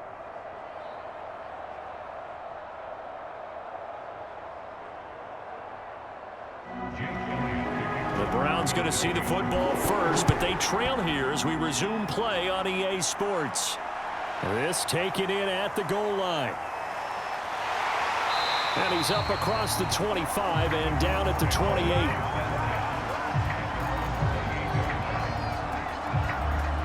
The Browns offense getting set to go to work here to start the third. And maybe time for this offense to really hit the reset button. They were shut out in the first half, but still, they're right in this game. They certainly are. What I like about it is that you actually continue to play. You know, you just find a way to make a few plays yourself, and you noted it. Right there on the border in this game, they're not that far off. Just got to find a play or two, and they could be very happy at that point. Mayfield going to lead the Browns up now, 1st and 10 at their own 28-yard line. He'll start things off with a handoff to Chubb. And to the 36-yard line, taken down there after getting 8 yards. Now that's a run that warms a play caller's heart, because you're actually set up to do whatever you want on offense. You can come right back and run essentially the same play because you have momentum, or you can fake that running play and throw something deep over the top, or you now feel like you have an extra down to play with, because if you go ahead and just throw it and you don't get it, come back and try and pick it up on 3rd down. Looking for a crease, can't find one. Stopped at the line of scrimmage. Call it no gain that time, as it's going to leave them with a 3rd and about 3 to go.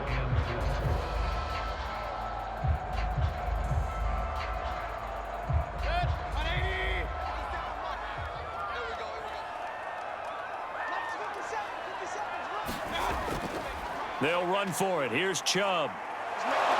Well, this is going to depend on the spot, but it's not a very generous one. He looks to be about a yard or so short.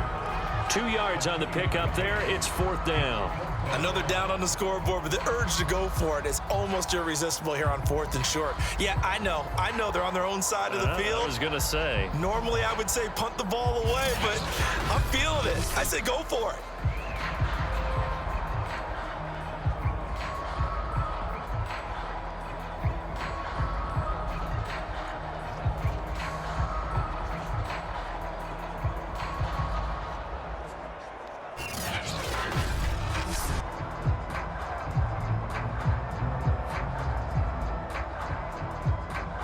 Here's Dustin Colquitt now, as he's on to punt for the first time this afternoon.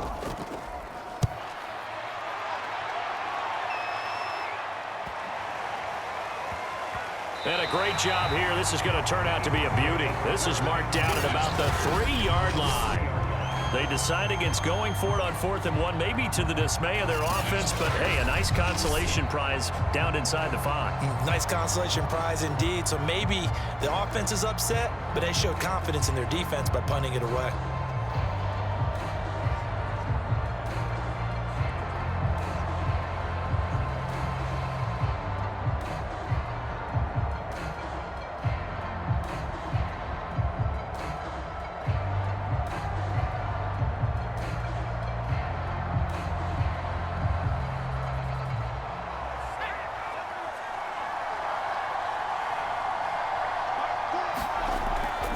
It'll be Sanders to begin the drive. And they'll hit him for a loss as he's back to his 2-yard line. They'll lose a yard there, and it's 2nd and 11. And plays like that are exactly what this defense needs here early in the second half to give it a little spark. I think their halftime adjustments, what they talked about, maybe it's just a little inspirational speech. Who knows? But it looks like they're ready to go.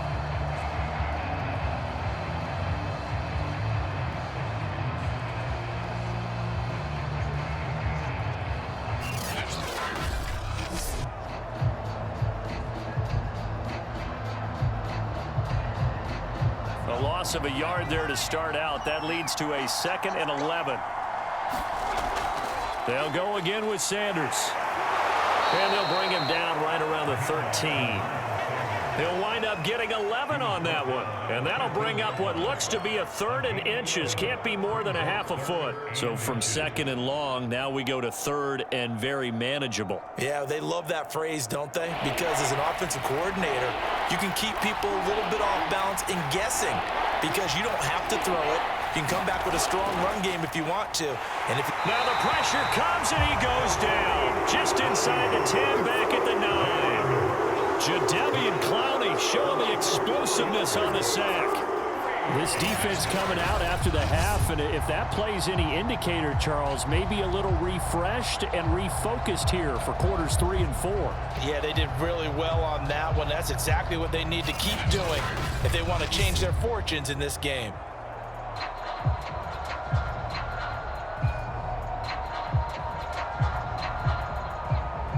The Eagles send out their punter now, as his first punt will come from inside his own end zone.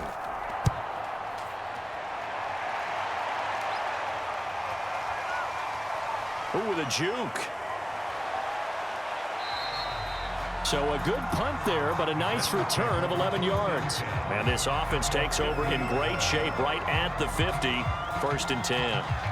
And now Cleveland geared up to take the field. And, Charles, we've seen almost 3 full quarters now, and neither offense can really get it going. Neither has hit the end zone, and neither side seemingly can make that big play. But the game hasn't been devoid of action because these two defenses, they've taken over and they've slugged it out. But I think you're exactly right. We're at that stage of the game now where one of these offenses, if they make a big play, that could be the difference.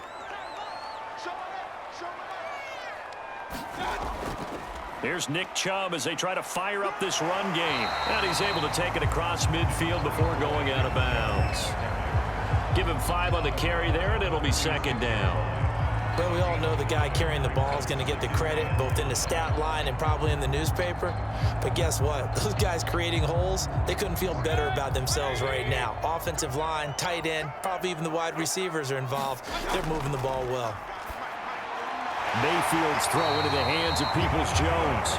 And he is tackled inside the 40, not quite to the 35.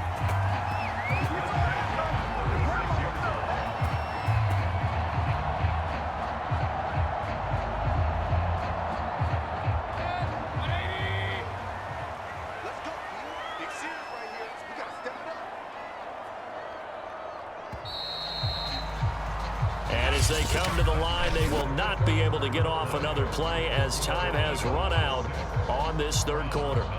We'll return with more after this break. You're watching the NFL on EA Sports.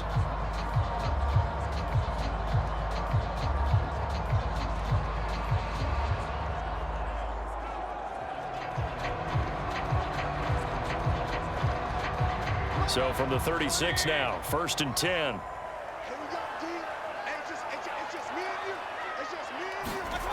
Now Mayfield. Over the middle, complete. It's Hunt. And they're able to get this one past the 30 down to the 25. Even though this offense doesn't have a single point to its name, they're not totally out of this game yet. A touchdown here, they could be in business. And how about that last play? Now they've got momentum going, so you know I'm a big advocate. Get back on the line of scrimmage. Throw another play at them while you've got them rocked on their heels.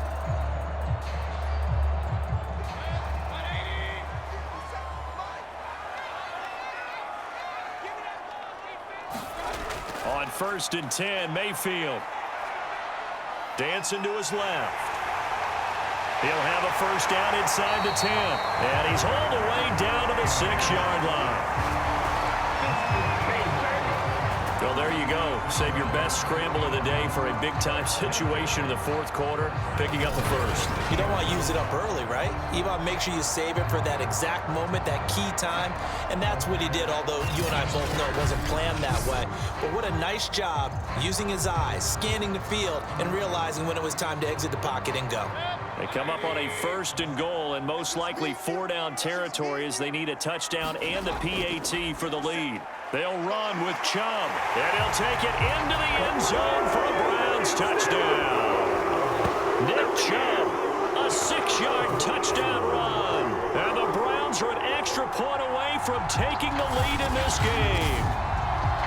A solid blocking up front from the guys on the offensive line allowed him to get in for the touchdown. Yeah, some might say that the guys on the offensive line were in concert. I used to have a coach who called it marrying up, meaning when you get on a guy, you just stay right there, and each guy has his own assignment.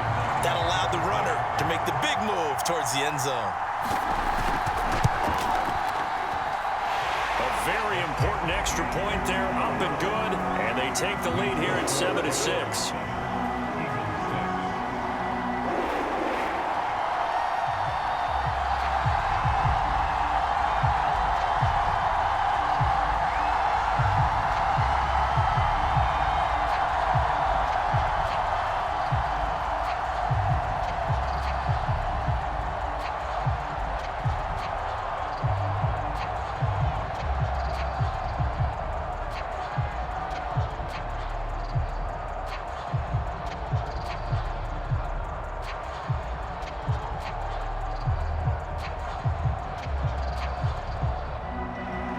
Following the touchdown, here's McLaughlin to kick off. Taking it about the 1.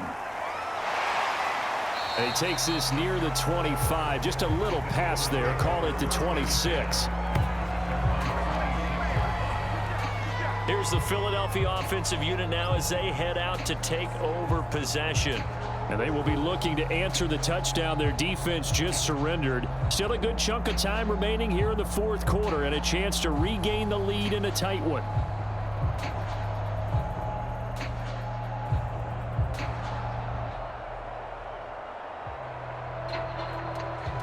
Hurts and the Eagles come up here 1st and 10 at their own 26. They'll come out throwing here to start the drive. His throw incomplete.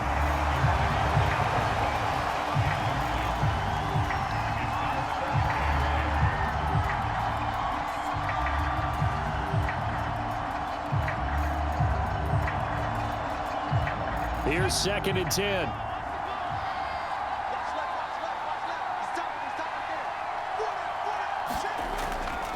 They'll set up a throw. He'll get this complete to Jalen Reagor. And they get him down, but not before he takes it across the 40-yard line.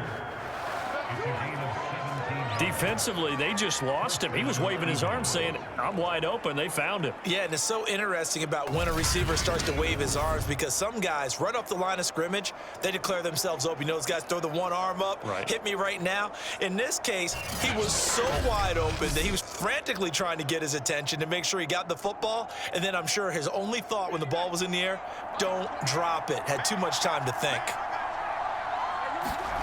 On first down, Hurts.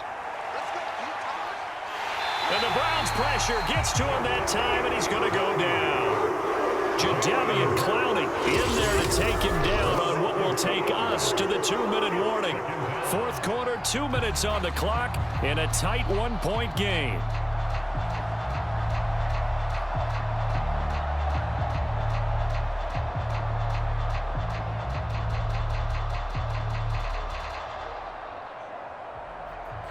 So it's Eagle football here as we get you reset. They come up on a second down now in a game that looks like it's going to go down to the wire. After the sack on first down, Hurts, pass complete, Goddard. They'll get 9 there as that sets them up better for third down. Nice, well-coached, a team that understands what's going on. They still have time to work the middle of the field as they just did there. The Eagles going to take the first of their timeouts as they'll talk it over here before what will be an important third down.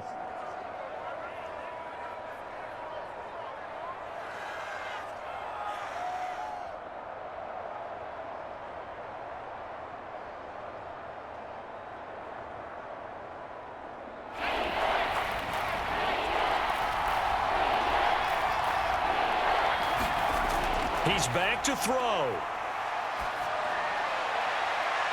It's caught by Sanders. Touchdown, Philadelphia.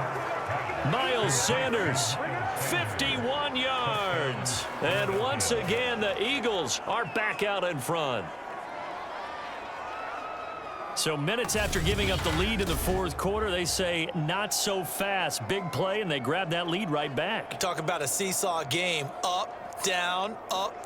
Did you have a seesaw? Did you play that when you were a kid? Oh, yeah. Huh? Out on the playground, absolutely. You had to make sure that you matched weight, though, on the other side, though, right? Otherwise, you could be up in the air a long time. By the way, we're not done in this one. I think we're set up for an exciting finish. Here we go now as we get set for a big 2-point conversion. Hurts will throw. Being chased out left. And he is into the end zone to bump the lead up 2 more. So the signal caller doing it himself there on the 2-point try. You got to like that. We always talk about the ball staying in the hands of the best players, but most of the time you want to get it to a back, pitch it to a wide receiver. In this case, the quarterback did it himself.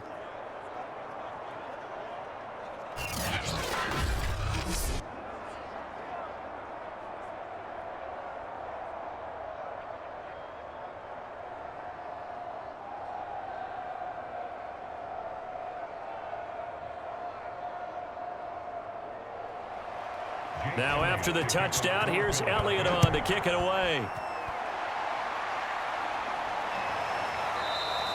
And there will not be a return here. It's a touchback, and it'll come out to the 25-yard line. Now Mayfield and the Browns down 14-7. A little over a minute and a half remaining. They need a touchdown and the PAT to tie it as they come up 1st and 10.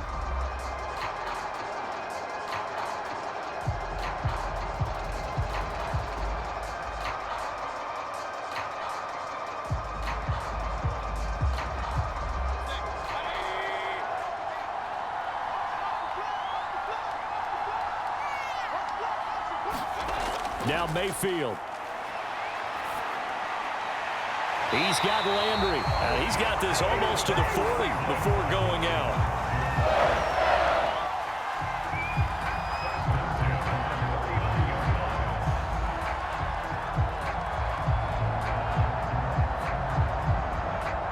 So from the 39 now, they'll come up on a 1st and 10. Mayfield. Can't get a throw off. He's taken down. What a huge play at this point in the game. Derek Barnett able to maneuver in for the sack.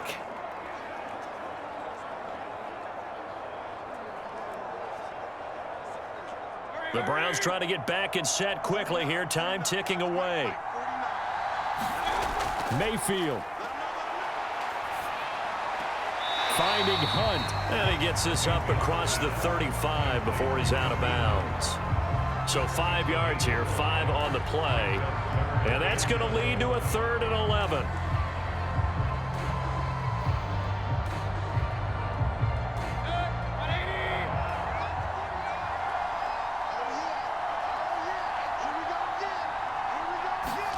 Here's Baker. Now a desperation throw deep downfield. And this nearly intercepted. Probably should have been. Had he caught it, it would have sealed it. Instead, one more chance coming up on 4th down. We've seen that the deep ball's been a part of their game plan all afternoon, but they've had trouble hooking up on it, unable to successfully find the end zone over the top.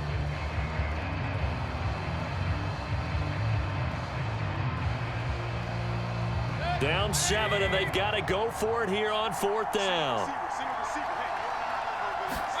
Desperation time. Mayfield on 4th down. He's going to let it fly. And that is caught one-handed. Oh, my, he pulled it in. A big play that time through the air. 34 yards. Sometimes the one-handed catches are unnecessary, but he was trying to ward off the defender with the other, so maybe that was just a good play. So that tells you that not only do they imagine those types of catches, they actually work on them with defenders jostling them in order to keep their concentration and haul it in.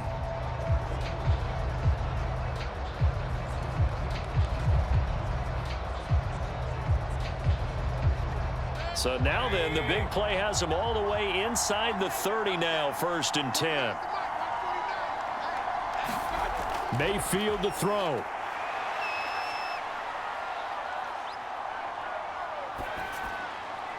That one is caught by Hunt.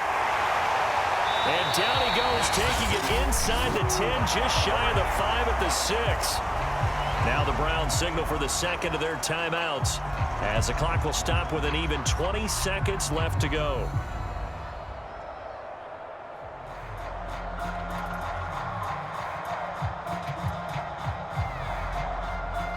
A looming decision to make on the conversion, down 7, but first things first, they need to score as they come up on 1st and goal. Now here's a look for the end zone, but that one's going to wind up incomplete. They took their shot for the end zone, almost cost them. And he made the right play there, knocking it away. But boy, it looked like he had a chance to come down with the football, and if he does that, this thing is over. Instead, he leaves them out there with another chance. They come up here with another shot from the 6-yard line, and it's 2nd and goal now. Here's Mayfield. Back in the end zone. Could he get his feet down? No, it's incomplete. And this one incomplete. And all that remains is 13 seconds.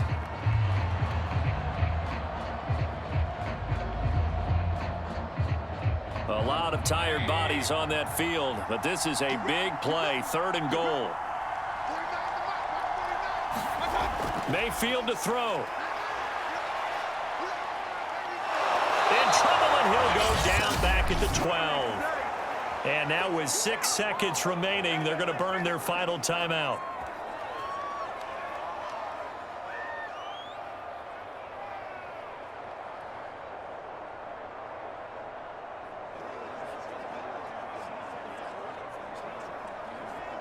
Likely the play of the game here, trailing in the final quarter and going for it on 4th and goal.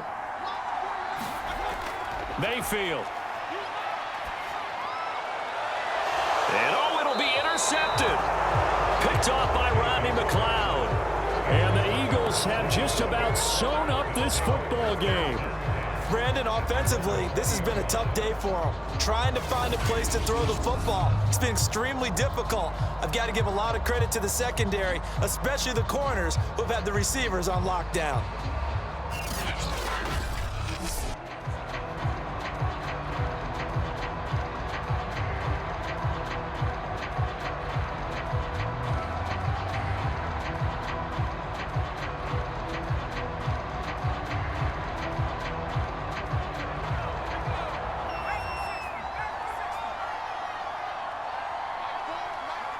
Hurts down to one knee, and that should just about do it. So fly, Eagles, fly. It's a victory for Philadelphia. And it was their defense that really paved the way to this victory as they allowed the one touchdown, and that was all she wrote. Almost want to do the defense chant right now, right? Defense with a couple of claps in there, but no one wants to hear that from me. Let's just talk about how they got it done, though. When you take care of every aspect of the game, shut down the run, control the airways, right? Make sure the quarterback is harassed. This type of performance you get. They can't fashion together any offense.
Today, from MetLife Stadium in New Jersey, this is Madden Football on EA Sports.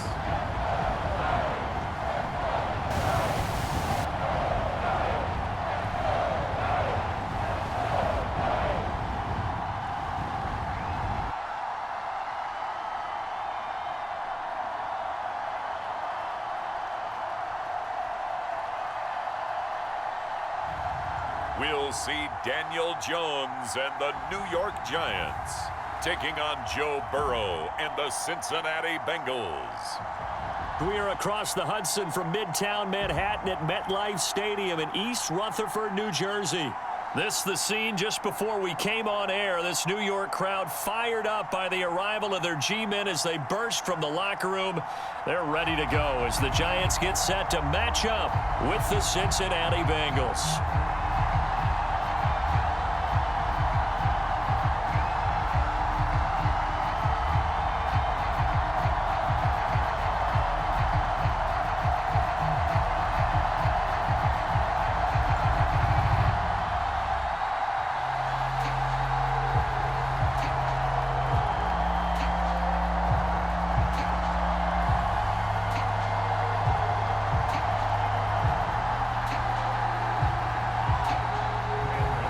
Longtime Panther Graham Gano has us set for a start as we are underway from MetLife Stadium. And he opts to not bring this one out. The first drive will start at the 25. The Bengals offense here ready to rock and roll. Joe Burrow is the man at quarterback. Hey, we all love a good story, and what we like even more, guys who can fight through adversity. Joe Burrow coming out of high school, goes to Ohio State, doesn't get a chance to start, transfers to LSU, not thought to be a top prospect, ends up the #1 pick in the draft, and justifies it. Tremendous play, excellent mobility, and leadership off the charts.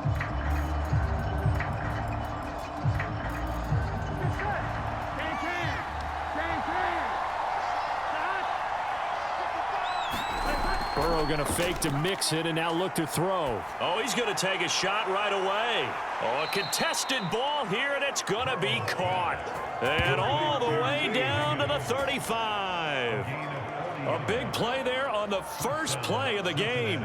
It would appear these guys aren't fooling around. A big play on the second play from scrimmage. Well, last night at our meeting, you said you thought that they would test the secondary early, but I don't know if you meant it on the second play of the game. I thought you meant, as we get into it a little bit, they decide to just come right out swinging. So that changes things a bit. Here's a 1st and 10 all the way down at the 35.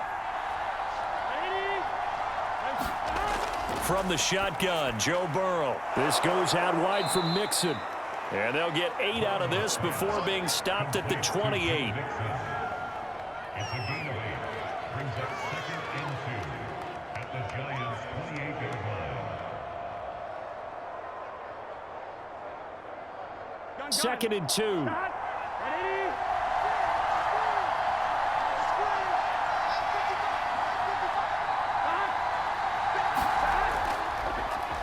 The former 2nd-round pick, this is Joe Mixon. And he'll get this one down to about the 27. Give him a yard on the run there, and that's going to set up a 3rd down and 2.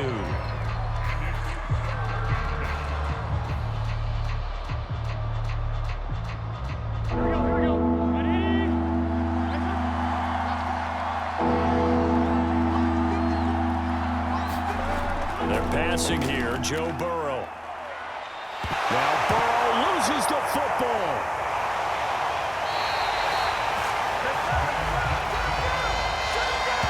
Points 1, 2, and 3 in their defensive game plan was to get to the quarterback and knock the ball free. They did it there. Luckily, offense hangs on to it. Yeah, that's got to serve as a wake-up call, though, because they can't afford to let the ball go over to the defense and miss opportunities. And I'm not saying it happened here, but you know what a good rule of thumb is when a play like that occurs? You know who usually recovers it? The guy who missed his block and let his quarterback get hit.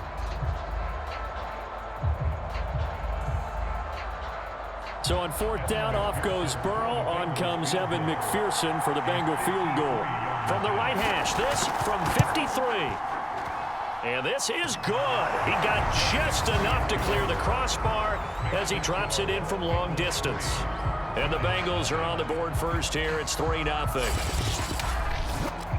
Had just the one big play on the drive, but that was enough to put him in field goal range. Yeah, one big play of what they hope will be many others throughout the game. Every team has a different target for the number of plays like that, those explosives that we talk about. That allowed them to put points on the board on that drive. Let's see how the rest of the game goes.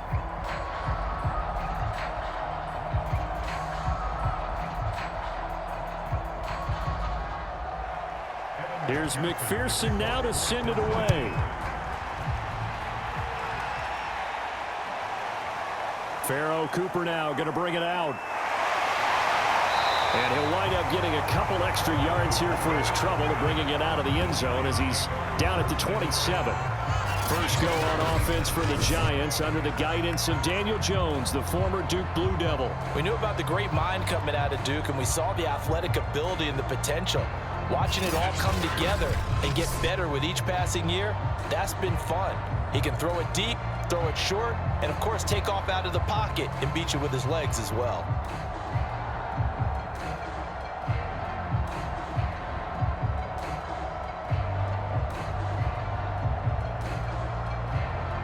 Jones and the Giants now with a 1st and 10 at their own 27.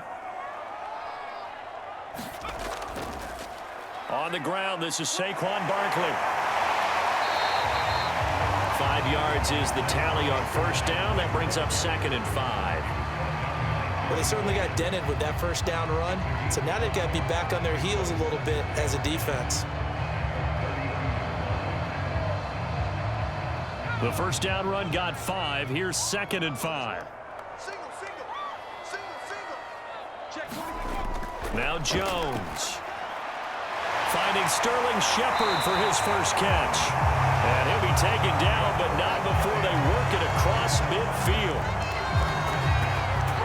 Quarterbacks love slant routes because the receivers are breaking right into their line of vision, and receivers love them as well because they're getting the ball on the move and able to catch it and try and get upfield and gain additional yardage.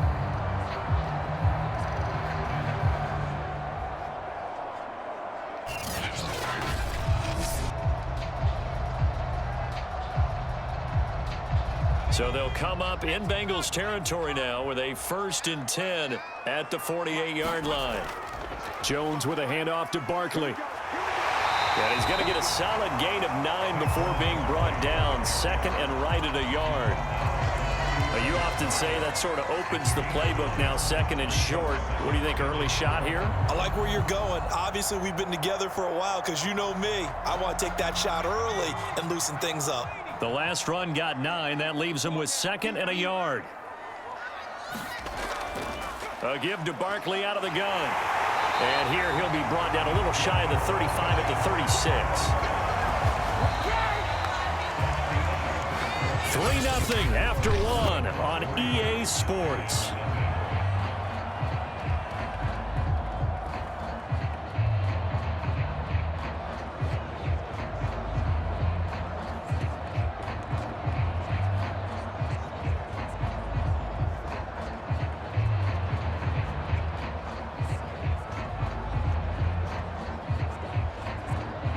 So from the 36 now, 1st and 10.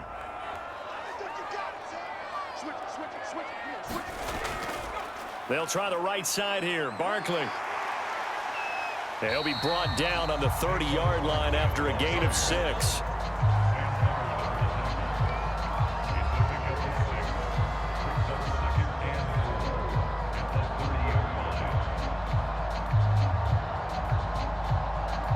Six yards on that last play. Here's 2nd and 4. Throwing Jones.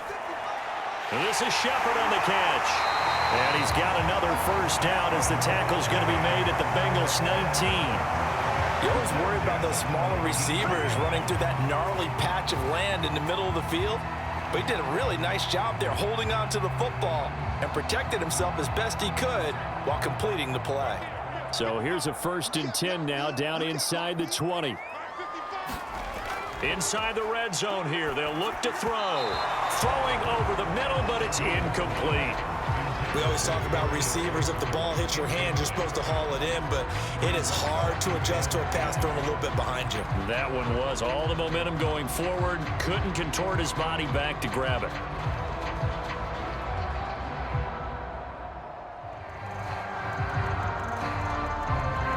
Second and 10.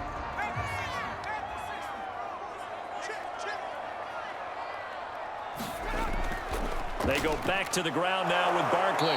And they'll get him down right around the 16. They do get a couple, but they'll be left staring at a 3rd and 8 coming up. The best defensive linemen, they play with great leverage so they can get low and not get bowled over by offensive linemen. They have excellent hands. They can throw people off on a play. We just saw a great example of a really good run stop by a guy playing the defensive tackle position. Now Jones on 3rd down. This one goes out wide for Barkley. And they go the wrong way here. Knocked back to the 20. It'll be a loss of 4 yards on the play. And that's going to make it 4th down. Well, Brandon, we could see that play developing, and they were hoping that he was going to be able to put a move on the first guy and turn it into a big play. But no such luck. The speed on defense continues to get better and better in the NFL. Pretty nice example there of those guys being able to run from their assignments and finish off that play. Second quarter, 2 minutes remain. 3-0 our score.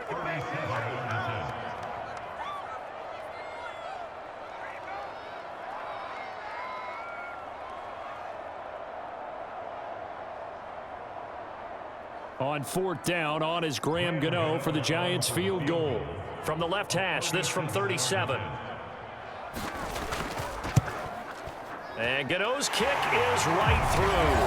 And that will tie us at 3-3.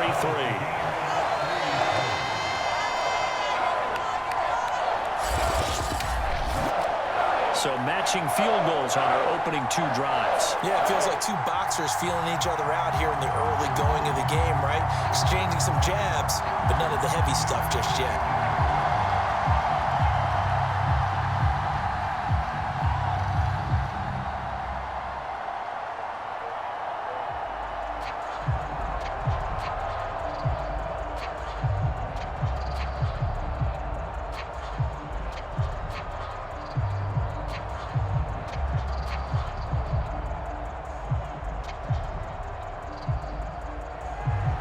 Each team with a possession, each team with a field goal as the kick is away.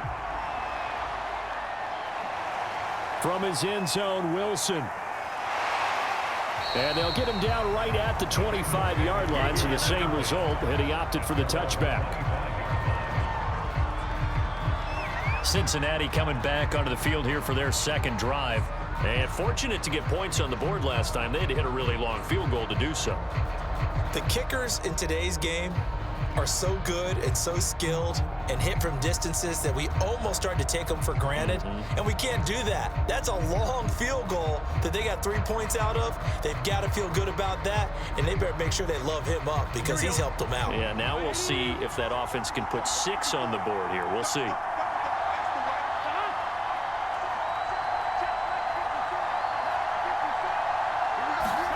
First down, here's Burrow.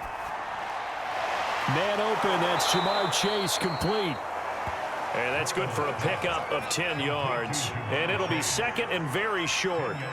In today's football, where receivers break tackles, make people miss, get upfield for the extra yardage, when you see a play like that where it's caught and he's dropped on the spot, that's a big-time play by the defense.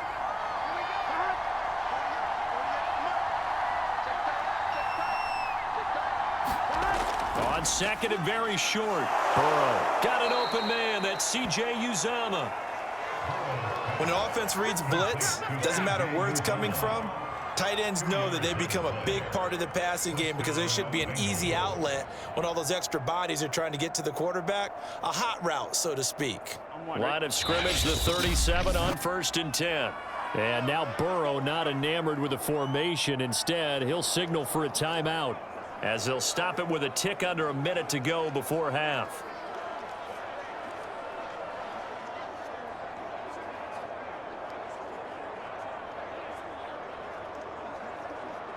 On one, ready?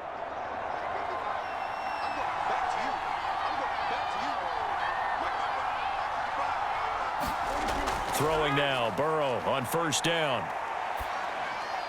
And the catch made, it's Tyler Boyd. The Bengals going to use the second of their timeouts as they get the stoppage with a little over 50 seconds to go in the first half.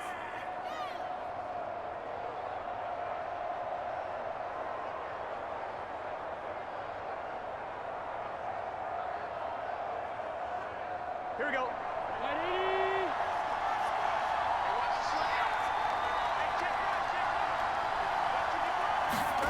And Burrow going to throw again. Got a man open. It's Chase. And he's tackled a yard short of the marker. Good gain of 9 on 1st down. Simple drag route here, lined up out left and tried to work his way back across the field. You probably saw me twitch there, partner, because I think he wanted the ball a little bit sooner. By the time he looked it in, defender was right on him. Now the Bengals urging everybody to get back to the line of scrimmage. To throw again on 2nd down. Burrow, Jamar Chase, the intended receiver, and it's 3rd and short.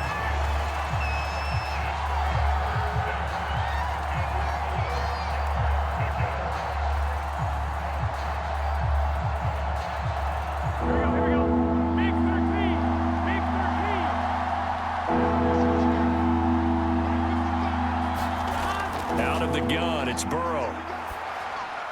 He'll drop this one down to mix it. And he is going to have a Bengals 1st down, and comfortably so, as he gets 5 there on 3rd and a yard.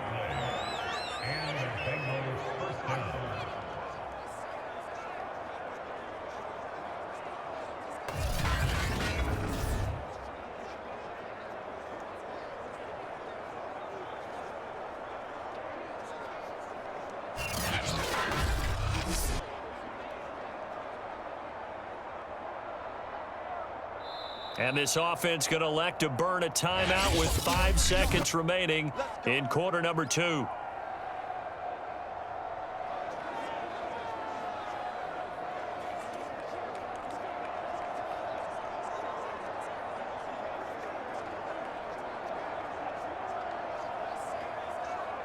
So even though it's 1st down, here's the field goal unit on now to try to get 3 before halftime.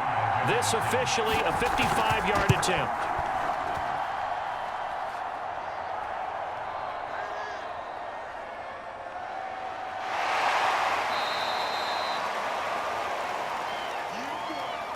So we've reached halftime in a low-scoring affair, just a pair of field goals. 3-3 is our score. As we'll get you down the coast to Orlando for Jonathan Coachman at our EA Sports Halftime Report. Coach! Okay, right, Brandon. Thanks very much. And welcome in, everyone, to this slimmed-down version of the EA Sports Halftime Report.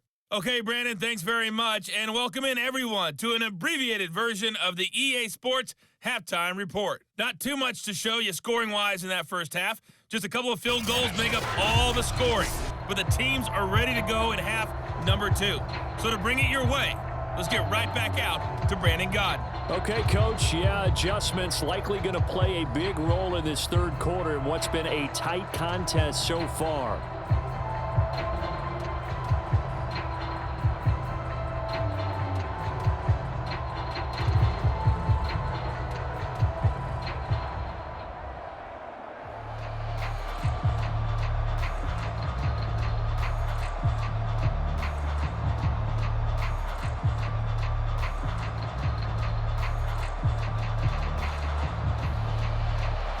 Second half ready to roll. 2 field goals, a combined output in half number 1. Could be first touchdown wins. This fielded right at the goal line. And up to about the 26-yard line, just across the 25. The Giants about set to go to begin this third quarter. Their defense has done the job. Now it's the offense's turn as they've got it 1st and 10.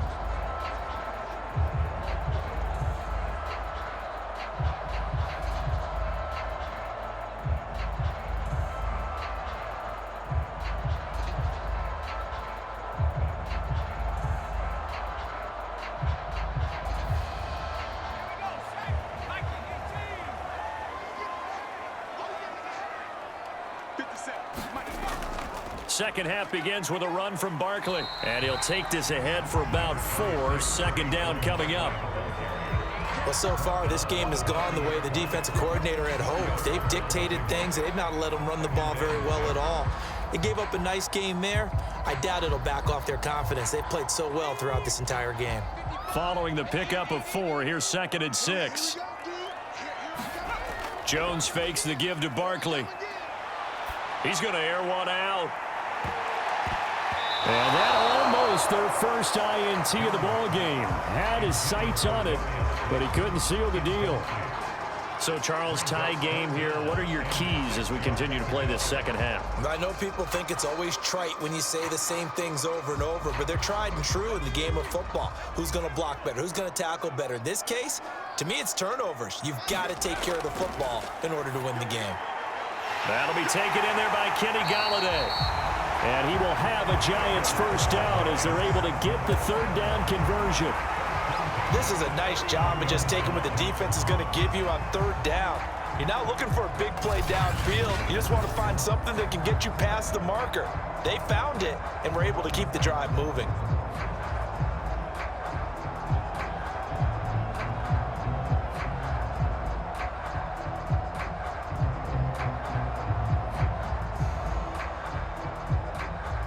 So from the 39 now, they'll come up on a 1st and 10. Looking to throw. Jones gets this out to Saquon Barkley. So the completion good for 7 there. And it'll make it a 2nd down. He's got good size. We know he's tough to bring down running the ball. That also carries over to the passing game like we saw there. And at his size, how'd you like to try and stop him on that angle route? Him coming out of the backfield, breaking sharply, catching the football. It's going to take a lot more than one guy, most likely, to bring him down. That was a nice gain. And he'll get it out to midfield. Looks like, yeah, they'll spot it right at midfield at the 50. It's nice every now and then in this game not to see people overthink it. Just hand it to the old reliable guy. Let him pick up the first down.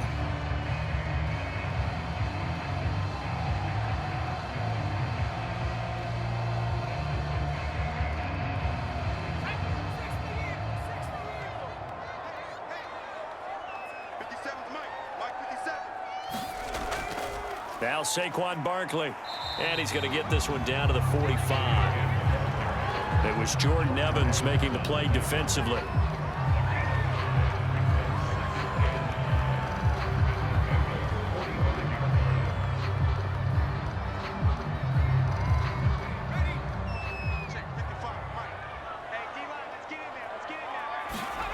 From the 45 on second down.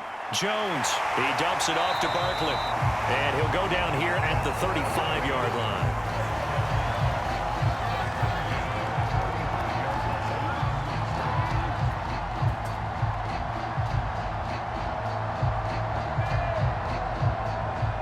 Still in search of their first touchdown of the game, but they're on the move. 1st and 10. Back to throw. Jones. That's complete left side to Shepard. The ball comes out, and the Bengals grab it. And that, Charles, you'd have to think a pretty avoidable mistake. You're exactly right about that, partner, because it all comes down to covering up the football. Look, turnovers are going to happen. They're inevitable. But in a tie game in the third quarter, those turnovers can change the tide of the ball game. And now it's up to their defense to try and bail them out. Got to take care of the rock. And now, as with every potential turnover, they're going to take a second look at this just to make sure. This play is under review. And the question, was the knee in fact down before this ball comes loose? And is the video convincing enough to overturn it? A lot of factors here. Remember, you also need clear possession of the football afterwards. This is a tough one to overturn.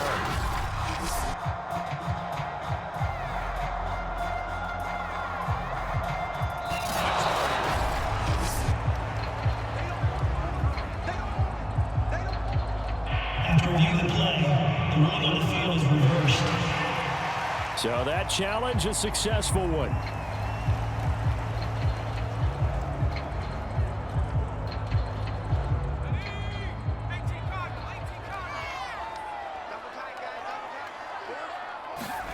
Here's Jones. Following the fumble recovery, he'll throw. And inside the 20 before he's brought down.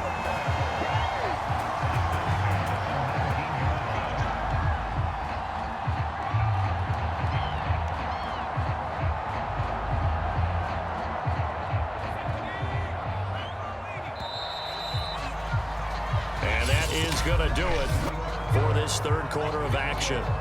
You are watching the NFL on EA Sports.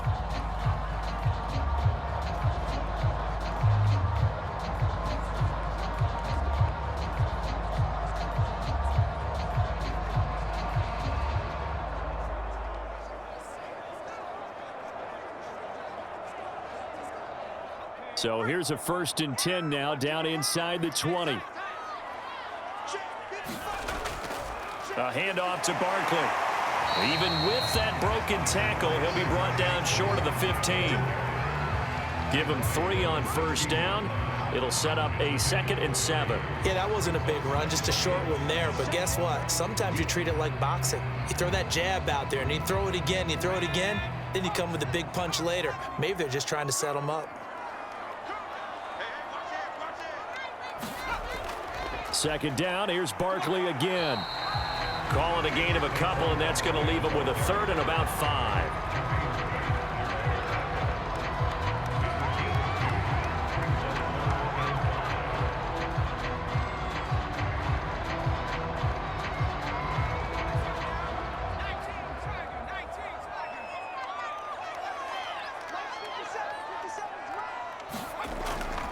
Saquon Barkley running right. But he's got the 1st down as he gets it to the 8. 49 yards rushing for him now as he's run it 11 times. I definitely like the play call. You don't expect it on 3rd and 5, 3rd and 6, do you? You expect a pass play. Had a little courage there to call the run, and boy, they were successful.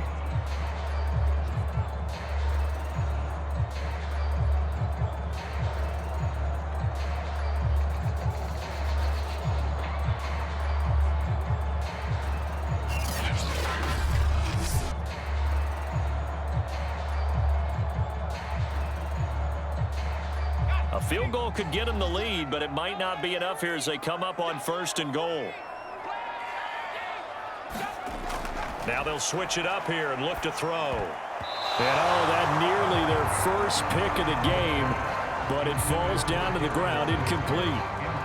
I know in every game we do, we talk about momentum. That was a momentum play lost. And now there could be a letdown because they didn't get the interception. Yeah, you could almost hear the collective gasp on the sideline as he could not come up with that football. On second down, here's Barkley. And he'll be stopped just outside the 5 at the 6. Only a couple yards there, and that's going to set up a long 3rd and goal. Defensively, I think they can smell a stop. Ball right around the 5 here, brings up 3rd. And I think what they've done is they put doubt in the minds of the offensive guys. What do we do? Because now you don't have a go-to play. Either side they pick, throwing it, running it, it won't be easy.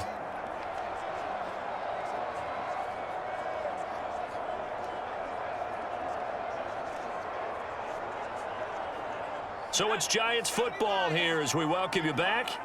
They come up on what could be a pivotal 3rd and goal now in a tie ball game. And he's able to get it down to the 2-yard line. And now we'll see a timeout used on defense as they stop it right out of the break with 1:57 to go in the ball game.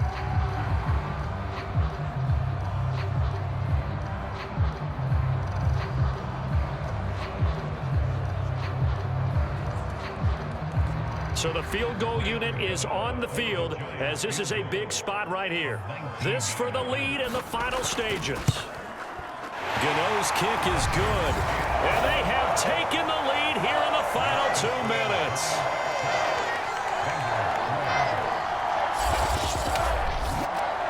We still wait on the first touchdown of the game, but a second field goal now makes it a 6-3 score. Yeah, I know a lot of people would call this the definition of winning ugly. To me, this is gorgeous. I'm a defender, right? I love these kind of games. The tension is high. Who's going to make the play to win it? And right now, that field goal may be the advantage they need.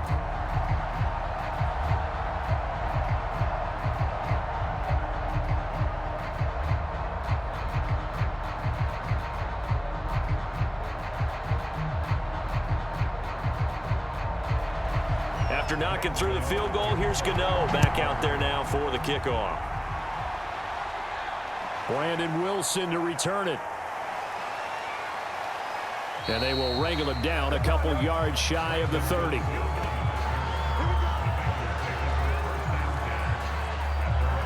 So Burrow and the Bengals down 6-3. A little under 1:50 remaining.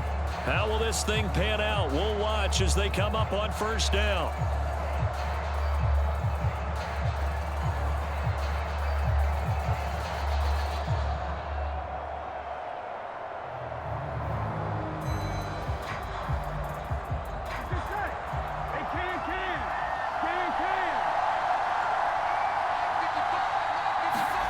Now Burrow.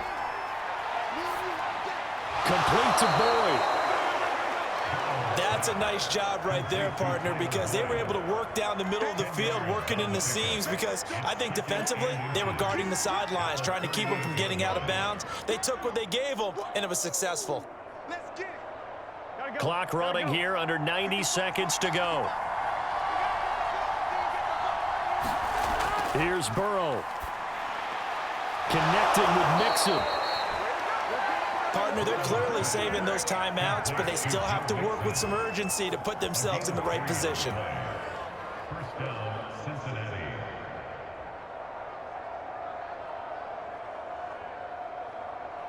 First down now, but that clock rolling. To throw, Burrow. And that'll be off the mark, too far out in front, and it's incomplete.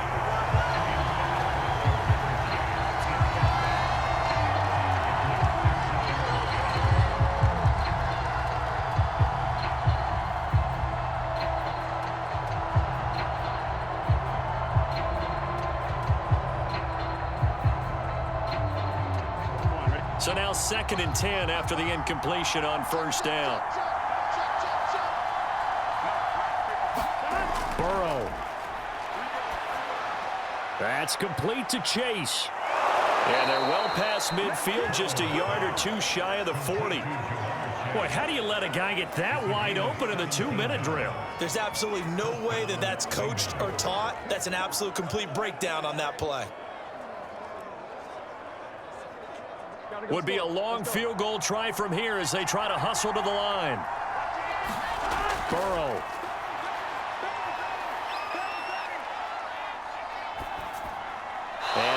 the 35. He'll be dropped a yard or two shy of the 30. The Bengals going to use the second of their timeouts as they stop it with 22 ticks to go in the fourth.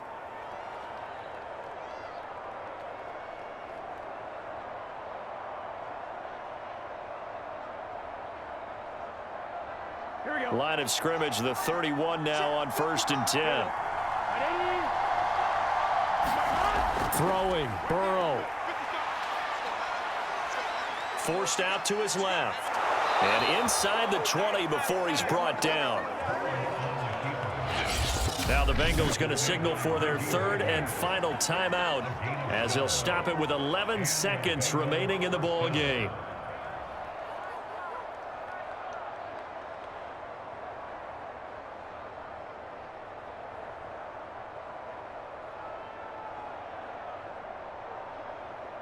So on 4th down, off goes Burrow. On comes Evan McPherson for the Bengal field goal. The Giants going to go ahead and use the first of their timeouts. That'll leave them with 2 remaining. We'll be back after this.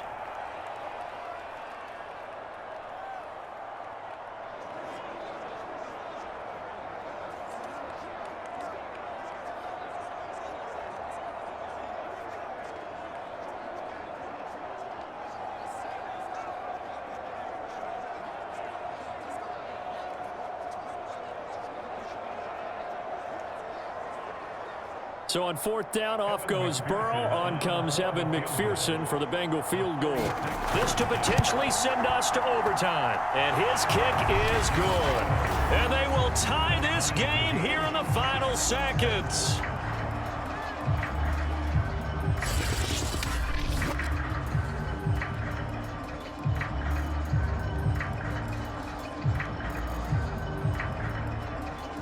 So a money kick there in the final seconds, and now, barring any hijinks on the kickoff here, partner, I think you and we're going to settle in for a little overtime. And I wouldn't have it any other way. This has been a dogfight all through regulation. No reason to think it won't continue in the extra period.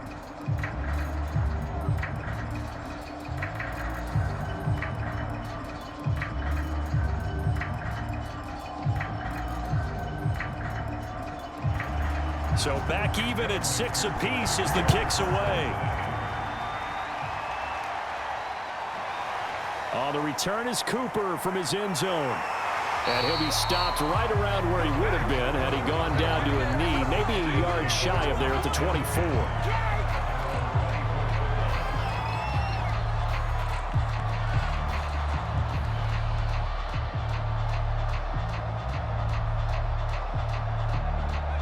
The Giants offense at the line, ready to begin their next drive. Tie game, and barring something incredible here, we're likely headed to overtime. What I would do is either hand it off inside or more likely I take a knee and let the clock run out. Because if I'm back there trying to throw and a sack happens, the ball comes free, I can lose the game here. If I get to overtime, I can still win it. And here in overtime, if the team that receives the ball scores a touchdown, it's over. If they don't, we can still have some more football. That's exactly right. If they go down and kick a field goal, the other team gets a possession to either match it or score a touchdown to win the ball game. If both teams kick field goals, the next team to score wins. But if the receiving team throws a pick six or fumbles the ball and it gets picked up by the defense and they score, the game is over at that point.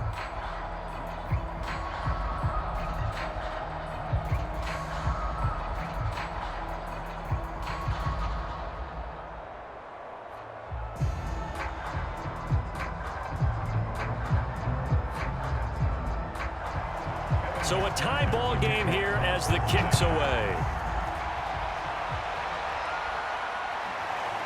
On the return is Cooper from his end zone. And he's able to get this across the 20, but not by much as he's marked down officially at the 21. And New York set to take the field.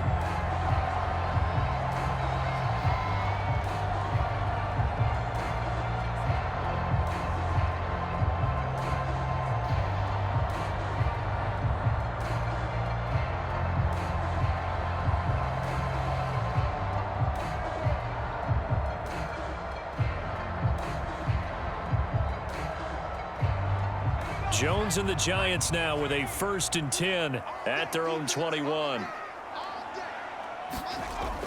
He'll drop it off with Saquon Barkley. And the window closes quickly. He'll only get up to the 22-yard line. Logan Wilson that time there to bring him down. Short gain there to start overtime. Almost a tester play, wasn't it? Wanted to see if the guys on defense were going to fit the gaps the correct way, because we're in overtime. So it's not just physical tiredness out there, right? Mentally, are you still doing what you're supposed to do? And they were up to the task on that play. And certainly fatigue on both sides of the football. The 71 yards rushing for him now as he was just trying to will his guys to an overtime victory. Oftentimes, broken tackles are his specialties. Put another one on his tally there. Yeah, no doubt about it. One-on-one, not likely to get him down. You need everyone else to get there and help you. I think they were signaling for you and I to jump on the pile and try and get him down, weren't they? You don't want me out there, I promise you. So a solid run by Saquon Barkley and another 1st and 10 here. Now a first throw here in overtime. And that is nearly intercepted. Oh, that would have changed things here in overtime, but instead, it's just 2nd down.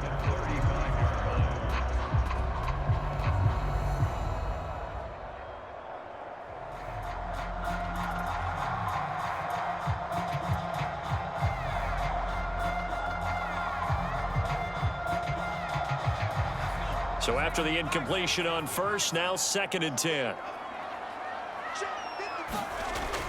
Operating from the gun, Jones. They get 6. That'll leave them with 3rd and 4.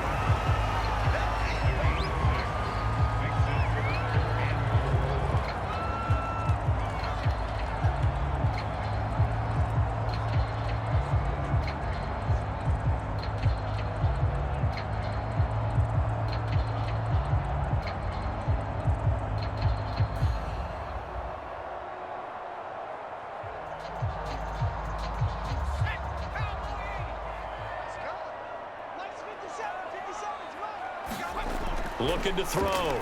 Jones. They'll set up the screen to Barkley. And he's able to get this one out closer to midfield across the 45. That's just what you call a chain mover right there. Nothing fancy. Get the ball out to the back, and you're asking him to make a little bit extra out of maybe what is nothing. And he does exactly that. Picks up the 1st down. I can't wait till we get to the point, partner, where we're not saying chain mover, but we're saying laser pointer picks it up for the 1st down.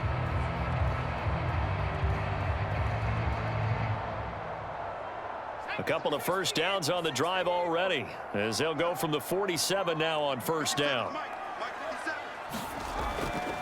On the run, it's Barkley. And he is tackled inside the 40, not quite to the 35. They go with the ground game, pick up the 1st, now in plus territory. And that changes the whole mentality of a play caller, doesn't it? Once they cross the 50, they feel like they're in the strike zone, all right? You don't have to be in the red zone to take those big shots downfield or go after the end zone. Right now, that might be available to them. And now this first drive in OT continues. So they'll come up in Bengals territory now with a 1st and 10 at the 36. Jones throw on target to Shepard. And he's going to get this inside the 30. Shaping up to be a very efficient opening drive here in overtime. And can you feel the tension building? Because I'm feeling it. All right, I've got the sweaty palms here with each play because of the enormity of what's going on. Each play means so much in overtime, and they're handling it well as this drive continues. A 1st down carry for Barkley. He gets it forward for 4, maybe 5, but the flags fly.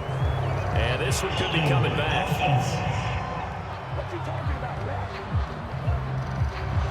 That time the right guard sending him backwards. And so many different types of guys rotate in on the defensive line now, depending on situations. You can get the bulky guy, the fast guy. No matter what, though, you can't hold them.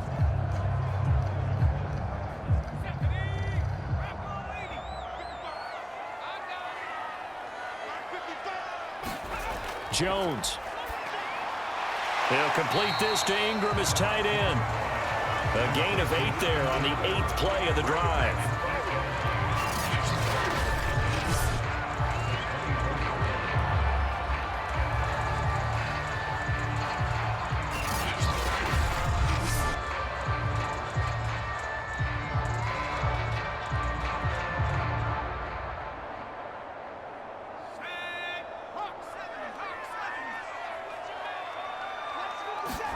Jones.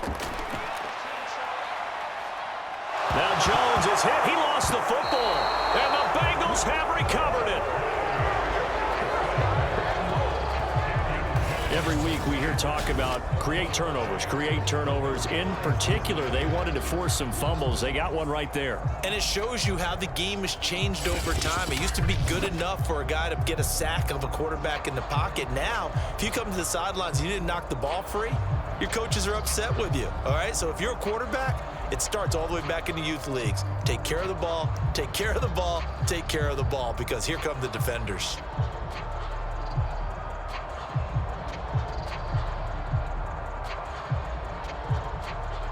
Burrow going to lead up the Bengals here, 1st and 10 at the 39-yard line.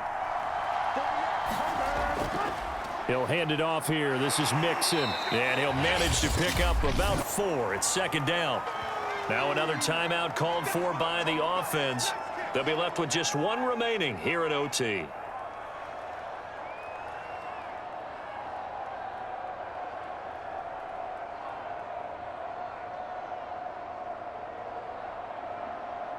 Second and 6.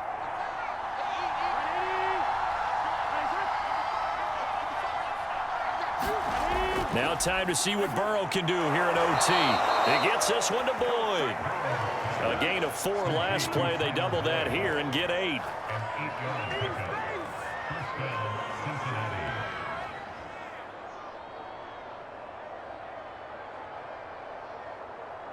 Here we go.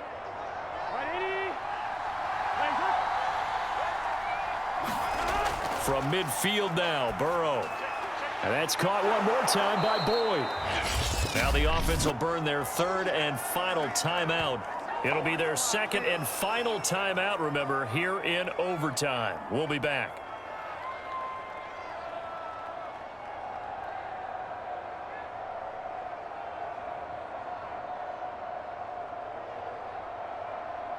Here we go.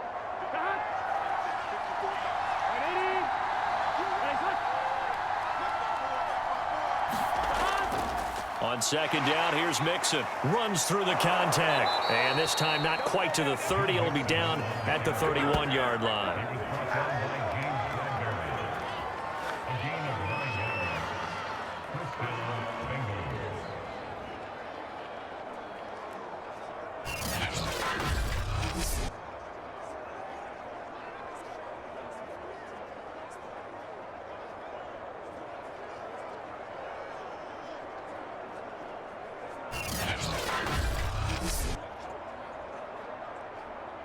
One overtime. How about 2? We need another. We're still even. We'll switch sides and have that 2nd overtime in just a moment.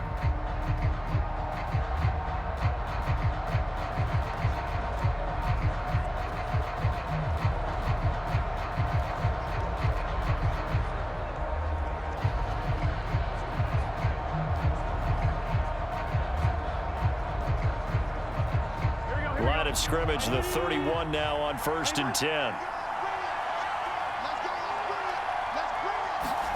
Now it's Burrow. Open man is Uzama.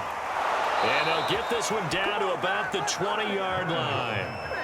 And what a nice example there of a tight end doing exactly what he needs to do. How about how he worked his way to the outside, made sure he secured the catch, and then anything after that, we count that as a bonus. And indeed, he gets enough for the 1st down.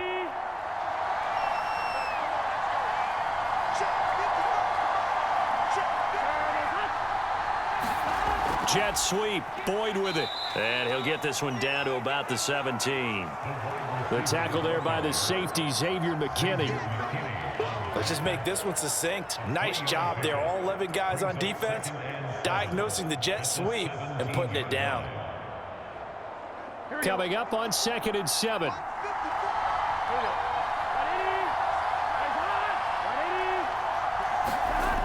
Oh, they'll try a jet sweep here with Higgins.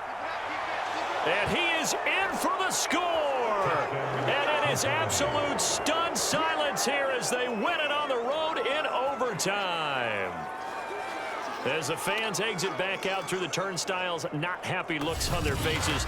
feel like they probably let this one slip away at home in overtime. I would agree with that, and their unhappiness hurts the guys at concession stands on the way out, right? Not stopping to buy something for the kids. They just want to get home. But what a dramatic way to finish this bad boy off. I mean, this game was dramatic all the way through. That's why we got to overtime. And then to go ahead and finish it this way, the fans streaming out unhappy. But the team that came in here and won this one on the road, they sprinted to their locker room. And speaking of buying things, dinner on you tonight, Davis. I kind of figured that was coming. So that'll do it for us. For Charles Davis and all our crew, I'm Brandon Gaudin. You've been watching the NFL on EA Sports.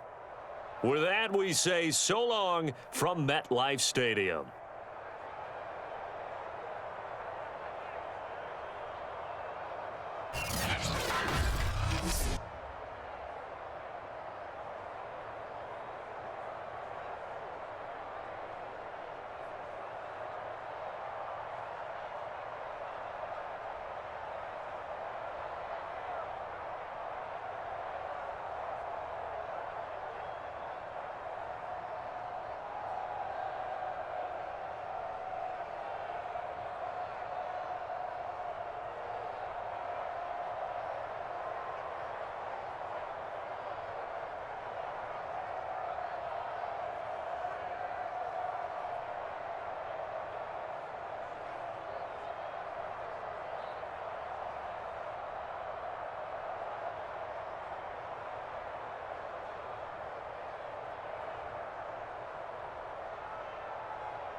Today, from State Farm Stadium in Glendale, Arizona,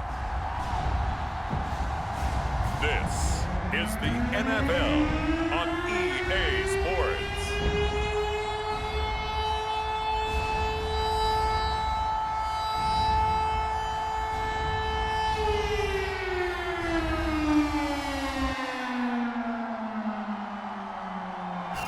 We find ourselves at the home of the world's first retractable natural grass field as you get a look inside State Farm Stadium in Glendale. Coming up, we've got what should prove to be a good one between the Baltimore Ravens and the Arizona Cardinals. Justin Tucker set to boom this one away. And off we go on EA Sports. On the return, Rondale Moore will bring it out. And he'll be stopped right around where he would have been had he gone down to a knee, maybe a yard shy of there at the 24. Here come the Cardinals, and it is Kyler Murray from Oklahoma who leads them out. Drafted with the idea that he'd be one of the most dangerous quarterbacks in the NFL when he put it all together. We've been seeing that progress throughout his career. This guy's legs, we knew they were phenomenal. Arm, top-notch. But now we're seeing his mind come into the game. Reed's defense is better and better each and every week, and is showing patience as a passer as well. Not as eager to exit the pocket, finding guys downfield for bigger plays.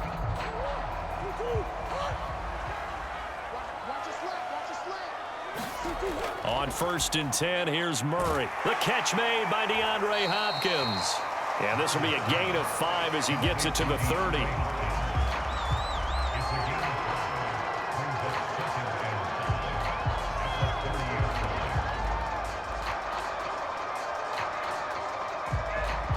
Ball on the 30. They'll come up with a 2nd and 5. From the gun, Murray on the move to it. And right away, he lost the football. And the Ravens have got it. Here comes the Ravens on offense, and the man in charge from Louisville, the former MVP, Lamar Jackson. Early part of his career, defenses really had to focus on his running ability, and they still do. But now, he's turned himself into a true dual-threat quarterback. When he plants his cleats in the ground and turns it loose, good things happen downfield.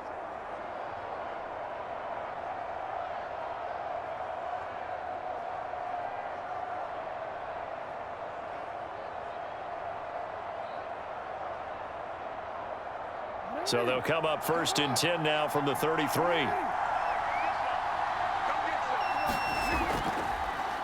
And they'll begin by running the option. And he's going to get this down near the 20-yard line.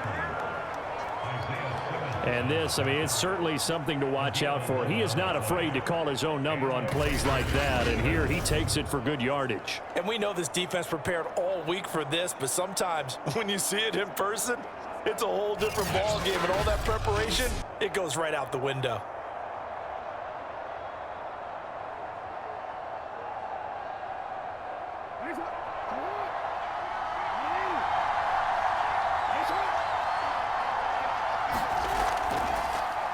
Again, Jackson will keep it. And he's going to lose yards. They take him down at the 26.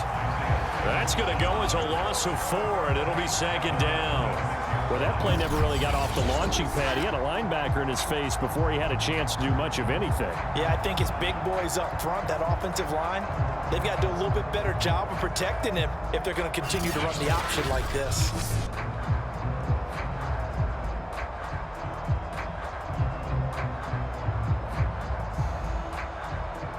So a step in the wrong direction. Now they'll look to make amends on 2nd and 14. Jackson from the shotgun. Buying time to his left. And brought down, but not before they get it inside the 10 to the 7. Well, that was man coverage. So once he decides to run with the football, there's no one to account for him, and he turns it into a nice gain.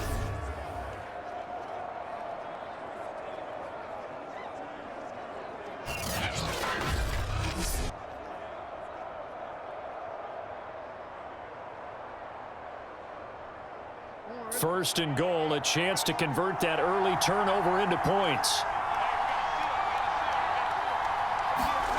Jackson now.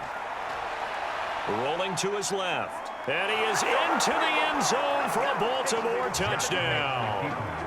Lamar Jackson taking it in from 7 yards away. And the Ravens have taken the early lead. Now this defense, so many things to worry about in the red zone area, but you'd have to almost think that Lamar Jackson running the football, that might be number one. It should be number one, and in this portion of the field where things shrink a little bit because the receivers can't run past anyone because they'll run out of real estate, you should have all eyes on Lamar Jackson when the ball is snapped and try and keep him back in the pocket. Yeah, I don't think that they were surprised he was running it there. They just couldn't stop him, and he ends up in the end zone. Tucker with the extra point, and that makes the score 7-0.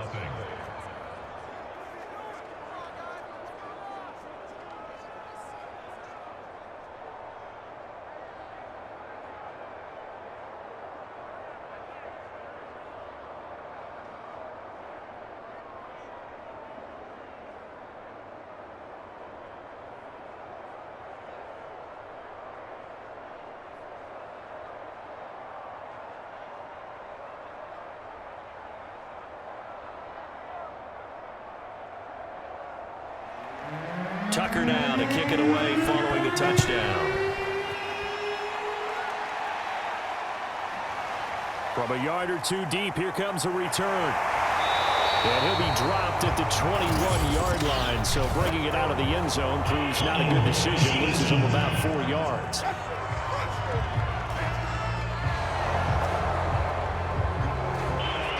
First down.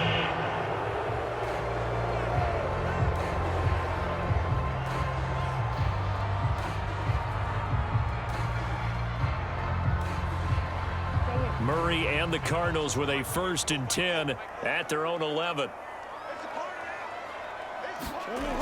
Back to throw. Murray. High throw, but the catch is made. And way up past the 35 before he's taken down. Well, we know he's got the speed there. He needed the speed and the hands. A great catch. And because of that speed, you have to respect it as a defender. So you have to either play off or make sure you're somehow in contact with him, and he's able to do exactly what you said. Use the speed to his advantage and go up and get the football. That's a big-time play right there.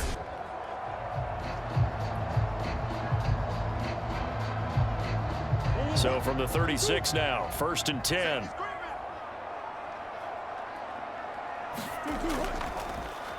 Now they'll run the option to the short side left.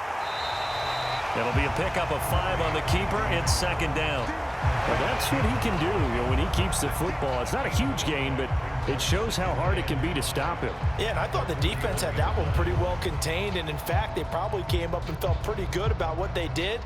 Then they looked up and realized he still got good yardage out of it. He's a tough guy to stop. From the 41, Murray, and that is incomplete. A lot of force bearing down on him there. He could not hang on. It's 3rd down. Have to give some credit to the defender on that when he read all of his keys perfectly and got a great break on the ball and able to force that incompletion.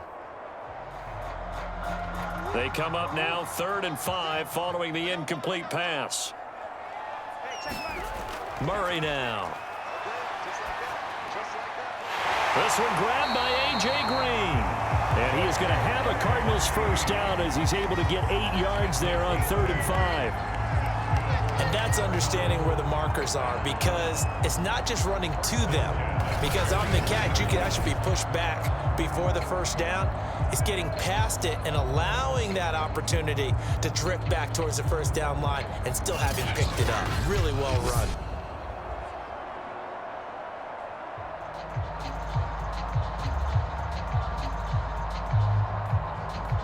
Two 1st downs have him up near midfield now on 1st and 10. Here's Murray. He goes right back to Green. He's got it complete. And he's going to be brought down on what will be the final play of this 1st quarter. After one, 7-0 on EA Sports.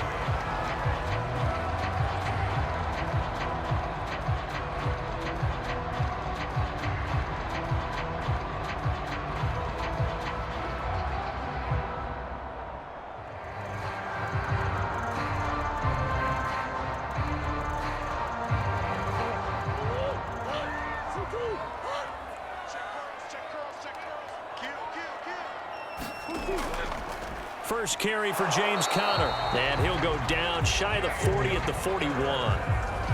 But we always talk about good down and distance, allowing offenses to expand their playbook. Well, 2nd and 2, that means your playbook's wide open. You can run just about anything.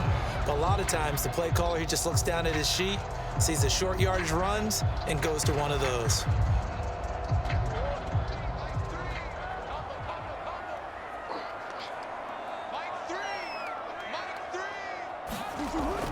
Now Conner.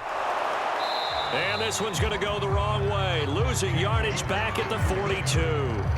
Officially, it's a 1-yard loss. That's going to bring up 2nd and 11. With his size, he's a tough man to bring down, but they do a nice job there stopping his progress and not allowing him to get back to the line of scrimmage.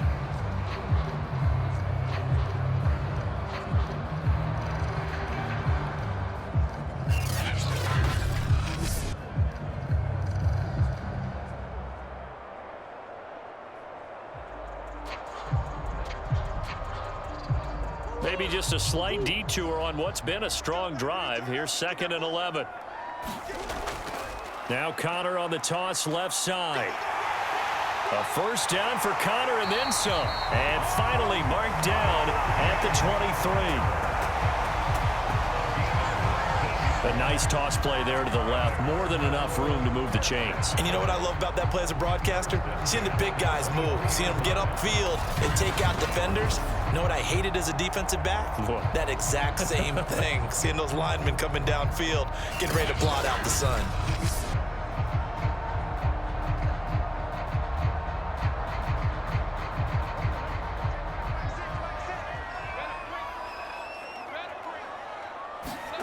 And now Murray's going to set up to throw.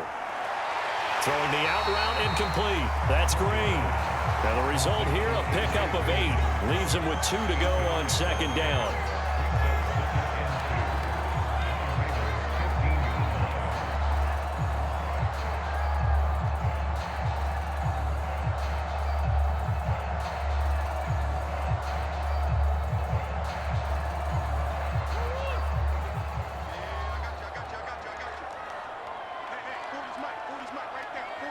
Two minutes on the clock, 2nd quarter, 7-0 ball game.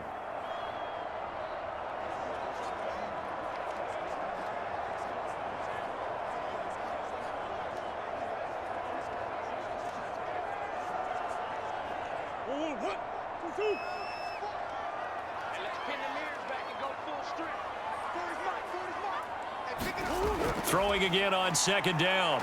Murray steps away. And he will slide to a stop. He does have the first down. Offensively, they liked their situation, so they tried to take a shot downfield, but no one was open. So it was tuck it in run time, and he picks up a first down.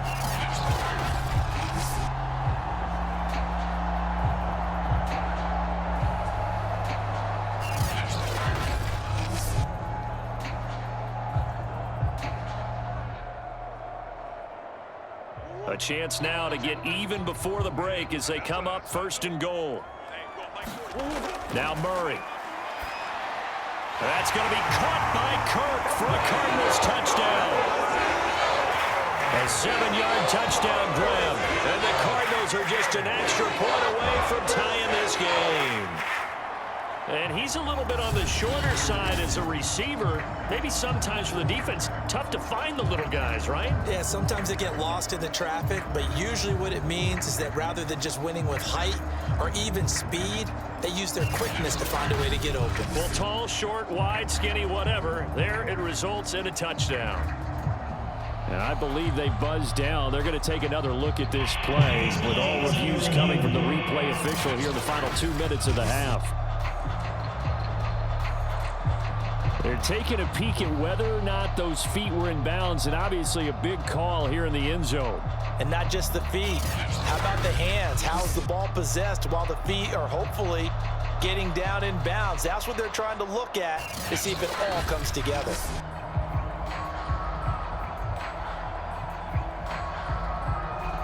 After reviewing the play, the ruling on the field stands. So they called it a touchdown originally, and this will stay a touchdown after the video review, so they had it right. Now now Matt Prater for the point after.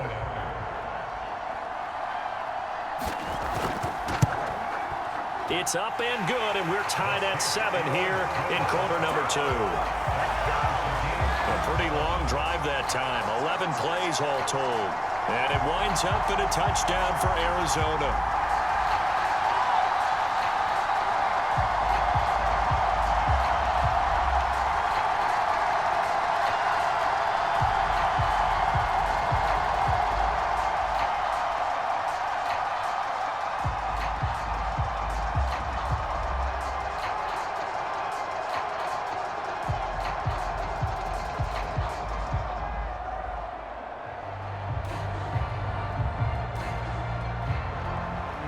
So all even at 7 now as they kick it away. On the return, Devin Duvernay. And a good return as he'll be stopped just shy of the 30-yard line.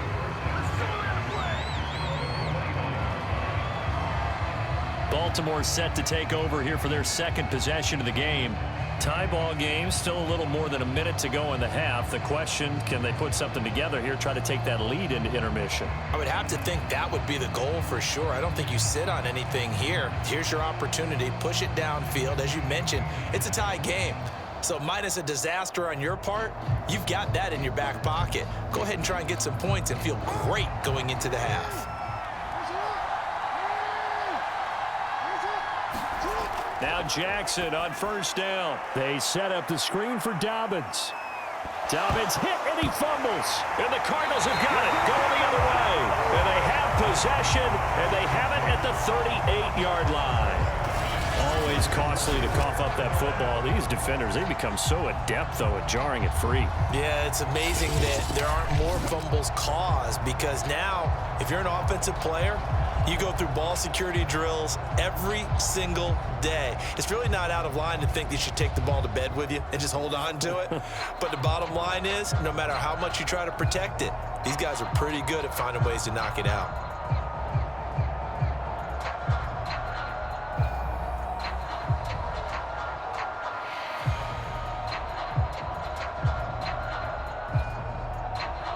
And now before the ball changes hands, they're going to take a look at this just to make sure that they have it right.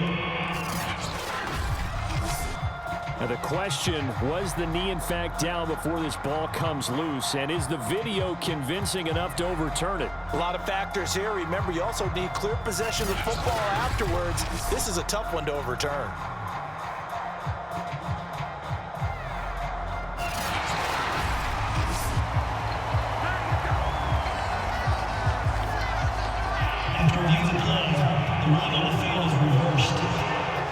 So that challenge, a successful one.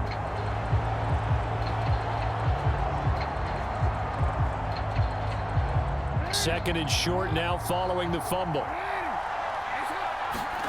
After the fumble recovery, it's Jackson. That's into the hands of the tight end, Boyle. Now the Ravens going to use one of their timeouts, as the stoppage will come with a little under a minute to go in this first half.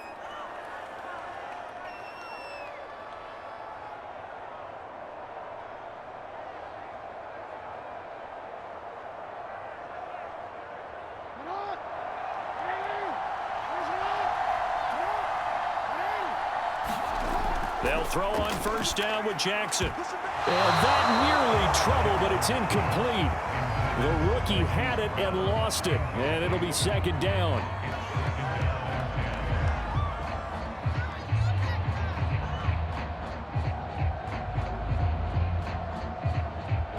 An incomplete pass on first down. That leads to a 2nd and 10. Now Jackson.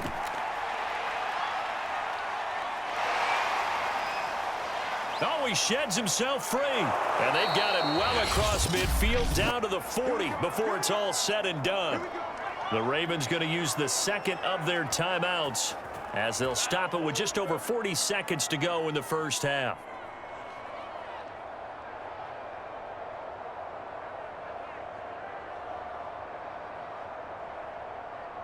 Real quick.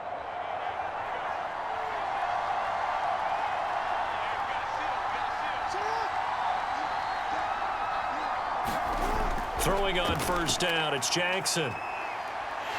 Pressure comes, and the Cardinals bring him down. J.J. Watt that time able to do what he does best, and that's sack the quarterback. And this is a quarterback who's already had success on the ground in this first half, but this time they're able to hem him in. And it's always different when you rush a mobile quarterback as opposed to a guy you know will be right back in the pocket. In this case, you got to make sure the inside pressure and the outside pressure match, and maybe even a second wave to make sure if he squirts free, you've got someone to tackle him.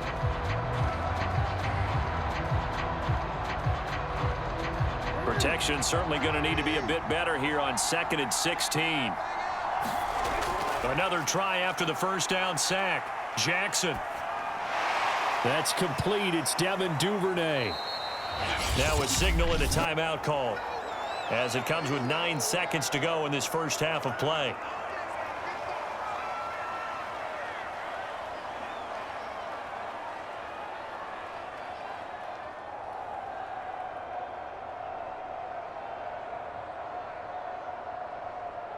Now Justin Tucker. He has hit from 61 in his career, so he has the leg for this.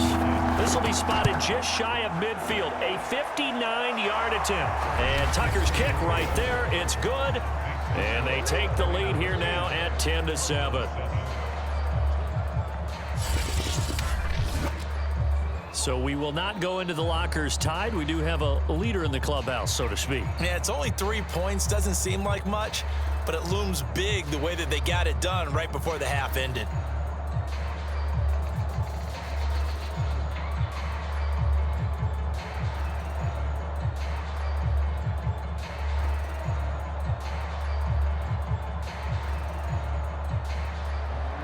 So time enough for a kickoff here. 5 seconds remaining in this first half. Moore now to return. And it's a pretty good return here as he'll get this up to the 29.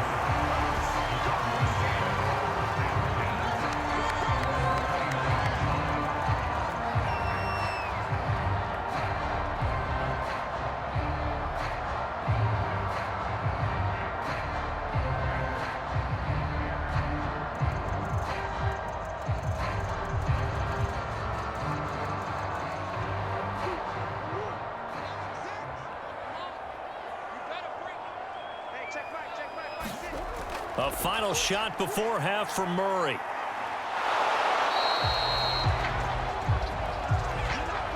So we have reached halftime here with the visiting Ravens out in front. As now we send you out to Orlando and hook back up with Jonathan Coachman for our EA Sports Halftime Report. Okay, Brandon, thanks very much. And welcome, everyone, to this abridged version of the EA Sports Halftime Report. All right, Brandon, thanks very much. Welcome, everybody, to our abbreviated version of the EA Sports Halftime Report. This one's been as good as advertised. Just a field goal separating these two teams as they've already made their way back out of the locker room. So to bring you the story of the second half, let's get you right back out to Brandon Godden. Okay, Coach, thanks as always. This one's still anyone's game as we welcome you back for quarter number 3.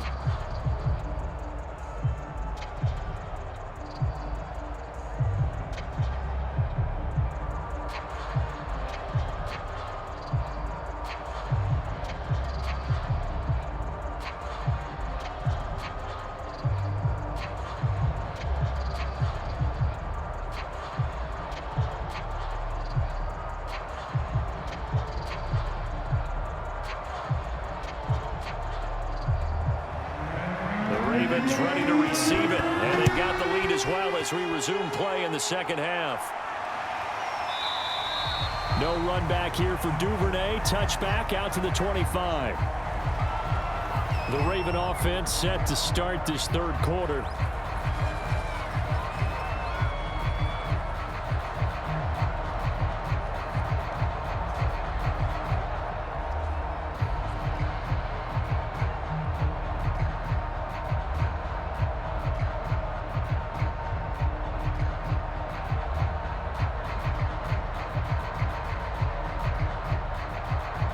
Jackson and the Ravens come up now 1st and 10 at their own 25-yard line. Jackson with a handoff to Dobbins on the option. And he's going to be taken down here with a penalty flag on the field. We dominate today. Get ready, get ready. Still first down.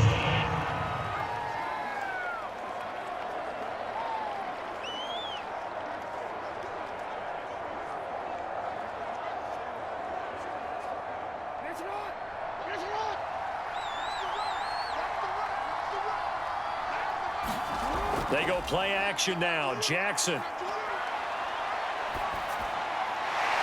Wide open is Watkins. He's got him.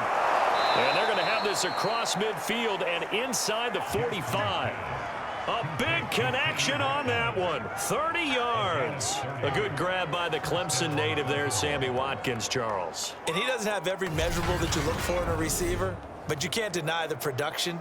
I mean, this guy knows how to get the football. He knows how to make tough catches, no matter how tightly covered.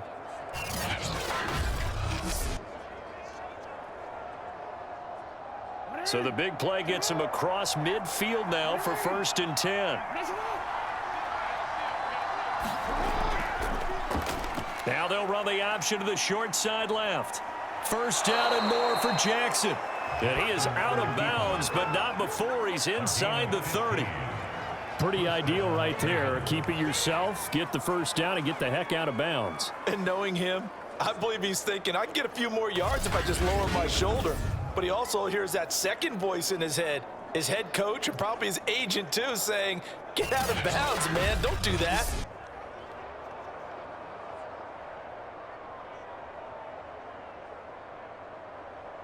DC, right?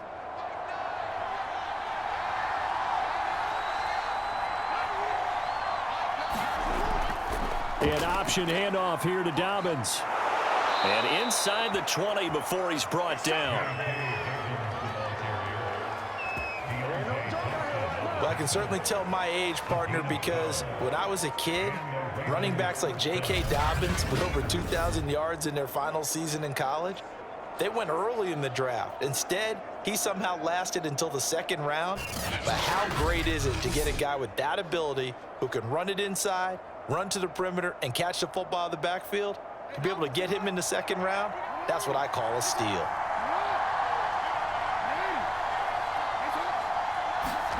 From the red zone now, here's Jackson on 1st down. And he will find his man on the end route, complete. And the Ravens are going to have a 1st and goal coming up as the tackle made at the 3-yard line. Well, this is a defense that's definitely on their heels now because they gave up the running play for good yardage one play ago. Now the pass here sets this offense up 1st and goal. They're going to have to dig in strong now because they've been in retreat so far in this drive. This offense on the march.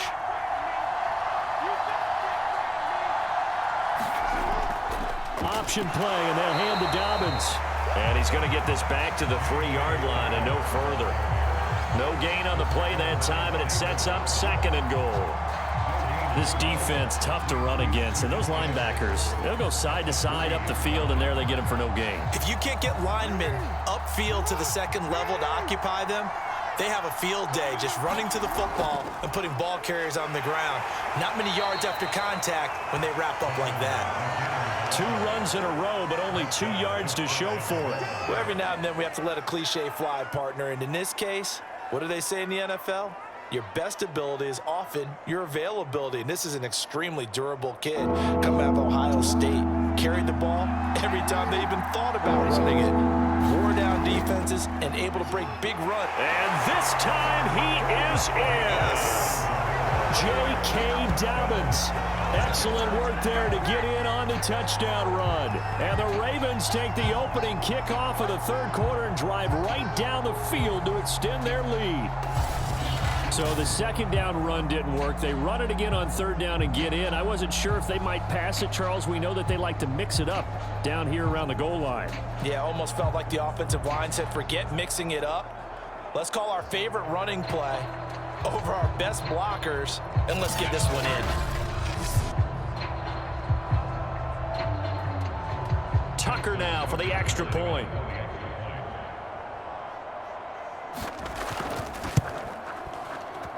It's good to make it 17-7. So that winds up a 7-play drive all told. And it's finished off by a touchdown run from J.K. Dobbins.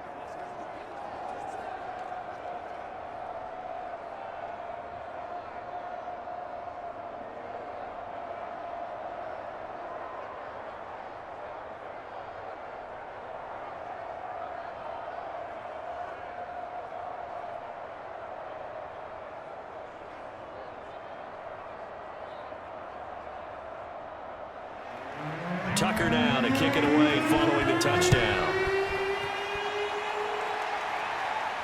Moore now on the return.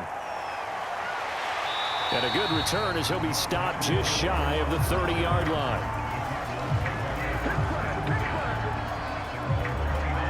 The Cardinals offense now ready to get their first opportunity here in the second half. And their deficit a little wider than it was at halftime. Does that touchdown a minute ago change the thinking here at all? I think it does, at least a little bit, because now urgency has to start setting in. You can't go out there and go 3 and out and run the risk of falling behind substantially, but you have to do it without pressing, because pressing, that'll lead you into bigger errors. Murray and the Cardinals with a 1st and 10, just shy of the 30. Throwing to start the drive. Murray. Open man is Kirk, complete. They'll contain him to just 4, 2nd down.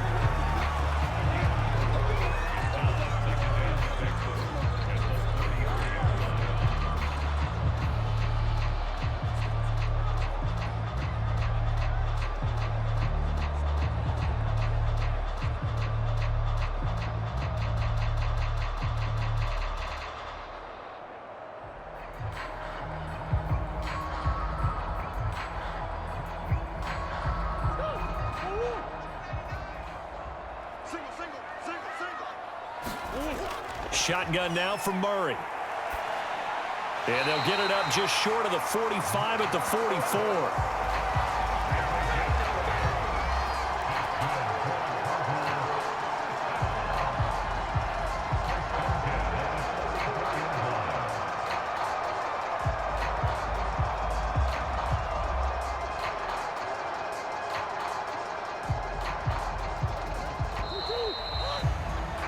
And they're not going to get to the line to run another play. So we will switch ends as the 3rd quarter has come to a close. We'll return with more after this. This is the NFL, and it's on EA Sports.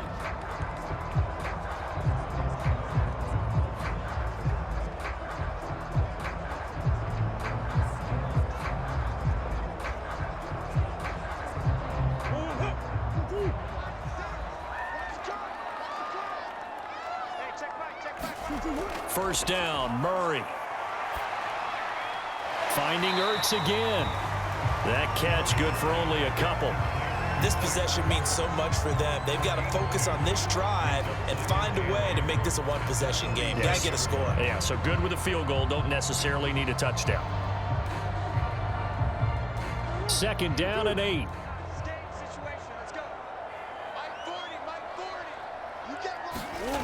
Here's Murray as he sets to throw it. Out to his left. And he can't get rid of it. He's taken down. Tyus Bowser showing his strength and quickness there. A loss of 4. Well, he shot in, CD, like he was out of a cannon from that linebacker position. And even though they had a running back in the backfield, no one could stop him. Well, you certainly diagnosed that play perfectly, because as fast as he got into the backfield, you're exactly right. The running back had no shot to get over and try and protect his quarterback, and a sack resulted. Well, that last sack puts Murray and the Cards in a tough spot. 3rd and long. To throw, it's Murray. And that is incomplete. Coverage was awfully tight there on 3rd down. They actually closed off all the passing lanes, forcing the incompletion and bringing up 4th down.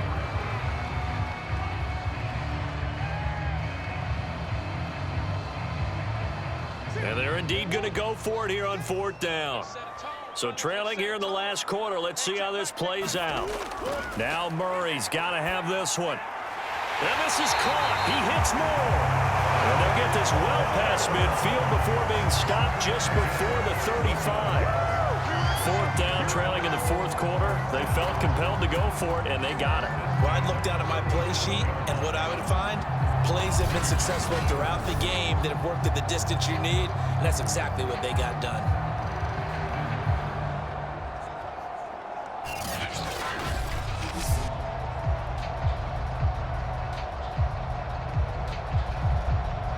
So in Raven territory now. Here's a 1st and 10 at the 37-yard line.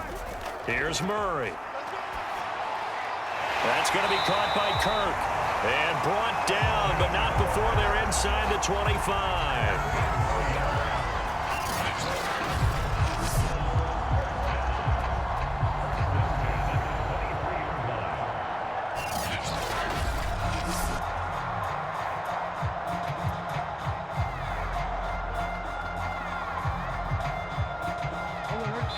2 minutes left to play in this football game here on EA Sports. Come on now, let's go.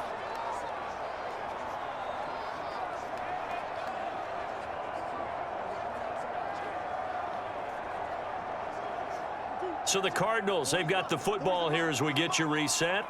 They've got a 1st and 10 as they search for a late score. Murray to air it out again.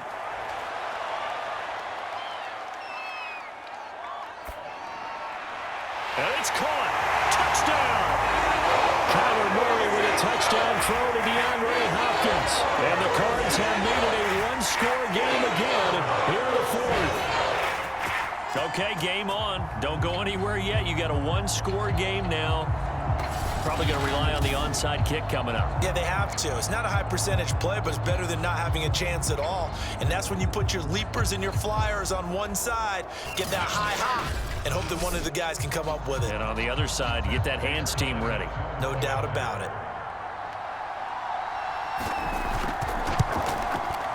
They do tack on the extra point as well. And now things get a bit more interesting here in this 4th quarter.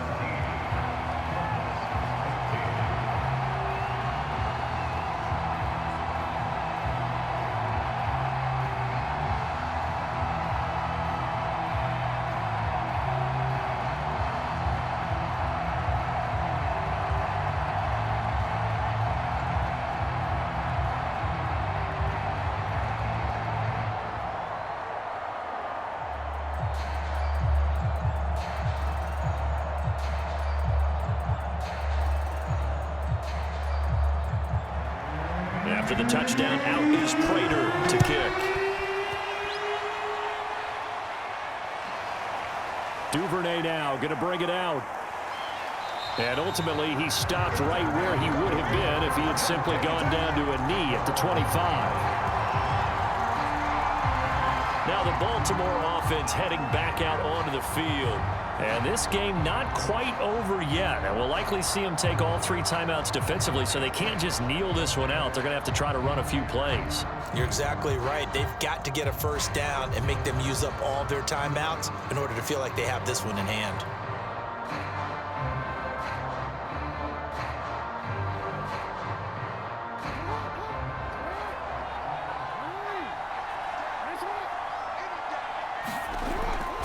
The drive will commence with a run by J.K. Dobbins. And he'll take this one up close to the 25-yard line. The Cardinals going to use the first of their timeouts as they'll talk things over prior to this upcoming 2nd down play.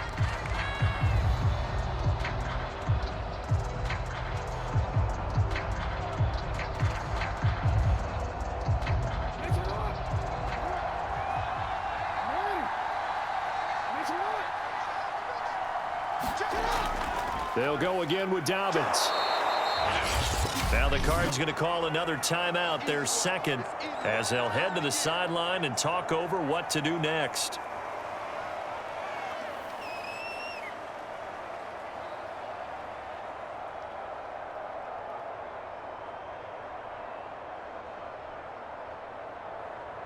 The Cards going nickel, an extra defensive back out there now on 3rd down. Throwing now is Jackson. And this is caught. That's Watkins. And he goes out right around the 39.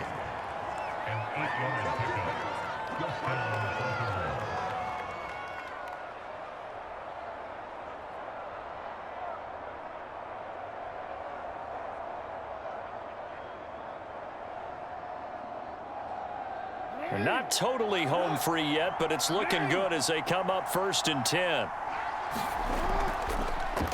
They'll go option to the short side. And I think this defense knew what was coming as he is smothered behind the line.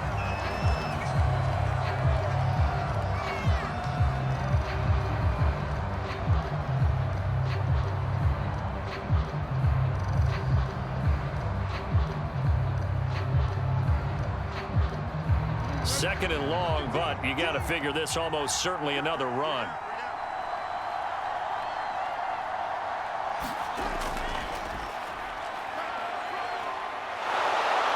And he's across the 40, 3 extra yards to the 43. That's it. That's what you want. Straight ahead positive gain. Just keep that clock ticking.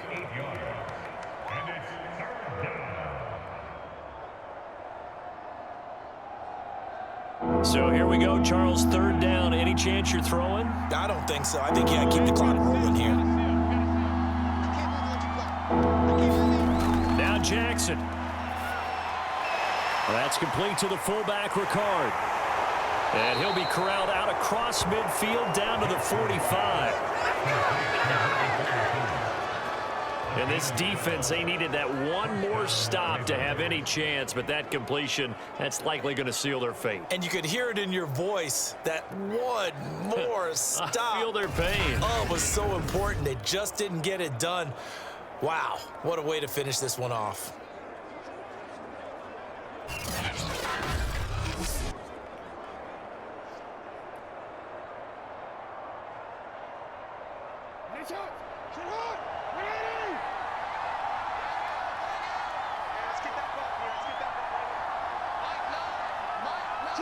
Down to a knee goes Jackson, and that should seal it. So the final seconds tick away in this Baltimore victory. And I tell you, this was a fun one. Just a close game. Nothing comes easy in this league, as you know.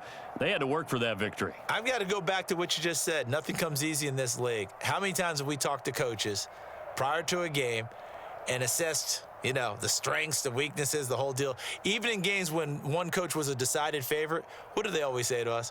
But you do know this is really a 7-point league. 7 points either way usually decides a ball game. We had exactly that in this one. And not only that, but this is a gutsy road victory, one they can hang their hat on.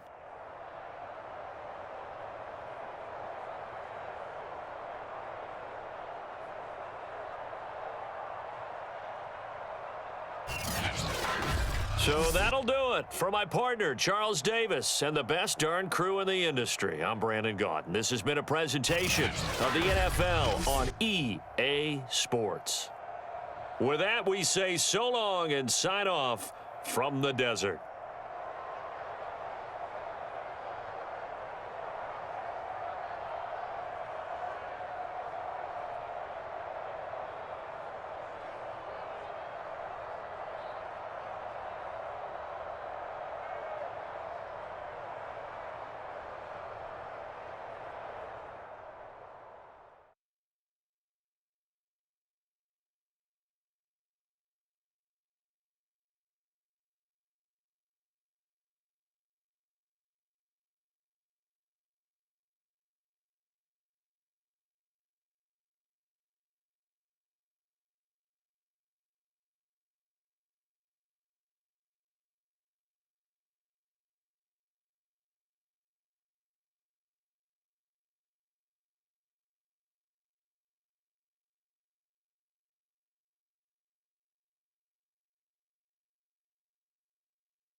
Today, from MetLife Stadium in New Jersey,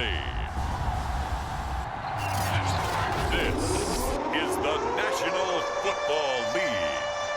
Well, we are about a $50 cab ride away from Midtown Manhattan at MetLife Stadium in East Rutherford.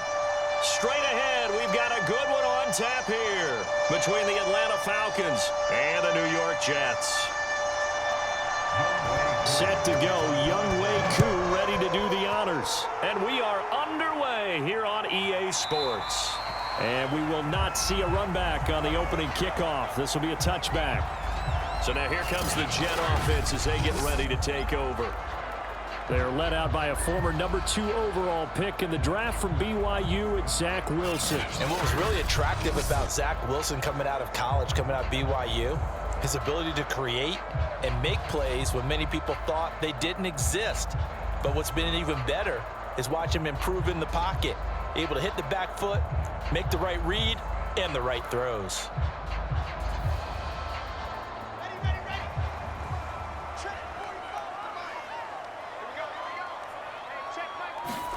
On first down, Wilson. Steps away to his left. He'll be dropped after a gain of about 6 across the 30 to the 31. Now, that was not a bad scramble there on first down. He didn't force it, nor did he throw it away. He was able to take off, and now he made it a very manageable 2nd and short. They'll come up now 2nd and 4 from the 31. Wilson. That's complete. It's Elijah Moore. And able to get this one across the 45 before he's brought down.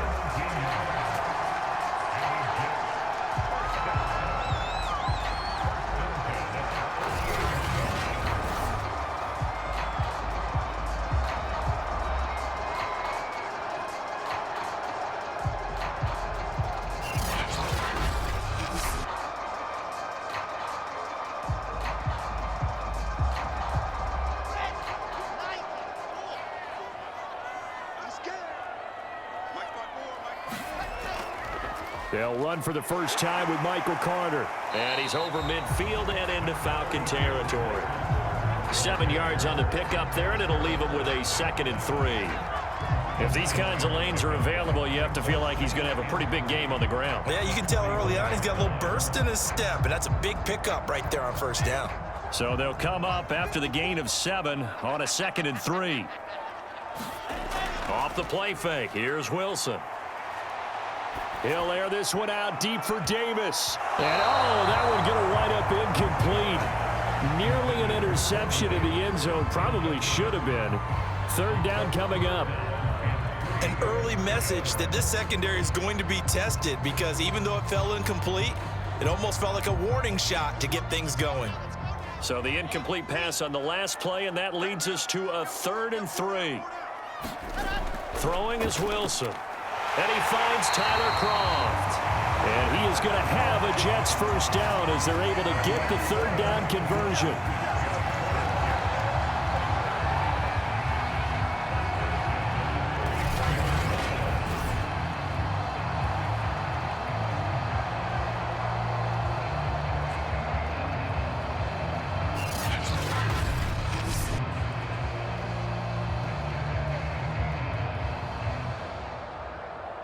From the 34 now, here's 1st and 10.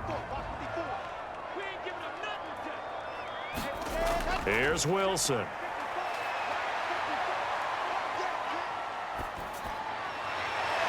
It's brought in by Jamison Crowder. And they'll get this one to about the 20-yard line. Boy, the evolution of the game and how these guys on plays like that can get out of the pocket, keep plays alive, it just makes things so much harder for defenses. It really does, and we're talking about an era in the game where the quarterbacks are the most athletically gifted that we've seen in a bunch. I mean, when you talk about collectively, it's unbelievable. So their ability to move is practiced now. It's not necessarily, oh, he just took off and you guys figure it out. When he takes off, everyone knows where to go now. They know how to run routes, change things, make themselves presentable for the quarterback. It's a lot of time that they put in on it. It's not just your static 1, 2, 3. This is where the ball goes anymore. His passing's been on point on this drive, hasn't it? Been very accurate, gotten the ball downfield, gained nice chunks of yardage. But now, in this situation, the field is really condensed, partner. So if he's going to throw the football, he'll have to be pinpoint here. I was going to ask you about that. Field shrinks, has to be sharper, but it's been a good opening drive so far. Now they just want to see if they can cap it off with the bell ringer and put it in the end zone. On the carry, it's Bawden. And he will push his way forward down to about the 3-yard line. He'll get 2 out of that run, and it's going to bring up a 2nd and goal. Now, that's the defense that they were looking for, being able to get extra bodies to the point of attack to deal with the big guy carrying the ball. You really don't want to be in a position where it's a one-on-one tackle with him. Right there, 54 miles. Tackle. 2nd down and goal. Wilson. That's going to be caught by Crowder. It's a Jets touchdown. The 3-yard touchdown pass. And the Jets take the ball down the field and score on their opening drive. Extra point safely through. And it's now a 7-0 game. After one, 7-0 on EA Sports.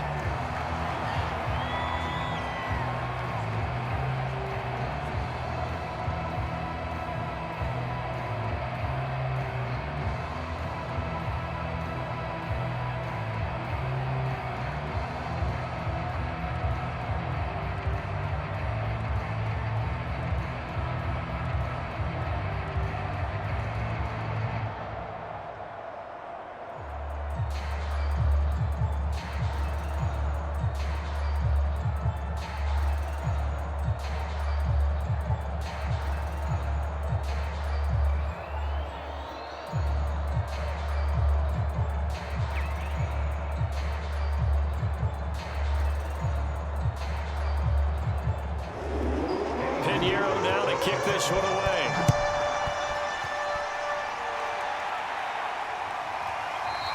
And Patterson will not return it. It comes out to the 25. Atlanta takes the field. Their offensive leader, of course, Matt Ryan, the former Boston College Eagle. And his task in this situation is making sure this team knows that there's a sense of urgency, yet somehow still stays calm. Because your natural impulse, your first possession is not until the 2nd quarter, is you got to attack right away. Throw something big at them right away. Yeah, you got to move the ball, but maybe be a little bit careful in doing so.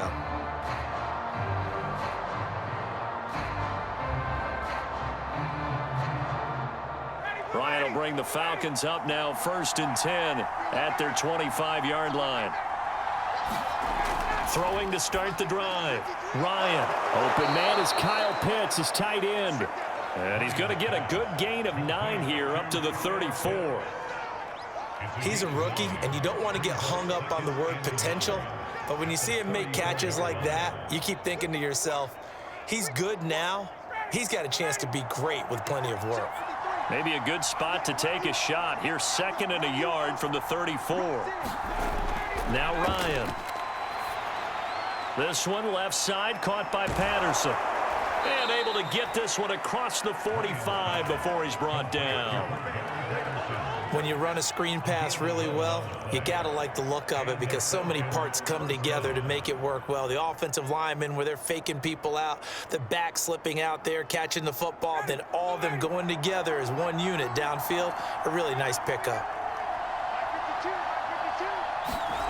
On 1st and 10, it's Ryan.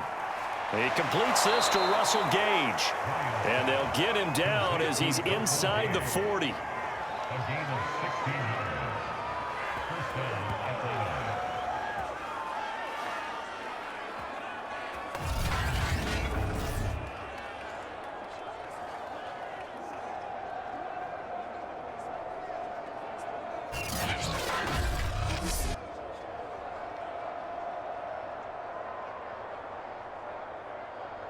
So in Jet territory now. Here's 1st and 10 at the 38.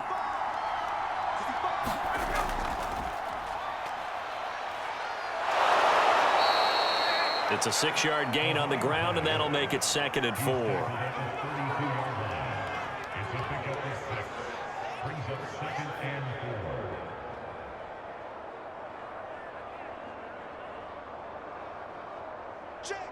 4. 2 minutes on the clock, 2nd quarter, 7-0 ball game.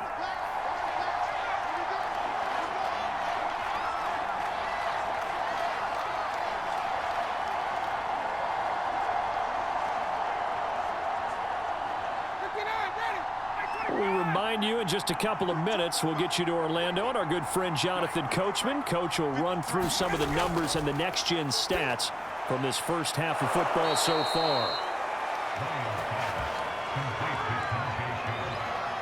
An 8-yard pickup. First down, Falcons.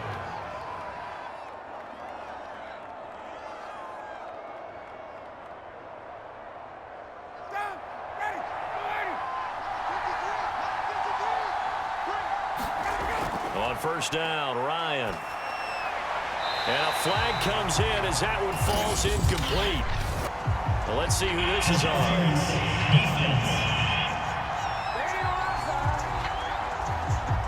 So the contact came before the ball got there, and the flag is thrown. Timing is everything, isn't it? And it's so hard to cover these great receivers. They have such great body control, and they can fake you out. In this case, as you described, got there before the ball got to the receiver. Penalty flag had to come out. From the red zone now, here's Ryan on first down. And he's going to go down. He's sacked back at the 24. John Franklin Myers, he's the one that got home and takes him down for a loss of 9. And it's never good to take a sack. You really don't want to take one down here in this part of the field down near the red zone. Not at all, because you're already pretty much assured of a field goal. But you take a big sack, it could push you out of range, and that's why defenses get a little more aggressive in this situation. They're almost conceding the 3 points. They want to push you back and try and take you out of that. Back quite a ways here, facing 2nd and 19. Another try after the first down sack. And pressure coming, and they got him once again.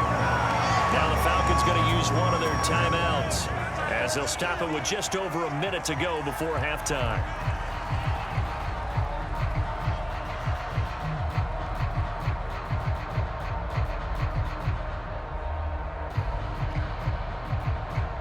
So the sack pushes him back, and now 3rd and long for Ryan and the Falcons. Now Ryan. And able to catch it on the left sideline, but they're going to rule him out of bounds. So it'll be incomplete, certainly one they'd like to have back as it brings up 4th down.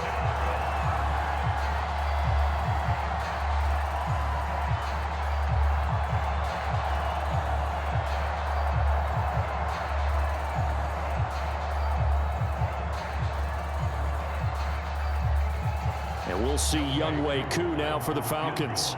And this will be a 45-yard attempt. And this is right down the middle as he puts it through. And they are on the board, but still trailing. It's 7-3.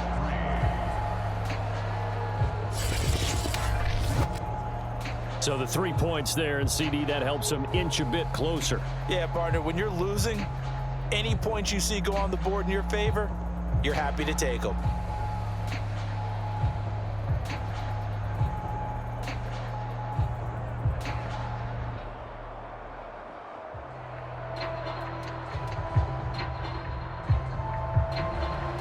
Koo just hit the field goal. Now he kicks off.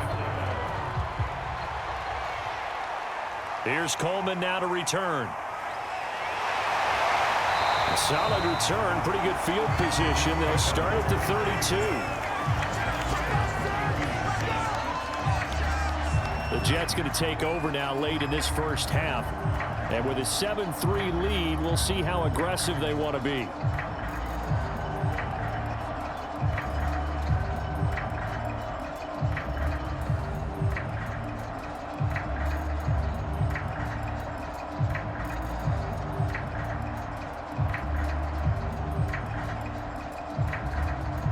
From the 32 now, here's 1st and 10.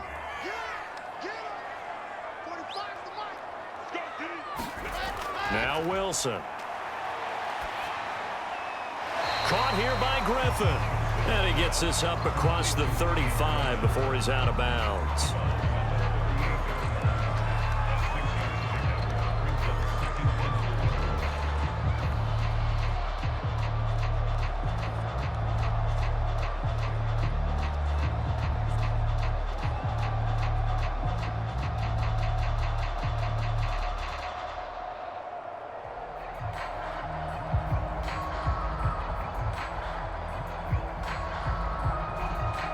2nd and 4.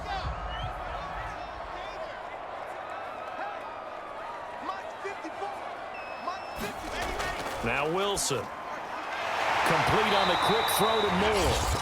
The Jets are going to use the first of their timeouts as they'll stop it with 40 seconds remaining in this first half.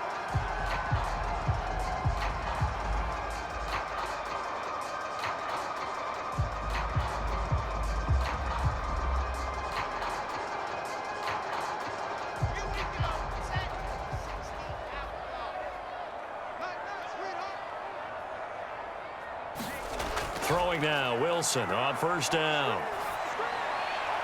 And that'll be incomplete. We do have a penalty flag down, however. Let's see what that's about. What's up, man? So a PI call going to cost him there defensively. What did you see? Well, I think it's the right call, partner, because sometimes we'll see officials kind of let them play. But by the letter of the law, that's definitely a penalty.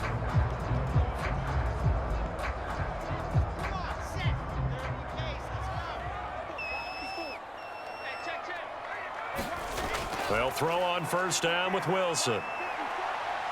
Eluding the pressure right. And he slides and covers up at the end as he's going to be able to pick up decent yardage. Now the Jets going to use the second of their 3 timeouts as they stop it with 28 seconds to go in the first half of play.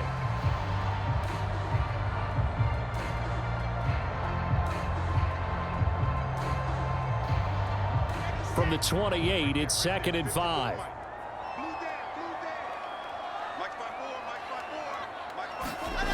Now it's Wilson.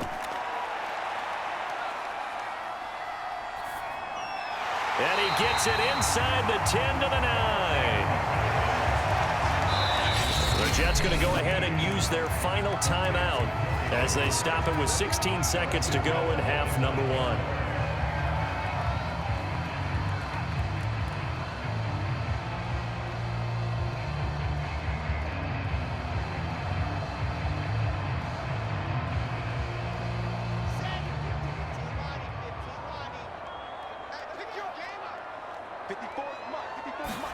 Here's Wilson to throw. Escaping the pressure right. And he'll be brought down here at the 3-yard line. Nifty running there, but it'll come on what should be the final play of half number 1. So we've hit halftime here at MetLife Stadium with the home team, the Jets, leading this one. As we'll send you down the coast now to Orlando, that's where we find Jonathan Coachman, ready with our EA Sports Halftime Report. Coach. Okay, right, Brandon. Thanks very much. And welcome in, everyone, to this slimmed-down version of the EA Sports Halftime Report. Okay, Brandon, thanks very much. And welcome in, everyone, to an abbreviated version of the EA Sports Halftime Report. This one has been a hard-hitting affair to this point, and you gotta expect we'll see more of the same in the second half. And to bring the action your way, let's get it right back out to Brandon Gott.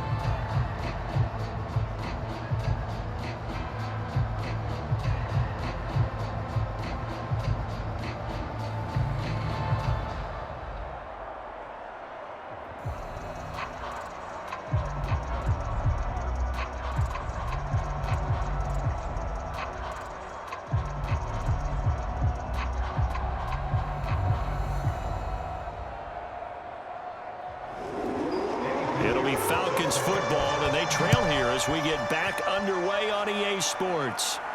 On the return, here's the dangerous Cordero Patterson. And a decent return out to the 27-yard line.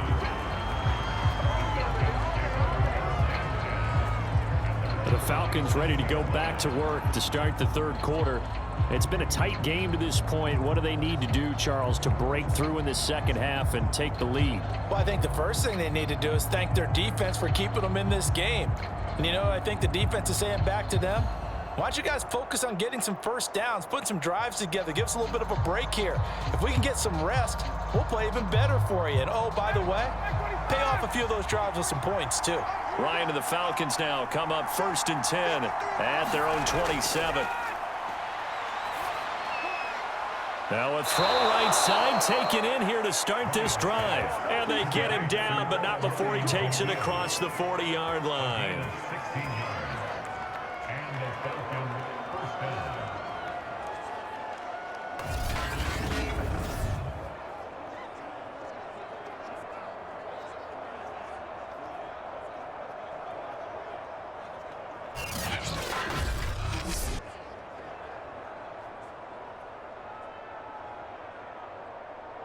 One play has him up past the 40 already, and another 1st and 10.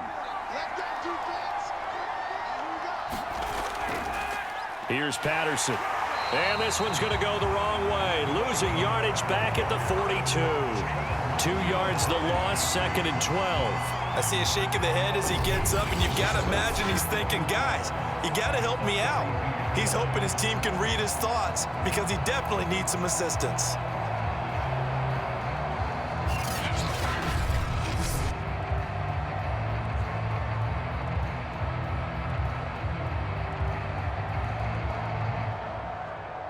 Behind the chain, 2nd and 12. Ryan. Got a man. It's Patterson, complete. And he'll go out of bounds. It appears right at the 45. So the completion good for just 3. And they're going to face a 3rd down.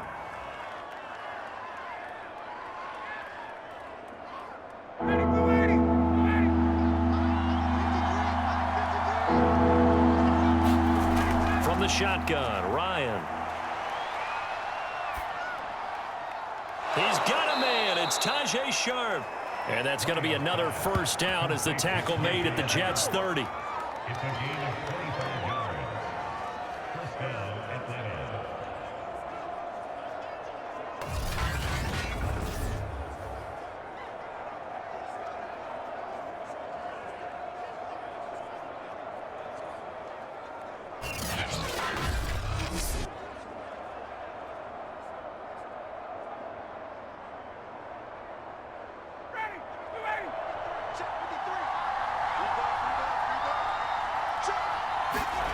Here's Ryan. And he'll complete this one to Patterson. And this will leave him a yard short. Nice pickup of 9 yards on 1st down. A gain of 9 brings up 2nd and 1 at the 21-yard line.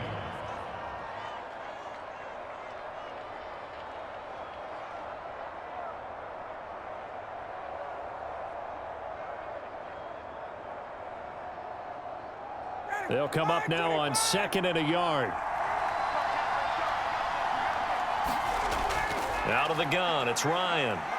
Letting one go deep for the end zone. And that is caught. Touchdown, Falcons. Tajay Sharp there to make the grab. And the Falcons have taken the lead. A sensational one-handed grab of the end zone for the score. Looked like you at the Davis Turkey Bowl every year in the backyard in Orlando, Florida. Oh, you're so kind. That's definitely in my mind. But how about this? They always tell guys going after the ball, the receivers especially, you got to have a single-minded obsession to go get it.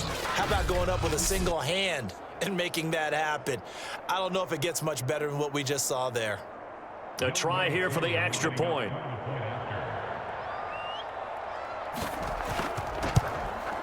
And it's through, and that makes the lead 10-7. So the drive there took 6 plays, and the Falcons score to cap it off.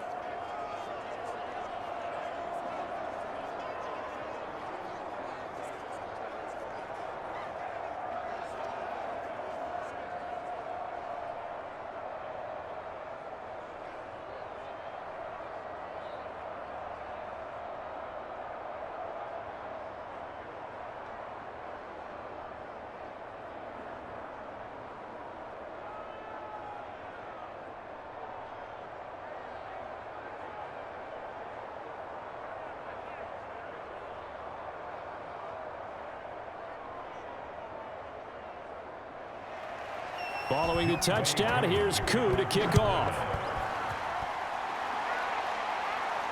Taken at the goal line. And he won't quite make it to the 25.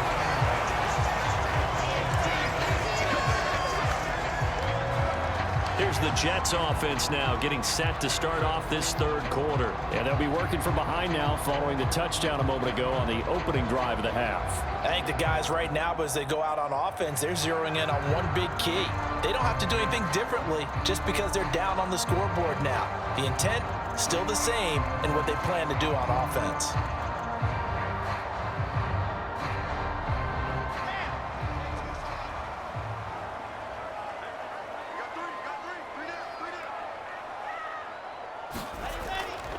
Now Carter to start the drive. And he'll get it up near the 35, right at the 34 here. It'll be a pickup of 10 yards. And that'll bring up a second and just about a few inches here. Partner, I remember a coaching friend of mine used to tell his running backs before games, make sure you run and jog with your offensive line in pregame. Get used to the ground shaking when those big behemoths starting to create space for you up front. He did a pretty good job of just following those guys through there for a nice explosive run. Meanwhile, Wilson's throw going to be caught by Davis. And he slips up past the 45 before being tackled.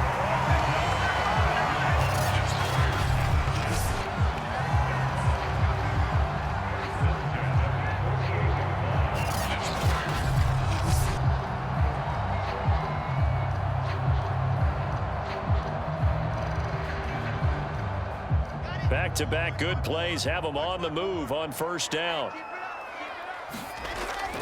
A handoff for Carter. And he's over midfield and into Falcon territory. 5 yards on the carry. Good pickup on first down.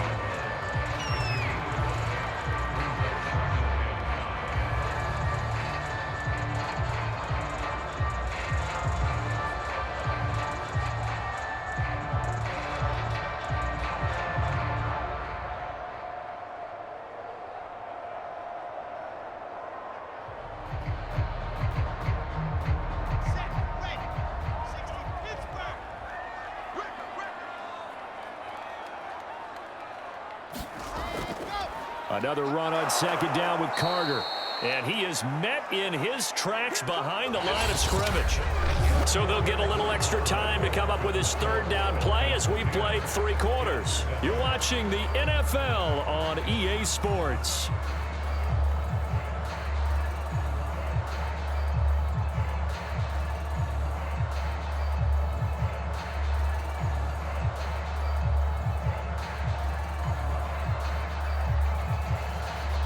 A field goal from this spot likely out of the question. They've got to get closer here on third down. Now it's Wilson. And Davis with it left side. And he's got this down a yard or two shy of the 40 before he's out of bounds. The completion good for only 6, and that'll bring up 4th.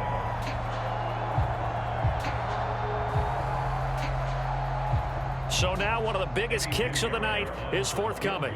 This will be spotted just shy of midfield, a 59-yard attempt. And that one will be no good. He never had it on line. It's well wide to the left, and this score will stay right where it is.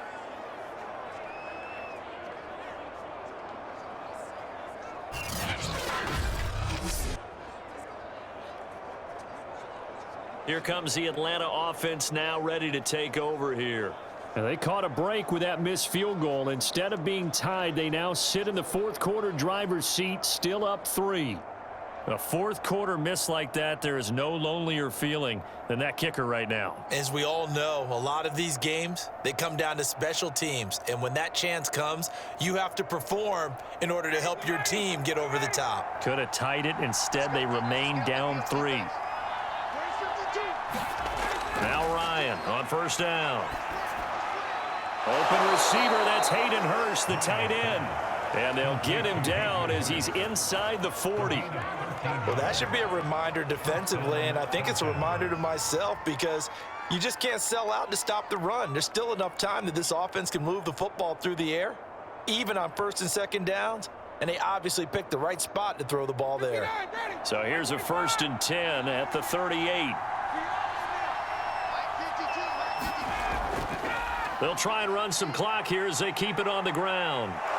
And he'll slice his way down to the 30 with a pickup of 7. Now the objective there, I mean, yes, the positive gain, that's nice, but work some clock. Yeah, you're exactly right, but the problem for them is still within a possession, so they can't just sit on it running the ball. They'll have to find a way to throw it effectively as well. Clock continuing to run. They'll probably wind this all the way before snapping it on second down. Once more, they turn to Patterson. And this carry not as productive. He's swallowed up at the line of scrimmage.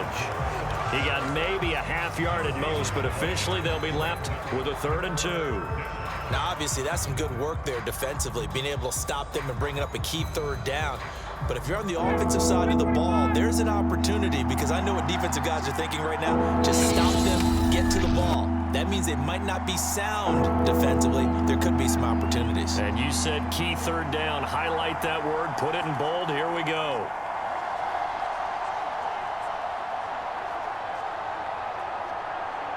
So it's Falcon football as we welcome you back. They're facing a critical third down now as they try to hold on to this lead. Ryan now off the bootleg. He finds his man, complete. It's Patterson. And quickly we're going to get another stop here with 1:54 left as they call the timeout defensively.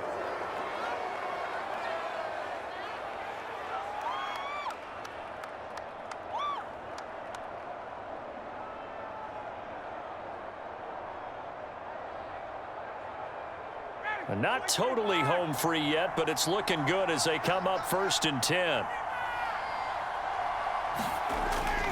They run with Patterson. Oh, he shifts past him, and he gets it inside the 10 to the 9. And now we're going to get a timeout defensively. So another stop, 1:50 left in the football game.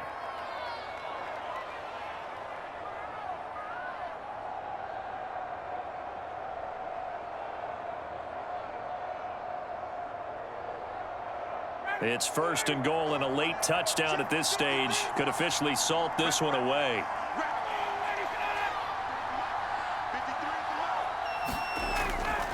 Patterson on the carry, and he will maneuver his way down to about the 7. The Jets going to go ahead and use their final timeout as they'll talk things over prior to this upcoming 2nd down play.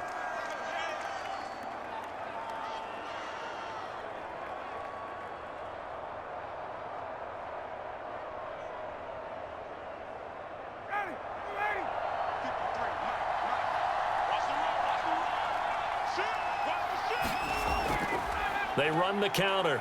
Patterson. And he'll be stopped just outside the 5 at the 6. Only a yard there, and that'll bring us to 3rd and goal. Oh, Brandon, I'm going to tell you, this is football time to me. They're inside the 10-yard line. That's like drawing the line in the sand. Who's going to make the stand here? Defensive guys, they know if he gets in the end zone, this ball game is over. And the guys with the football right now, they're thinking, let's just pound it in there. Got to hold him to 3 to keep this a one-score game.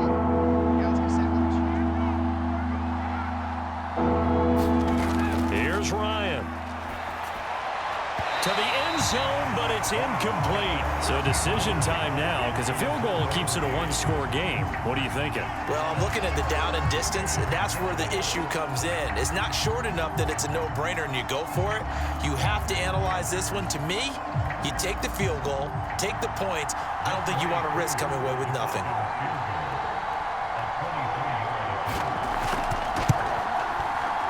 And his kick is indeed good. And the lead stretches to 6 here. It's 13-7.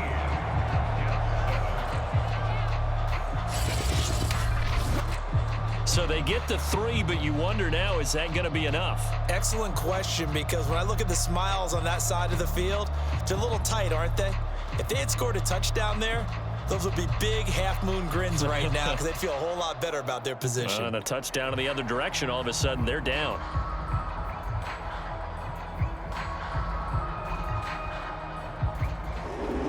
Aku just hit the field goal. Now he kicks off. Here's Coleman now to return. And he brings us out past the 20 to the 24.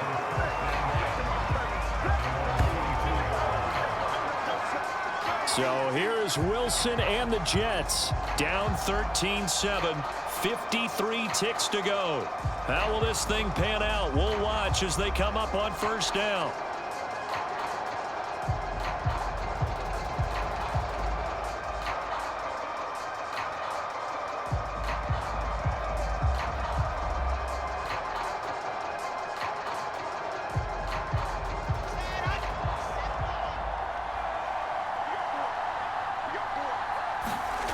Now Wilson.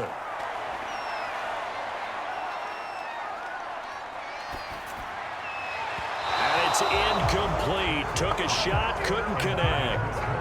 Run with me, partner. Take a deep breath, because that's what they're doing down the field now. That incompletion allowed them to exhale a little bit. Get in the huddle, kind of scan the crowd, see if any celebrities are here. Relax a little bit as they start this big drive. After the incomplete pass, here now is 2nd and 10. Throwing now is Wilson. And that's complete to Croft. They do get a yard there, but only a yard. Leaves him with 3rd and 9 looming. Yeah, that one was covered pretty well because they were trying to leak the tight end out into the flat. I think they were hoping he could catch and turn upfield and pick up the first down. And for the Falcons, 5 men in the secondary, now on 3rd. Here's Wilson. And this is caught. A spectacular one-handed grab there. And all the way down to the 35. It's a big play there for the Jets on 3rd down. Charles, just a gigantic play right there. Absolute breakdown defensively, but take no credit away. A huge gain, and that turns things around. So that changes things a bit. Here's a 1st and 10 all the way down at the 35. Wilson's throw here into the hands of Moore. And inside the 20 before he's brought down. Well, Charles, they were close in the end, but they couldn't get that last play, that last little miracle play done. They were within striking distance, but couldn't find a way to score. They definitely had hope. They definitely had opportunity. Just unable to cash in at the end. Not an easy play by any stretch, but they definitely had a chance.